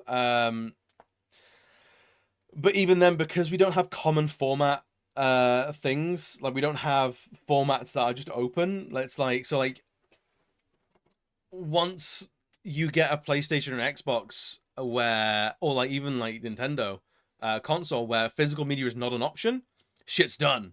It's like, what are you gonna do? Like, there's no like, I'm gonna get a vinyl player that is not linked to a vinyl production company. Like they're sort of independent of each other. So video game preservation is a big thing, and I like where consoles going at the moment, where I think because the PS3 fumbled compatibility so hard, now it's a hot topic for consoles. So things like the PS4 to PS5, like and even then like bringing back like PS3 streaming on PS5, things like that are becoming more and more commonplace. Re-releases of video games that are runnable on modern hardware, I think, will continue to be runnable. So I think when the PS6 comes out, I think it will still run PS4 games. When the PS4 7 comes out, it will still run PS4 games. I think they're at a point where people are passionate about their libraries, they can't just fuck off. You know, like that. Yo, Snoozer, what's good, buddy? Welcome in, buddy. Looks like meat's back on the menu, boys. We're in the topic today, buddy. Let me give you a quick shouty yaddy yaddy. People remember Snoozer from being here earlier. Araxi, welcome in, friend. How are you doing? How is Conscript? Conscript looks like a lot of fun. A lot of fun. We're just talking about video game preservation and things like that, and like where video games are going in the coming years. You screamed a lot. I've heard it's a scary game. It's a good brain teaser as well. Hell yeah. Shifty, welcome on in. How you doing, friend? It's good to see you. If you're brand new around here and don't know who I am, hi, hello, I'm EB, queer variety streamer and illustrator. I draw things like this, and today we're playing some Castlevania. It's a good time. It's a good time. It's lovely put together. Yeah, it looks really good. It looks like a good time. I will need to play it at some point. As soon as I get jump scared a little bit, just a little bit, just a bit.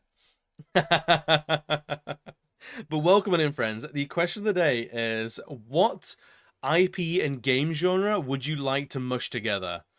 Like, would you like a tactics-based Fallout game? Would you like a first-person shooter, a Final Fantasy game? Alright, thanks so much. Tell me if I'm saying that right or wrong as well. Let me show you where we are in game. We are struggling on chandeliers. We are struggling on them chandeliers at the moment. Yes, that's all my artwork. That's so all like the channel redeems, like any like follow alerts or like sub alerts, things like that. All the artwork is mine. Because I am an illustrator. It's what I do as a day job. First person shooter Final Fantasy sounds amazing. Let's do it, right? Snoozer, if you do need to raid and run, if you need to get out of here, please, by all means, do so. Streaming is a full body experience. Final Fantasy shooter, mate. I mean, we already had, what was it? 𝕮𝖃𝖙𝖊𝖎𝖆. Shooter fantasy? Hell yeah. White mage have healing bullets, right? Grandma always tells us to stay off the chandelier. Look, Grandma around here, she don't need to know any of this. She's out. When Grandma's out, the kids will run riot. Some CS tune. But yeah, we're talking about where physical media will go with video games if it's not outright dead already. And I think it's basically becoming more of an enthusiast product. Probably take way around PC dead. Again, I think we'll get codes for it, and what you'll buy physically is like big editions with like statues and art books and things like that. It'll be much more of like an art, like an enthusiast thing. Please don't. Everyone should follow Snoozer. Let's make him properly cack his pants.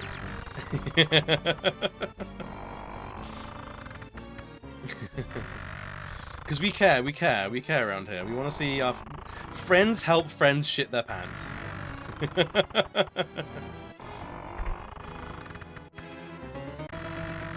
Oh god, we made it through. Holy shit.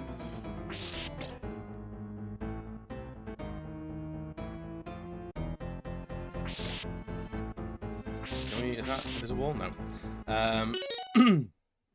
Small teaser clip when you're doing that. Let's go have a look.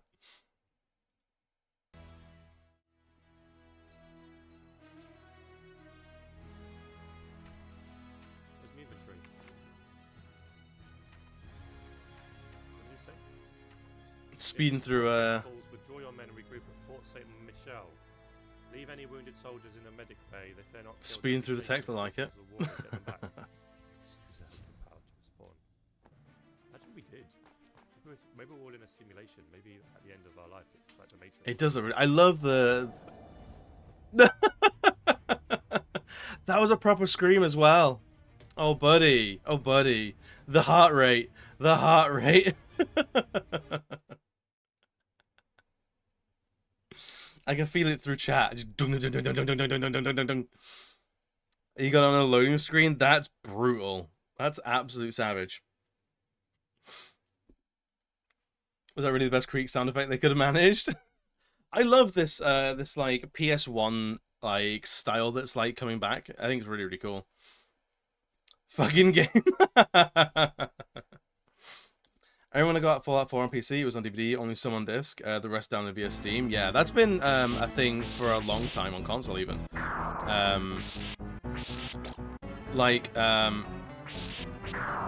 There was. Do you remember with Street Fighter Cross Tekken? All their DLC characters were on the disc. So what you were actually buying via DLC was just unlock codes for what you had on the disc. So like that shit's been a thing for a long time. And like there is like it's shitty, like there's shitty business reasons why it happens, but there's also like legit like there's legit game reasons why that happens as well. Because the shit was unfinished. The shit was like completely unfinished. So like that's like, and then it got carved for DLC, and that's studios doing that rather than developers. Oh shit, really? That gets you on the bounce. Bit harsh, but okay. Yeah, Animate 2 will do it when it hits retail, probably. DLC on disc, yeah. We're gonna have like a new BRXL. We need big discs for newer games because yes, that's the other thing with physical media is like the size of digital products is fucking crazy. Is not a PC like 300 gigabytes? Something like that. It's getting stupid. Like yeah, 100 gigabyte game is not unheard of anymore. Who the fuck are all these guys? What the hell is going on here, man?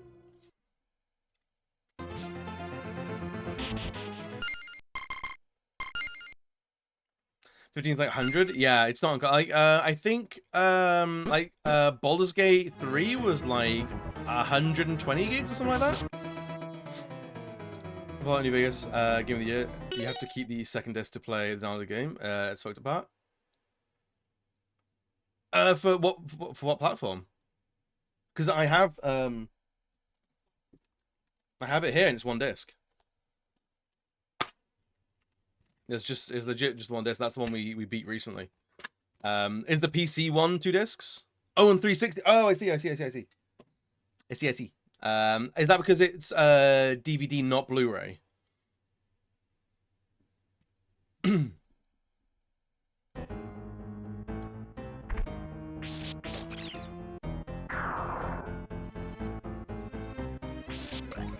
New Vegas, dude, it's great. We beat it. I think you were here for it. We beat it on Thursday. We're gonna start Beyond Good and Evil on Sunday, or tomorrow even.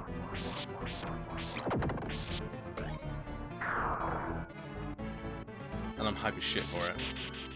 We just did Fallout 3 Game of the Year, Fallout New Vegas last month. Hell yeah! I need to go back and play. I'm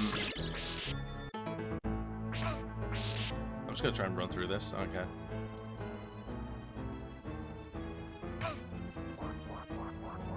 I don't know how we're meant to deal with these clouds.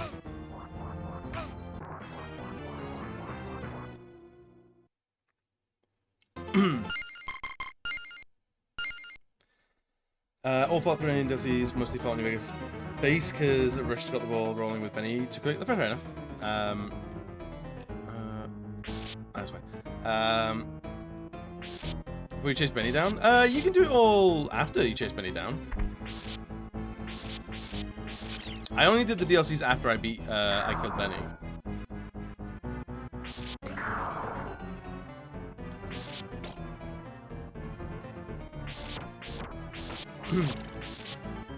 Like they're completely like separate. I don't know if there's any like interactions with Benny throughout any of the DLCs or something. Maybe.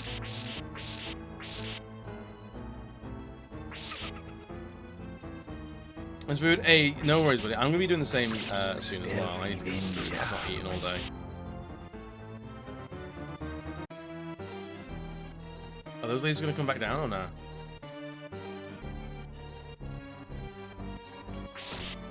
Oh, I can hit those. Interesting. Okay. Can I actually kill them, though? I can. Okay, cool. Alright. Now things are more manageable again.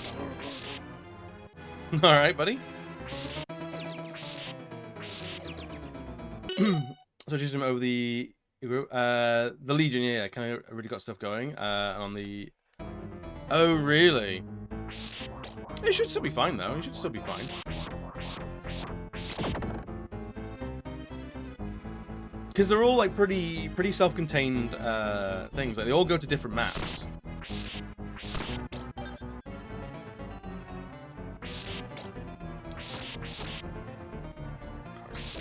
There we go.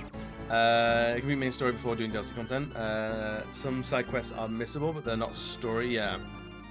Oh, we're in another ad break. I'm sorry, guys. Sir, are you classified as human? Yo, Germs, what's good, buddy? Popsicle. How we doing, sweetheart?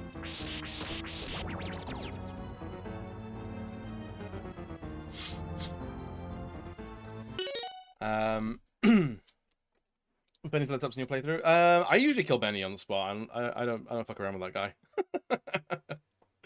James, how you Saturday, man? How is your Saturday, man? That is the actual sentence I tried to say. Oh, sorry, I think a mustache hair is trying to get up my nose. If it's in the Ferguses, hell yeah. Talking as it's all right. Here until Wednesday, hell yeah, dude. Hell yeah. We're having a good fun, man. Is it your first time visiting Fergie? Because I know Fergie's visited you, but is it the first time you've gone to see her? Also, Fergus if Fergus is in the room with us right now, hi Fergus. Hope you're well.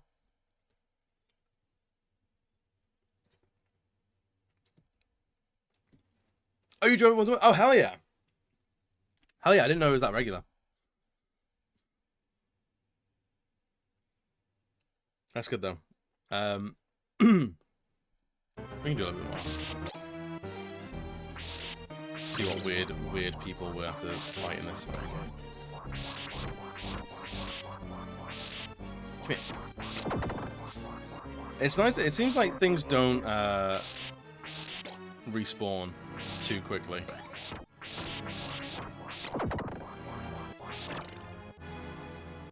Oh, yeah, shit.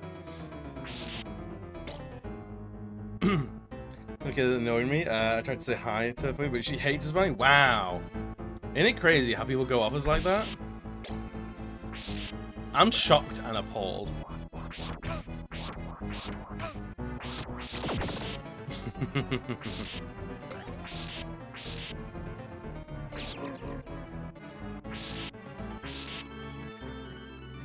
Wait, does that actually flip over again? Astonishing behavior? It just, you hate to see it. You do hate to see it. Right, there's 2 bats here. I know that much. Shit. The bats always get us, man. As a sister to straight white male in America, I can now see all the attention is not on me for some reason. I'm livid. How dare they? How very dare they?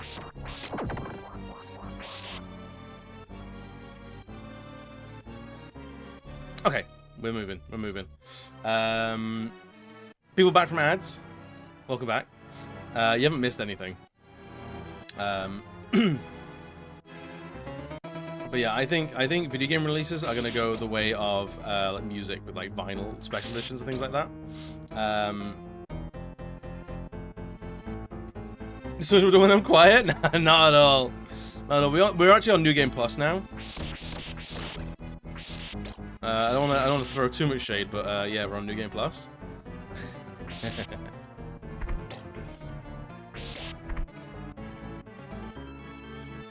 So, I'm sure I get what you're saying. Yeah, sorry. I will spend some time tomorrow having ads sorted out somewhat. Ugh, we're here. Just like better notifications of ads and things like that. Because I'm trying it out new, like, because before I didn't schedule any ads, so like I think people just got shitloads of pre-rolls. So in in theory, SiriBots. If possible, I'd like to use StreamerBot just to keep it all in one place.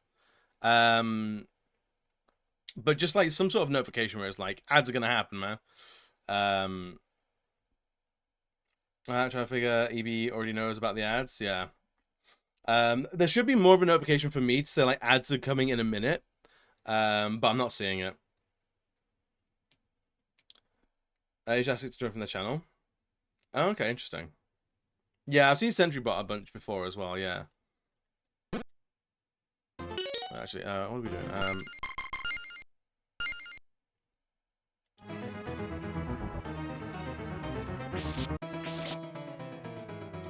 Ads pay the bills. Well, it's less that it's like it's asking them to pay the bills. It's more to like allow people to. It's more for discovery, if anything. Because there's generally like two thought processes around it. It's like you either get ads when you jump in and you say hi for the first time, or you get ads every half an hour or something like that, or every hour, whatever. And there's a thing for like discoverability where it's like if someone doesn't know you, why would they spend 3 minutes watching ads for you? Like it's like channel surfing on TV. If you channel hop into a channel and you're in the middle of an ad break, you're gonna keep surfing. You're gonna keep going,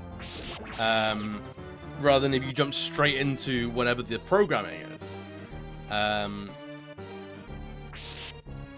So it's sort of balancing that, and like 3 minutes of ads every hour means that there are no pre-rolls at all. So in theory, if someone new comes across me, they jump straight into, are more likely to like actually give what I show on stream like a fair crack, rather than just going ads. Oh, I'm on to the next one. So it's not I'm playing around. I think there's.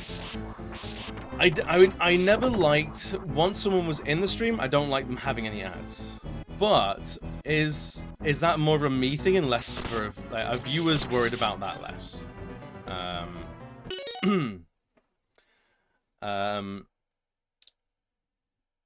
believe there's something that can be done through StreamerBot, but I haven't looked in a while. Yeah, I'm going to spend some time looking at that tomorrow. So not knowing ads are running during a hype moment, so you can wait. So Twitch has a like in theory it has things where you can pause ads. You can it has automatic things that might pause ads during big engagement moments, whatever that means. I don't know. There's all sorts of stuff. It's all about knowing ads are running during a hype moment, so you can wait. Yeah. It also the web ads on the side of the video, I can still see them here. Yeah. Immediate ads on joining a channel makes me leave it instantly. Yeah. Do more viewers pop in for you when someone else's streaming hits an ad? I mean, like Twitch is big enough that if one channel hits ads, I would never see a deluge of people. Besides, I have my viewer count turned off, so I would never know unless they all started chatting. So like, I don't know if people see ads, they all leave. I don't know if someone else gets ads, people come here. Like it's too big. It's too big to sort of track that on an individual level. Have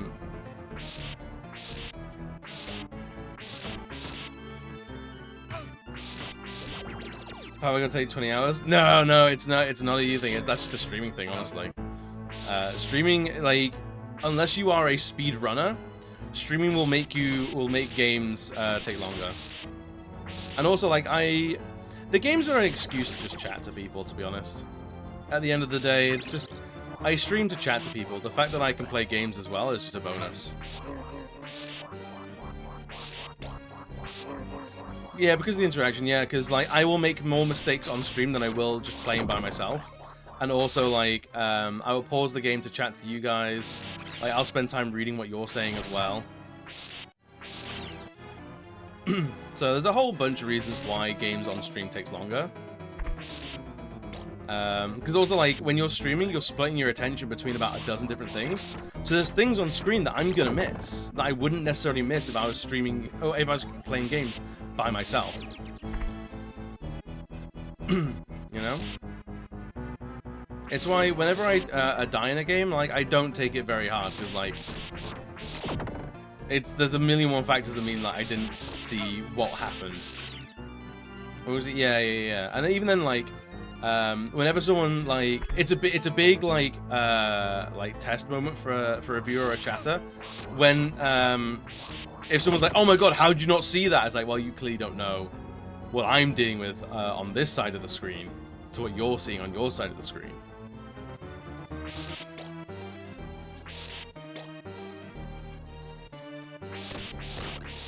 Because what I'm doing and what you're doing are very different things.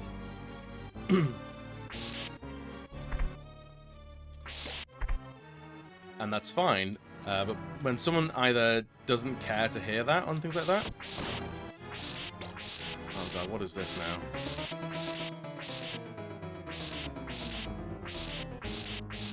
Water juggle? Yeah, absolutely. Fucking, what is that? What is that little goofy boy? What time is it? Okay, probably head out in a little bit. I'll give this one more go.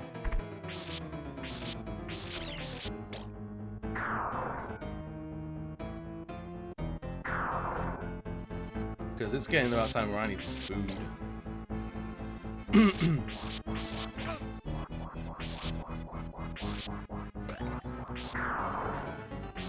You. So yeah, what were we talking about? What was it? Retro game catalogs on console. I think is going to be a big thing for consoles, especially in the coming years, because people are hungry for it. It's already proven to be like it's a fruitful market, and also it's a good way to keep games available. They've always been big. I mean, they've always been big, but you forget that like there's a whole market of people who are casually into games, and they know Xbox, they know PlayStation, they know Nintendo, they might not even know Steam.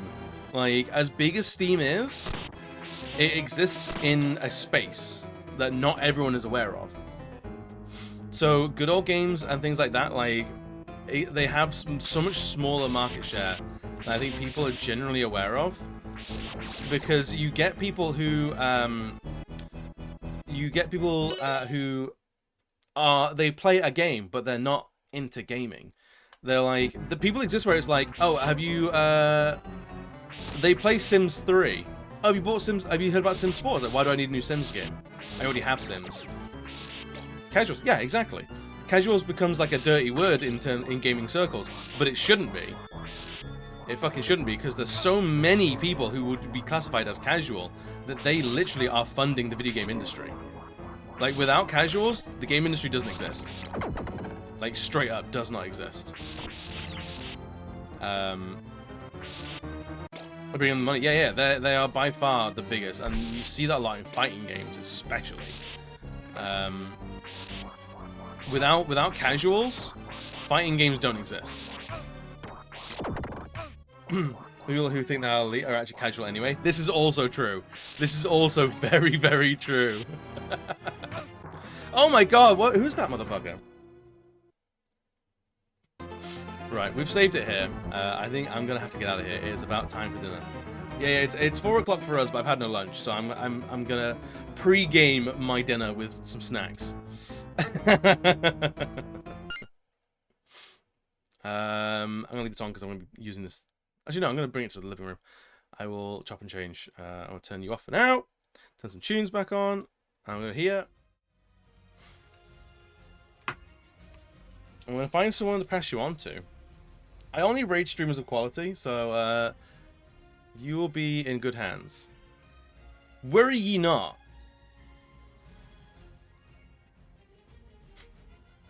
Ooh, I know. Someone I've not raided in a long time, but I do love dearly.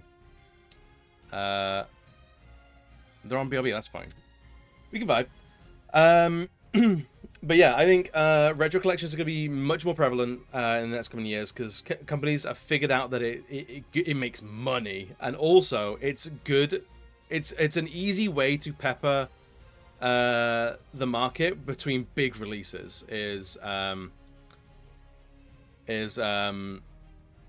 is re-release some low-effort products. I don't mean that in that they're being lazy. Is that they're low effort because they have to make it from scratch. Devs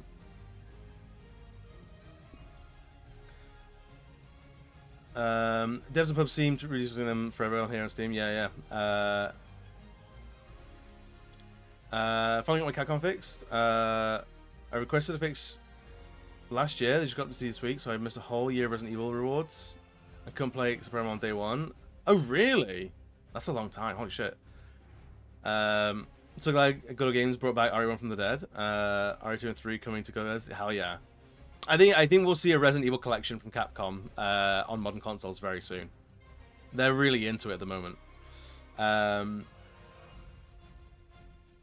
Capcom's a lovely company. Capcom, I think Capcom feel like they've tweaked it, like being so aggressive, like for the gamers is, or like for their player base, like pandering to them, is really paying off. So long may that last, because it does genuinely benefit us. As much as like companies are never our friends, they're companies. Capcom seem to be garnering a lot of goodwill recently. And long may that last. I need to catch for once. Hey, Ruben, I've loved having you here, man. But if you get hacked and your accounts are not looking properly, it took me a year. A year is a long time. Rumors of Legacy of Kain remasters. I'd love to see it. I'd love to see it. There's apparently Time Splitters is coming to PS Plus as well. So as soon as Time Splitters drops, I might play that on stream because I adore that series. If you go to the bio website, you can download versions of the OG3 games and have text. Oh, really? That's cool. That's cool. I like that. Good see their own versions there, especially if they did the work and rework. Hell yeah. I didn't know Good Old Games were remastering games themselves. Time Splitters 2 is better than 3? Really? That is a bold claim. 3 is the one for me. Capcom are just keeping a close eye on Konami and are being like, okay, don't do that then. Basically, yeah. Whatever Capcom does, whatever Konami does, don't do that. Like, we don't be doing that.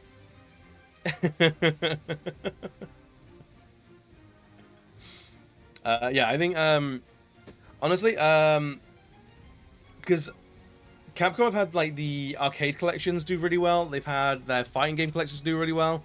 The Marvel's Capcom collection is a huge thing, and I think I think next year, maybe the year after, we'll see. I think we'll see a Capcom versus SNK collection. And then you'll see things like a 3D fighting collection. You'll see all sorts of stuff. You'll see like Resident Evil collections come out. You'll see Devil May Cry collections re-released. You'll see all sorts of nonsense. And then you'll find. Then we'll have Dino Crisis come back. Then we'll have all sorts of shit. Right, Muse is back. Muse is back. We're gonna go raid Muse. Muse was on our raid train. I met them through that, and they are a top tier lovely. A top tier lovely. We need MGS4 on PC. There are so many games that are locked on the PS3 that we need back. We need them, man. I'll be back tomorrow with Beyond Good and Evil. We're gonna play a game that I haven't played since my actual real life childhood, and I fucking love that game. Hopefully, it's still good. There's your raid messages. I will be eating food for a while. Go give them some love. They're really, really worth it. They are a VTuber, and their VTuber model is one of the best out there.